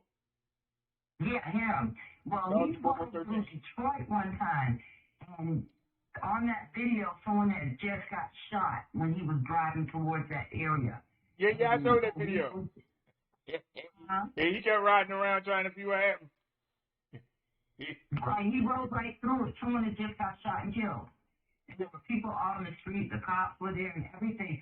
And that was the concern today when Reds went into this neighborhood in Detroit. It's dangerous in Detroit. You could get caught and you wouldn't even know what happened, or who did it. I got news for you.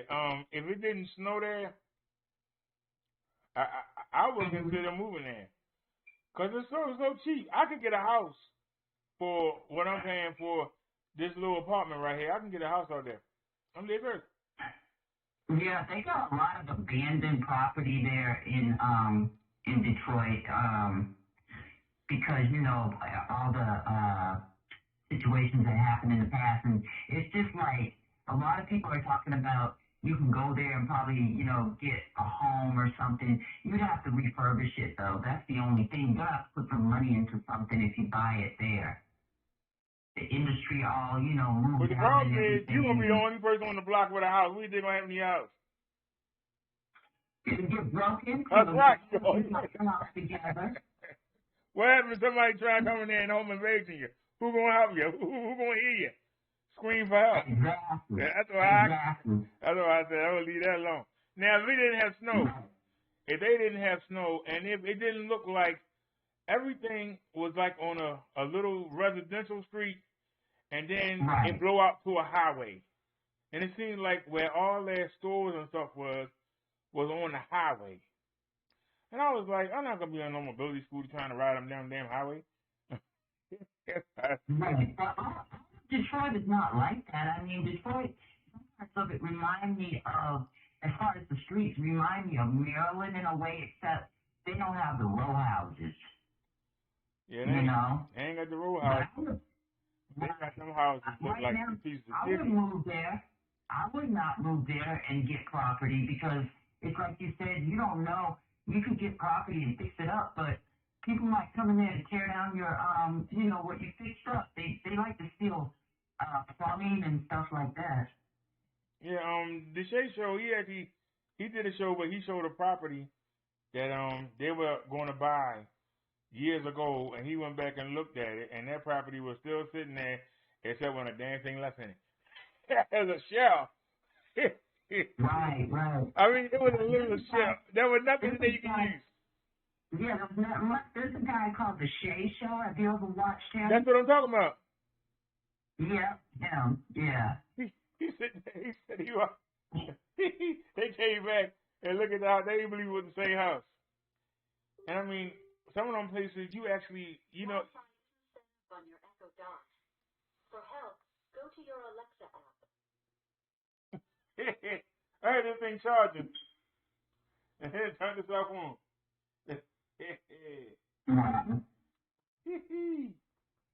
Yeah, I know what that was. I ain't gonna lie to you. I know what the heck. That's what I said. I was like, who's talking now? I know what it was. That was the Echo or Alexa, whatever it is. Called. Yeah. So they said they go to the app. So let me look in the app store and see if they have an app for it, and we'll look into it.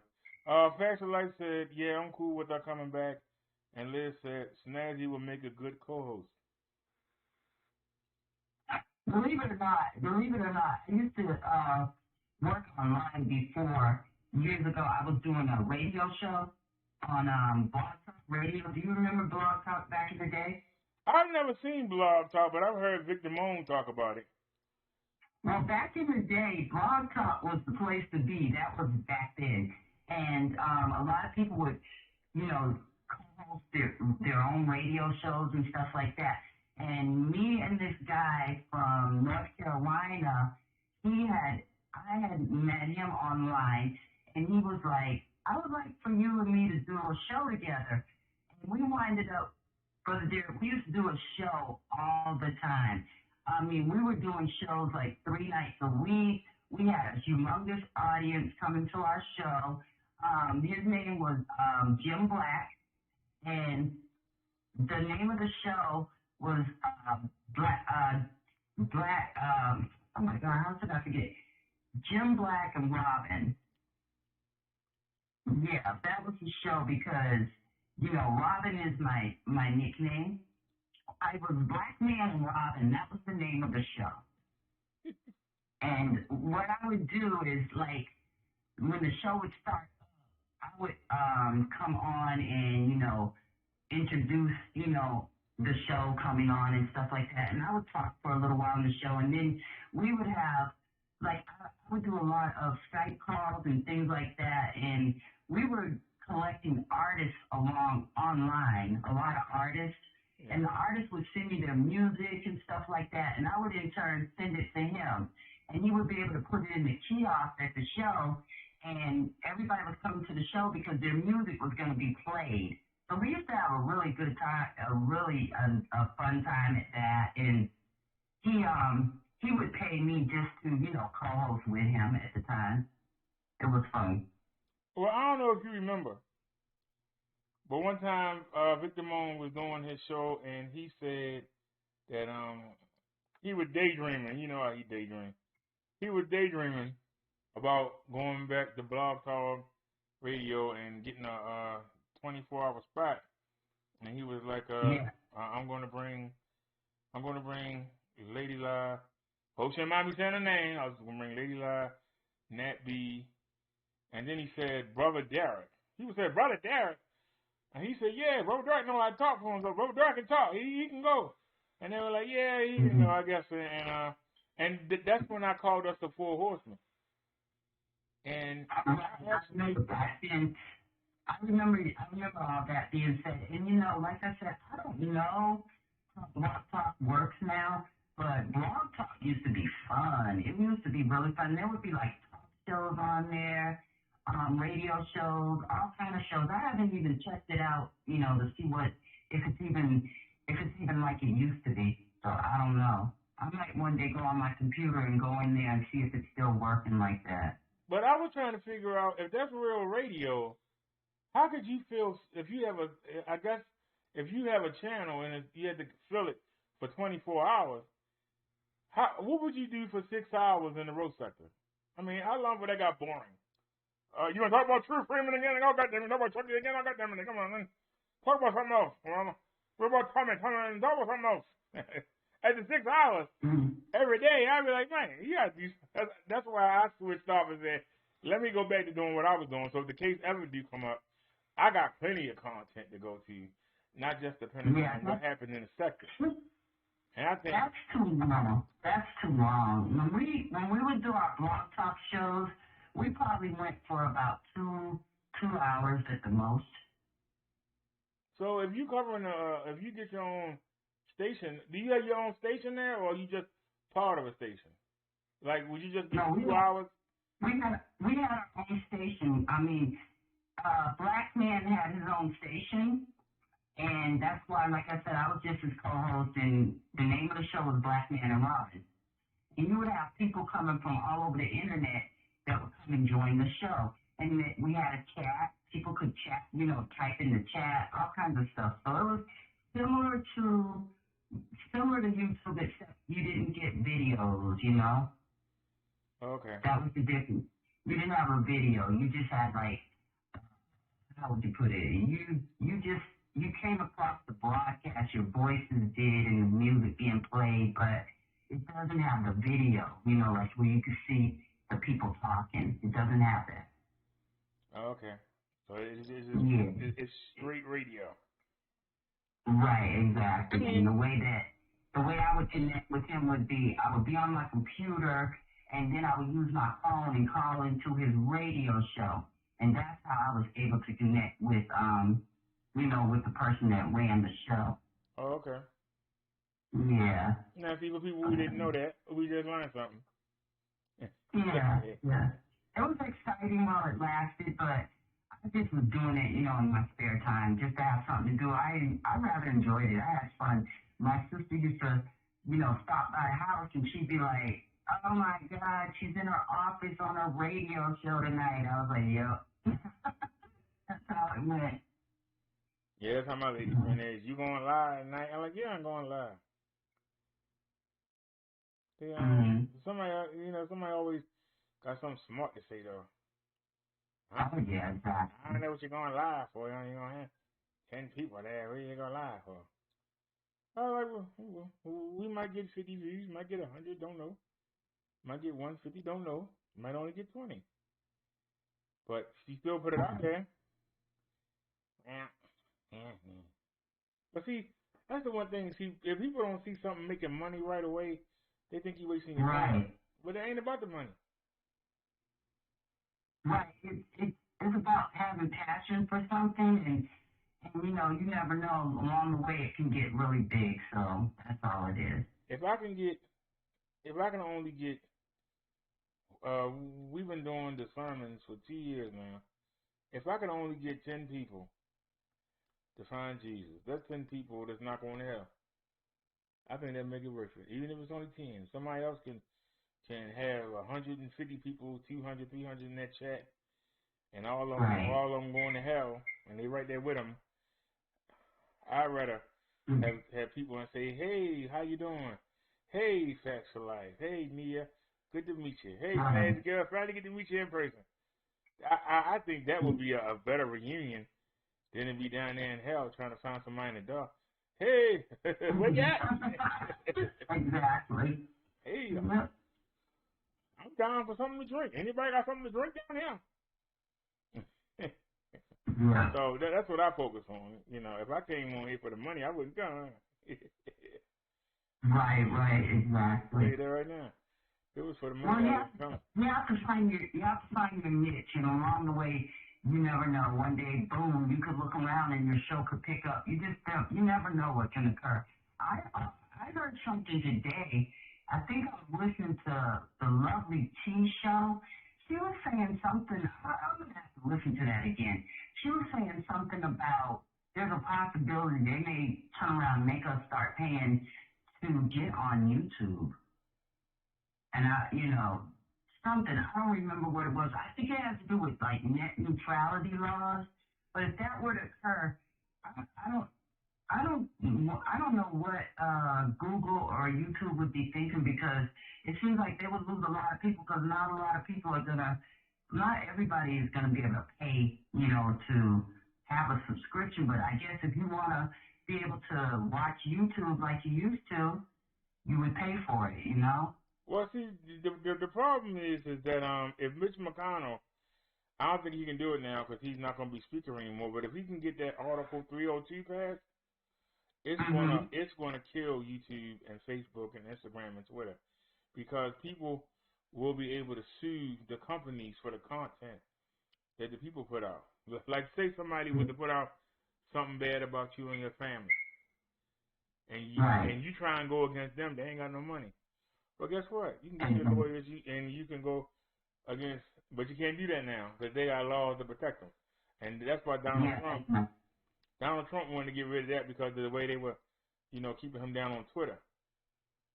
Right. And see, he can't sue him. He can't do nothing to him. They can block him. Right. And he think he's the top dog, and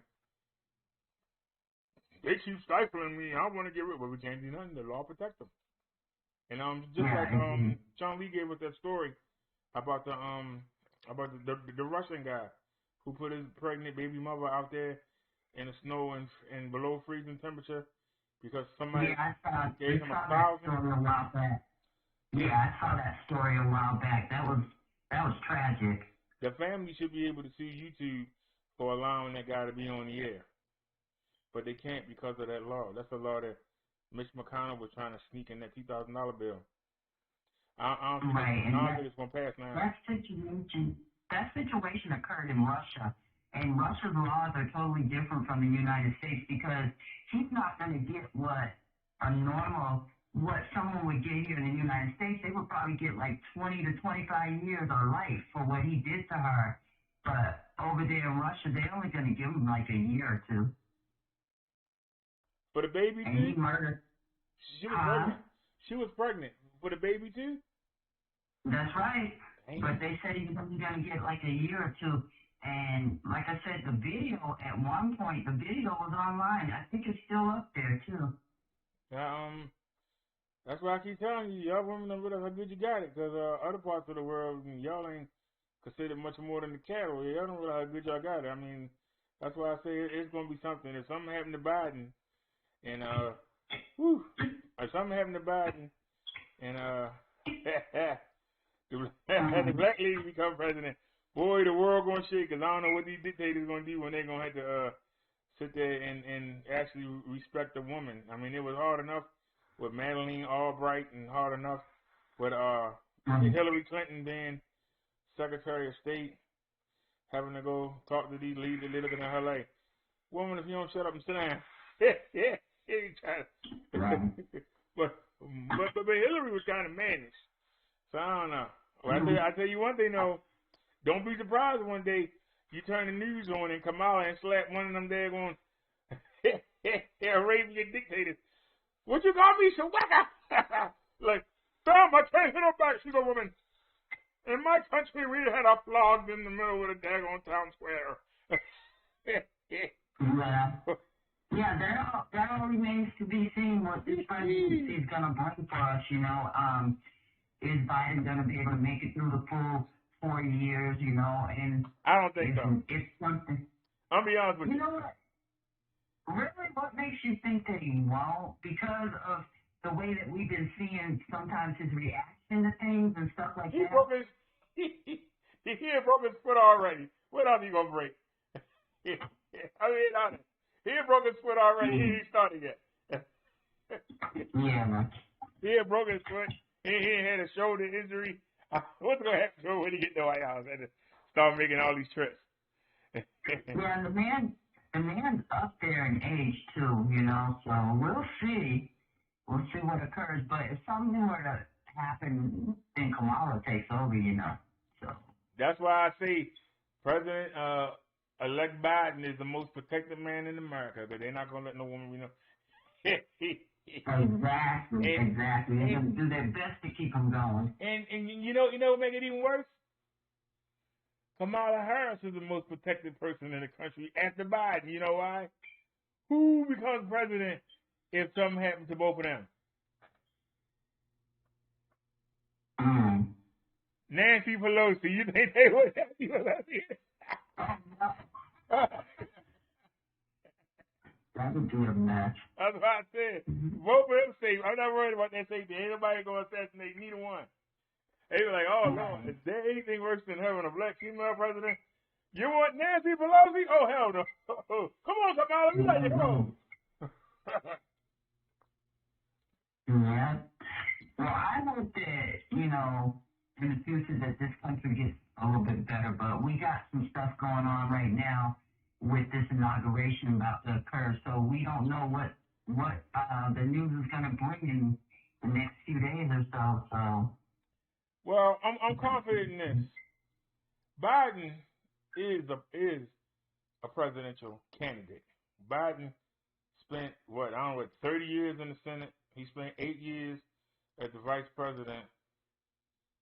He was under a black man for 8 years. I think that Biden can come in. I like the way he says, I'm not just president for the Democrats. I'm president for the whole country. Donald Trump don't say that. Donald Trump say, I'm for my MAGA people. What I noticed Biden's bringing is he's bringing some ease to the country when he does his speeches, you know, and those are things that Trump wasn't doing. Trump wasn't giving us that professional speech that we needed to hear to try to calm things that were happening. But you know, a lot of times when like he just put out his budget and all that stuff of what he's gonna try to get for us, but we just have to wait and see on that, because either way it goes, it's still got to go on the floor to be voted on, you know? Yeah, but the good news is that Kamala Harris is the 51st Senate. Now, some things need 10 from the Republicans, even though they got that number, but she'll be able to come in. I know that they can do 3 times a year, they can do a bill without Republicans at all. So the Republicans try to stop the stimulus. They can have Chuck Schumer is going to be the leader of the Senate now. Before it was McConnell. McConnell could block things. Now he's just going to be another senator. So he's not going to be able to block anything. And Schumer will be able to put it on the floor. And like I said, if need be, they'll be able to override because technically it's 51. It's really 49 to 48. But the two independent senators that we have, they always vote with the Democrats. So right now, it's 50-50. And so and you know what? Kamala is the first female vice president, right? Right. Right, because there never was one before. Nope, and she's the first black. Or minority. I kind of different on that situation right there. I don't see her as a fully black woman, you know. I was under the impression that she was, she has a lot in her, but I never heard that she was particularly a black person, have you? Well, if you want to call her a mulatto back in the slavery days was still considered a Negro. Right. So, is her father black? I believe her father was black, but I think her mother is something else. Mm-hmm.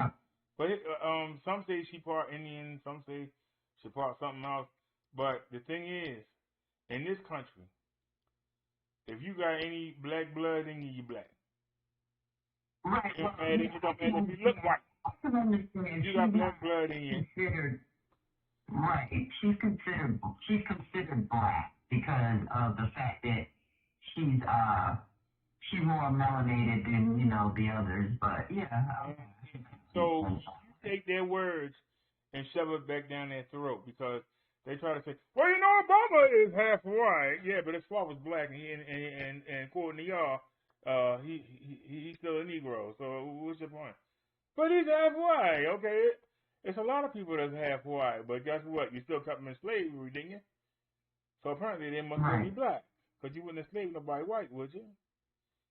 So we just gonna use it against them when they try and say, well, you know, they only part, you know, so it's not like they're fully black, you know. And well, when they go somewhere, they get treated like they black. So don't try and take it back now. Don't try and make yourself feel better when you try to sleep at night. No, these are the rules that you laid down. Don't go back on them. See, people have a habit of making their own reality. Yeah, well, you know, he's not really black, you know. I remember back when Bill Cosby was at his heyday. I've heard white folks say, well, he's not really black. That's Bill Cosby. He's not really black. Well, he's not? Really? You know, I played a clip of Muhammad Ali when he was in, I don't think he was in America. I think he was in Europe. And being interviewed and on some show. And this woman stood up and said, you know, I understand y'all minorities because when I went over to America, me being England, I was discriminated against. Look at her like she's crazy. He said, ma'am, you can go to any restaurant and eat where you want to eat. You can go start a business and start where you want to start. I want a gold medal for this country. I can't even go sit down at a restaurant. What are you talking about? I left my butt off. I see that Liz said that Kamala's dad is Jamaican. So, yeah. Still black? Okay, so yep, she's got black in her. That's like saying, no, she's Haitian. Wasn't Haitian slaves? No, she's from the Virgin Islands. They didn't have slaves in the Virgin Islands? Yeah, they did. Yeah. Well, you know, you gonna keep on going where you know, and I'm gonna say, you know, you should shut up. You lost. Give it up. Because, like I said, if she do a good job, that's what's more important. And hopefully, by her not being a United States black, if that's what they want to say, hopefully she doesn't have that gene where she stopped listening, hearing what you're saying, and just start fighting. And she be up there beating up people. What you say, Humphrey? What? You gonna pass this bill? God, don't Hopefully she ain't got that gene in her. Right. And I'm not being funny. I'm telling you, you know. I'm that Yeah, woman. I know. You're just being a little condescending, that's all. When you take them to that point, there ain't no coming back. Cause somebody hit the ground. What you do? Well, President, I gotta get off the phone, but I really enjoyed talking to you tonight. I enjoy talking to you too, and please don't be a stranger. Come back and see us. I try not to, but you know, with me having to work and stuff like that off and on, I'll be retiring soon, so I'm looking forward to that.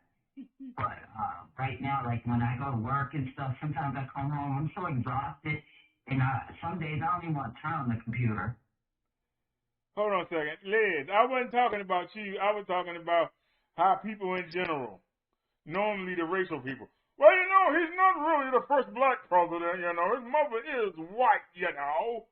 Well, if we was back in the plantation days, he'd be out there in the field or he'd be inside the house working, but he wouldn't be no kind of slave owner. Well, you know, I'm half white. The master's my daddy, and don't mean nothing. Except that you ain't got to work in the field. That's all that means. You still in the same plantation. You still can be whipped just like everybody else. You still get bossed around by everybody. Like, hey, boy, come over here and clean my boots. Yes, sir. Yes, sir, master. What's my name? I don't know your last name. I just know you're white. I call you master. All right, then. Clean my boots. And that's it. It ain't gonna matter. You know, the master of the plantation I come from is my daddy. I ain't asked you that. I said, clean my boots. So it was good enough back then. It's good enough right now. So don't sit there and say, oh, well, you know, the half whites are. Nah, they half whites are good. You might not kill them. Maybe you won't kill them. To get them out of office. We'll take that as a good thing. Right. Well, Brother Derrick, you have a good night, sir. All right, Snazzy. Let me go ahead and get the CV numbers. And it's on. We had 5 hours and 25 minutes. Yeah, we got to get. And make sure you text John Lee. I did. I'll text her again, but she didn't answer. Oh, okay. She'll get back with you. I'll hit her again. Yeah. All right, sir. You have a blessed night. All right, same to you, Snazzy. Thanks for calling in. Okay, no problem. Bye-bye. All right, bye-bye.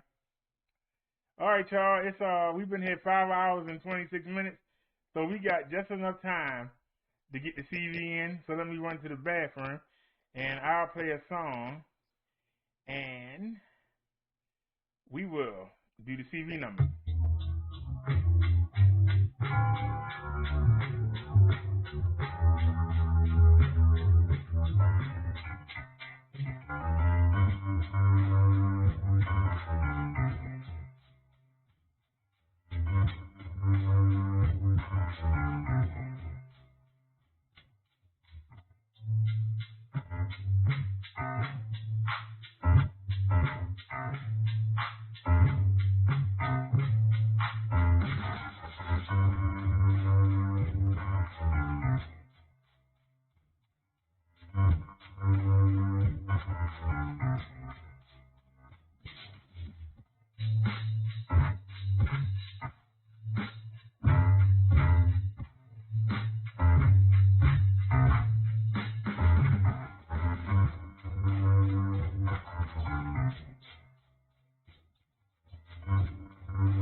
All right, good night, Snazzy. Good night, Snazzy, and thanks for the good talk. All right, y'all, we're gonna do the CV numbers. We got half an hour left here. And for those that are wondering, that's my version of the symphony.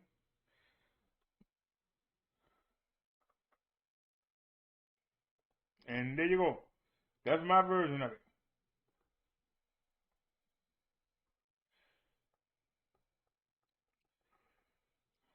$24,306,043 cases of the CV we know of. 405,261 people have perished to the virus. Okay?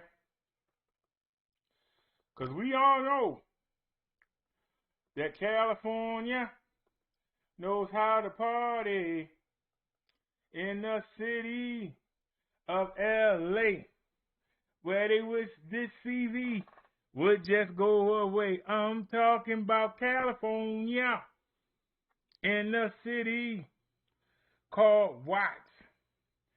Gangs in the CV, hey, that's all they got. I'm talking about California. They got 37,050 new cases a day. They lost 400 people. God damn.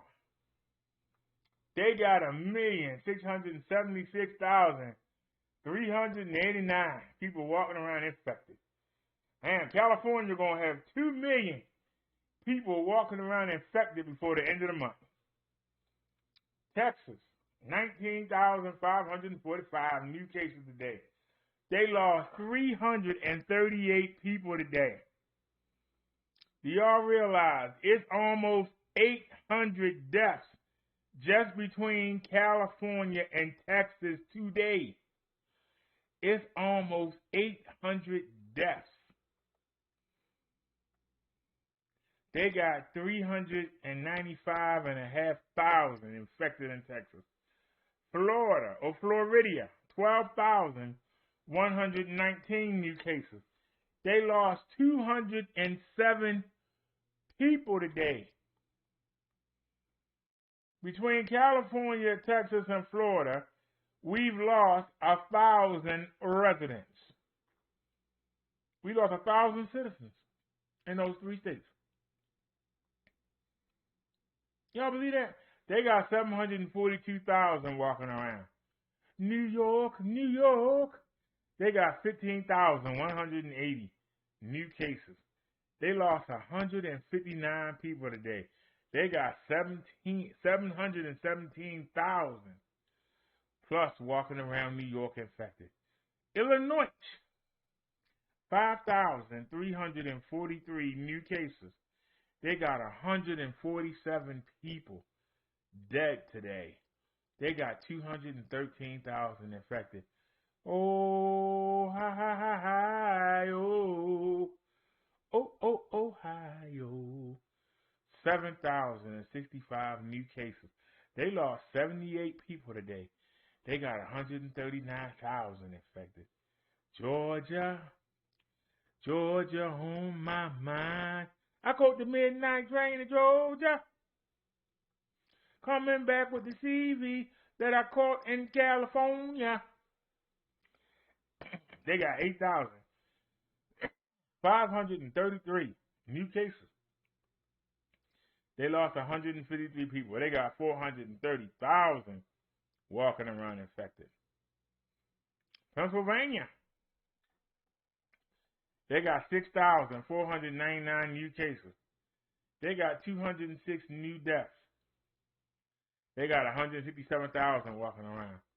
Tennessee, Tennessee, 4,808 new cases. They lost 44 people. They got 67,000 walking around infected. Ain't nothing finer than the mountainsides of North Carolina. They got 8,000 new cases a day almost. They lost 83 people. They got 138,000 walking around. Arizona, 8,715 new cases. They lost 208 people. They got 565,000 infected now. New Jersey, 6,003 new cases. They lost 87 people. They got 282,500 infected. Indiana, I said, ooh-wee. 3,889 new cases. They lost 41 people. They got 202,000 infected. Michigan, what up, though? They got 2,211 new cases today. They lost 119 people. They got almost 125,000 walking around. Wisconsin, they got 1,937 new cases. They lost 128 people. They got 27,000 infected. Missouri, no stats. Massachusetts, they got 5,800 new cases today. They lost 74 people. They got 98,000 walking around infected. Minnesota, 1,485. They lost 37 people. They got almost 14,000 walking around infected. Virginia, 6,757 new cases. They lost 50 people. They got almost 389,000 infected. Alabama, I said Alabama. They got 3,153 new cases. They lost 89 people. They got 192,500 infected. Ain't nothing finer than the beaches of South Carolina. Anybody heard from the driver? I sent him an email. He never sent nothing back. 6,455 new cases. They lost 71 people. They got 203,000 infected. Colorado, 2,025 new cases. They lost 20 people today. They got 285. No stats for Louisiana. Oklahoma.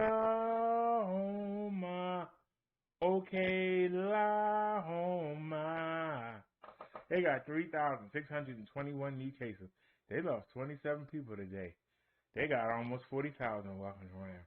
Oh, shucky ducky. It's time to go to Mitch McConnell's state of Kentucky. 3,055 new cases. They lost 32 people. They got almost 281,000 infected. Ain't nobody caroling in my itty bitty state of Maryland. We got 3,292 new cases today. We lost 47 people. Thank God I ain't one of them.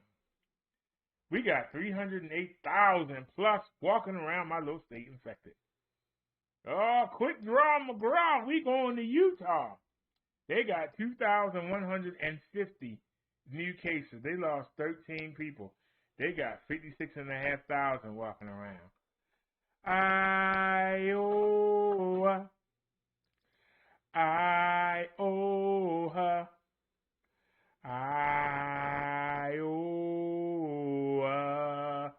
They got 1,051 new cases. 1,151 new cases. They lost 64 people. They got 34,500 infected. Washington State, 507 new cases. They lost 8 people. They got 164,000 walking around. The fake Kansas, Arkansas, however you pronounce it, 2,543 new cases. They lost 30 people. They got almost 26,000 infected. Nevada, 2,040. They lost 63 people today. They got 112,500 infected. The real Kansas, where's Toto and Dorothy at? Where's the Tin Man? Ain't nobody home. No stats. M-I, crooked letter I, crooked letter I, humpback I, Mississippi. 2,680 new cases. They lost 70 people. They got 46,500 walking around infected. No stats, for Connecticut. No stats from Nebraska. New Mexico. I said New Mexico. 1,088 new cases. They lost 36 people today. They got 75,000 infected. Idaho, Idaho, Idaho, Idaho, Idaho, 806 new cases. They only lost 2. They got 83,000 infected. No stats for Oregon. West Virginia, 1,475 new cases. They lost 28 people. They got 27,000 infected. South Dakota, they got 341 new cases. They only lost 4. They got 4,800 walking around infected. Rhode Island, let me roll that off for you. I said Rhode Island, no stats. North Dakota, 115 new cases. They lost 8 people. They got 1,500 walking around infected. I'm going to watch wrestling with Tito Santana, hanging out in the state of Montana. 421 new cases. They only lost 2. They got no stats.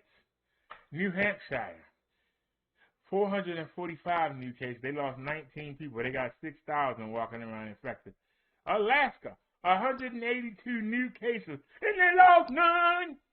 They got 1,800. I'm sorry, they ain't got no stats. Wyoming, Wyoming, Wyoming. 159 new cases, and they lost none. They got 1,800 people walking around Wyoming. District of Columbia, 397 new cases. They lost 5 people today. They got 9,300, almost 9,400 walking around infected. It's a pain to live in Maine. Everything's the same, and it's so plain. I tell you, it's boring. It's bound to have you snoring. It's such a strain, a pain to live in Maine. Maine, 438 new cases. They lost 30 people. They got almost 21,000 infected.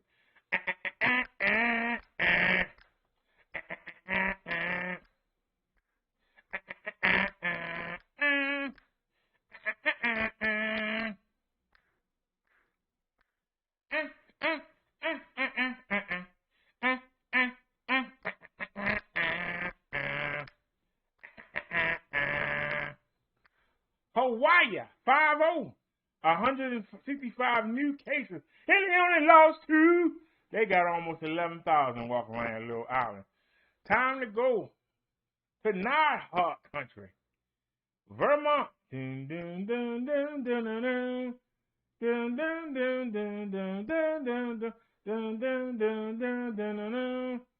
Vermont, 181 new cases, and they lost none. They got 3,100 walking around infected. Time to roll that R. I said Puerto Rico. Let me try that again. I said Puerto Rico. One more time. I said Puerto Rico. Gotta roll that R. 985 new cases. They lost 11 people. They got 73,000 walking around infected. The island of Guam, 7 new cases. And they only lost 1. They got 135 people infected. United States Virgin Islands, they picked up 72 cases today. And they lost none. No stats for the Maria Islands or Samoa. No stats for the U.S. military. Veteran Affairs picked up 1,035 new cases, lost 117. They got 19,500 infected. No stats for the federal prison. And the Navajo Nation, I said the Navajo, 214 new cases. They lost 7 people. They got almost 12,000 infected. Let's check our numbers here. Total, 24,306,043. New cases for the day, 202,767 for the whole United States. 202,000. Total deaths, 405,261. Deaths today, Americans that died today that we know of, 3,377,000. How many people walking around infected that we know of right now in the United States? 9,557,138 Americans are now infected with the CV. All right, did we do it? Come on. Did we do it? Enough time? Come on. We didn't go over, did we? I rushed it, but we did pretty good. 5,046. Let's see if we got 14 minutes. Let's see if we can squeeze in a news story, and then we'll call it a night.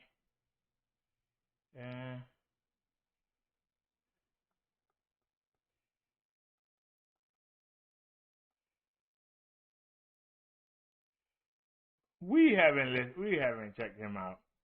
It's Jimmy. It's Jimmy. But first,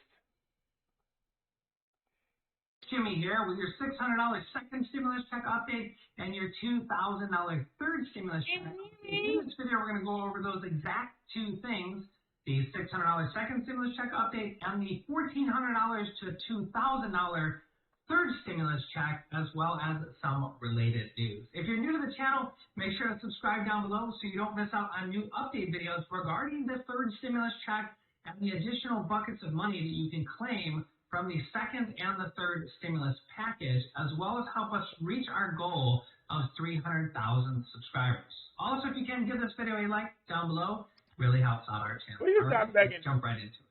All right, we are up for several big days ahead. I know we've had a lot of big weeks lately. We did get the second stimulus check package passed, and the second stimulus checks are going out, or you've already gotten them now.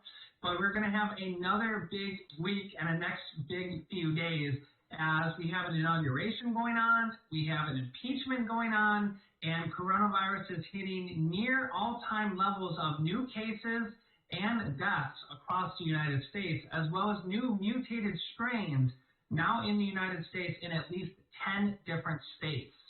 Joe Biden says that he is going to deploy FEMA and the National Guard to set up COVID vaccine clinics across the United States Wednesday. On Tuesday, the impeachment proceedings are expected to start in the Senate, and there's going to be a lot going on this week. Joe Biden says, quote, the policy changes that we're going to be making are going to take time to show up in these statistics. It's not just statistics, it's people's lives. Apparently, Nancy Pelosi, the Speaker of the U.S. House of Representatives, has not sent the impeachment articles over to the Senate yet, and apparently is strategically waiting on when she's going to do this. Speaker Nancy Pelosi declined yesterday to reveal when the House will send its resolution of impeachment against President Donald Trump to the Senate, leaving the country and her caucus guessing on the timing of the trial in the upper chamber, also known as the Senate. She said to reporters, and you'll be the first to know when we announce that we're going to send it over to the Senate.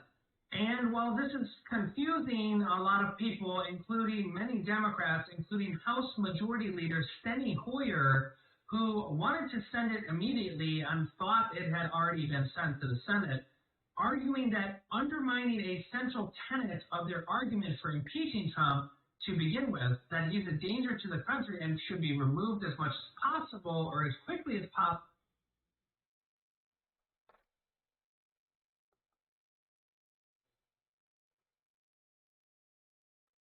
How much time we got left? 9 minutes. Well, actually 8 minutes. Possible, but yet on Wednesday he's going to leave anyways because it's inauguration day at noon on Wednesday.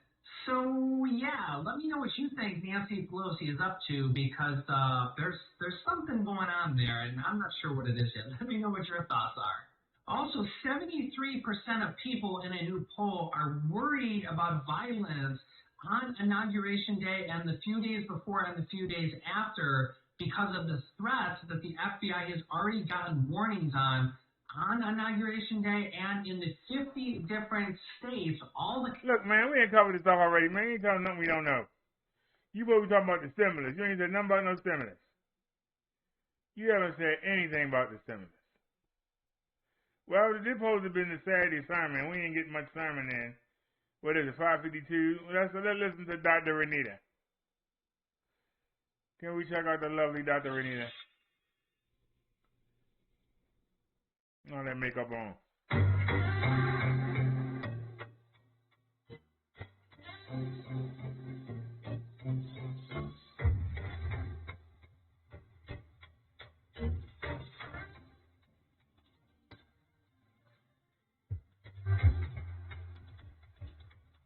Blessings, everyone. How is everybody doing?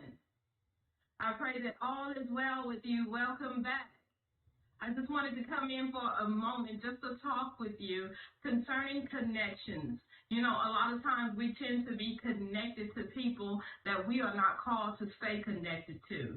And the Lord began to tell me so boldly that a lot of times, you know, I'm creating these connections for you is to try and show you something or to get something to you.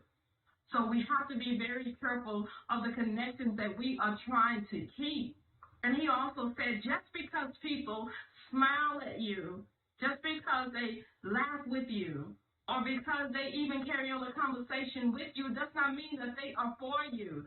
So we have to be very, very careful of these connections that we are trying to keep. Always remember, people of God, that people are in your life for a reason and for a season. And when their season is up, be sure and let them go. Because you don't have time to stay connected to these toxic people. You know when somebody don't care for you. So don't waste your time on the haters and the naysayers. Keep moving in the things of God. Remember, a lot of times God is trying to show us something. He's trying to get something over to us. Don't stay in the valley of decision, trying to figure out, should I let this friendship go? Go ahead and let it go. If it does not mean you any good, let it go. There's no sense in you being stagnated because of toxic connections. Amen? Amen. I hope that I've said something, you know, to help someone out there. Once again, do not stay in the valley of decision trying to figure out if you want to stay friends with them. Oh, I can't stand that preaching. Oh, it's so fake. I'm sorry. That preaching is so fake, it's sickening. You want to say in the word of God, you didn't let people go. Well, what examples of people being toxic are you referring to, Miss Renita? How long should you put up with somebody who you think might be toxic? How many chances should you give them? Suppose you're the one that's toxic and not the other people. But you're saying they toxic because you're toxic. You don't cover nothing. You just do that general stuff. That's right. So you can sit there and say, oh, yeah, and go about your business. But you ain't learned nothing. You haven't learned anything. Ain't she ain't told you nothing about how to connect with God or Jesus? Ain't told you to stop doing what you were doing wrong, stop sinning, so that you can have a relationship. Don't tell you none of that stuff. But they supposed to be preachers. What are they teaching you? What are they teaching you? I'm just being honest. What are they teaching you? They ain't teaching you nothing. They just making you feel good. Yeah, family. And you know, if we are the way of God, well, what's the way of God? Because the way of God is not telling you to keep doing what he hates. The way of God is not to keep telling you, yeah, it's okay, go ahead and do what you want to do. You want to go to the freak party, go ahead. You want to sleep with 10 different people tonight, go ahead. You want to go get high and we find you out there laying on the boardwalk, go ahead. Do what you want to do. Keep doing it. God is just going to say, I know you messed up, but come on. And you keep messing up, and God just going to keep saying, hey, don't worry about it, come on. These kind of preachers make Jesus and God look like fools. Because they tell you that you can keep getting over on them, and they're not going to feel no way about it. What's the purpose of them keeping a book on you if they're not going to follow what the book say? Why should I keep tabs on you if I'm not going to look at it? But that's what they tell you. Just believe. Believing is in your actions. Your mouth will say anything, especially when under pressure. This is why I'm so good when it comes to dealing with people. I'm good at roasting them. Bro Darrow is the master. Because Bro Darrow don't listen to what you say. Bro Darrow listens to the intent of what you say and beat you up with it. Yeah, you know, I'm gonna go out here and go to the club and pick me up a freak tonight, and Jesus and God are gonna turn their heads while I go ahead and do my thing. And I'm gonna do it the next week and the next week and the next week. And I expect them to let me into paradise.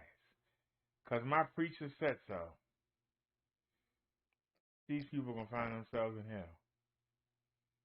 'Cause they think they're doing something. The young couple that say, hey, we gonna get engaged and get married, so we should be able to go ahead and have sex now. And then when we get married, everything will be okay. 9 times out of 10, they don't get married. So that sin is still open. They got to pay for that sin. How are they going to pay for it? It was not accounted for. They're going to pay for it by being thrown in the furnace. But you got people that tell you, no, you can do what you want to do. Ain't no consequences. Well, that's why I come here, to tell y'all, there are consequences. There are consequences to your actions. Stop trying to find what's going on the Housewives of Atlanta.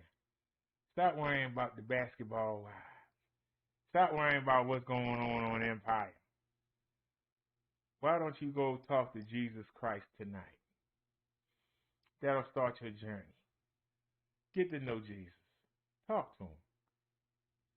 Let him in your heart. Let him start changing you from the inside out. That's the opening, the gateway to get to God. Get under his protection.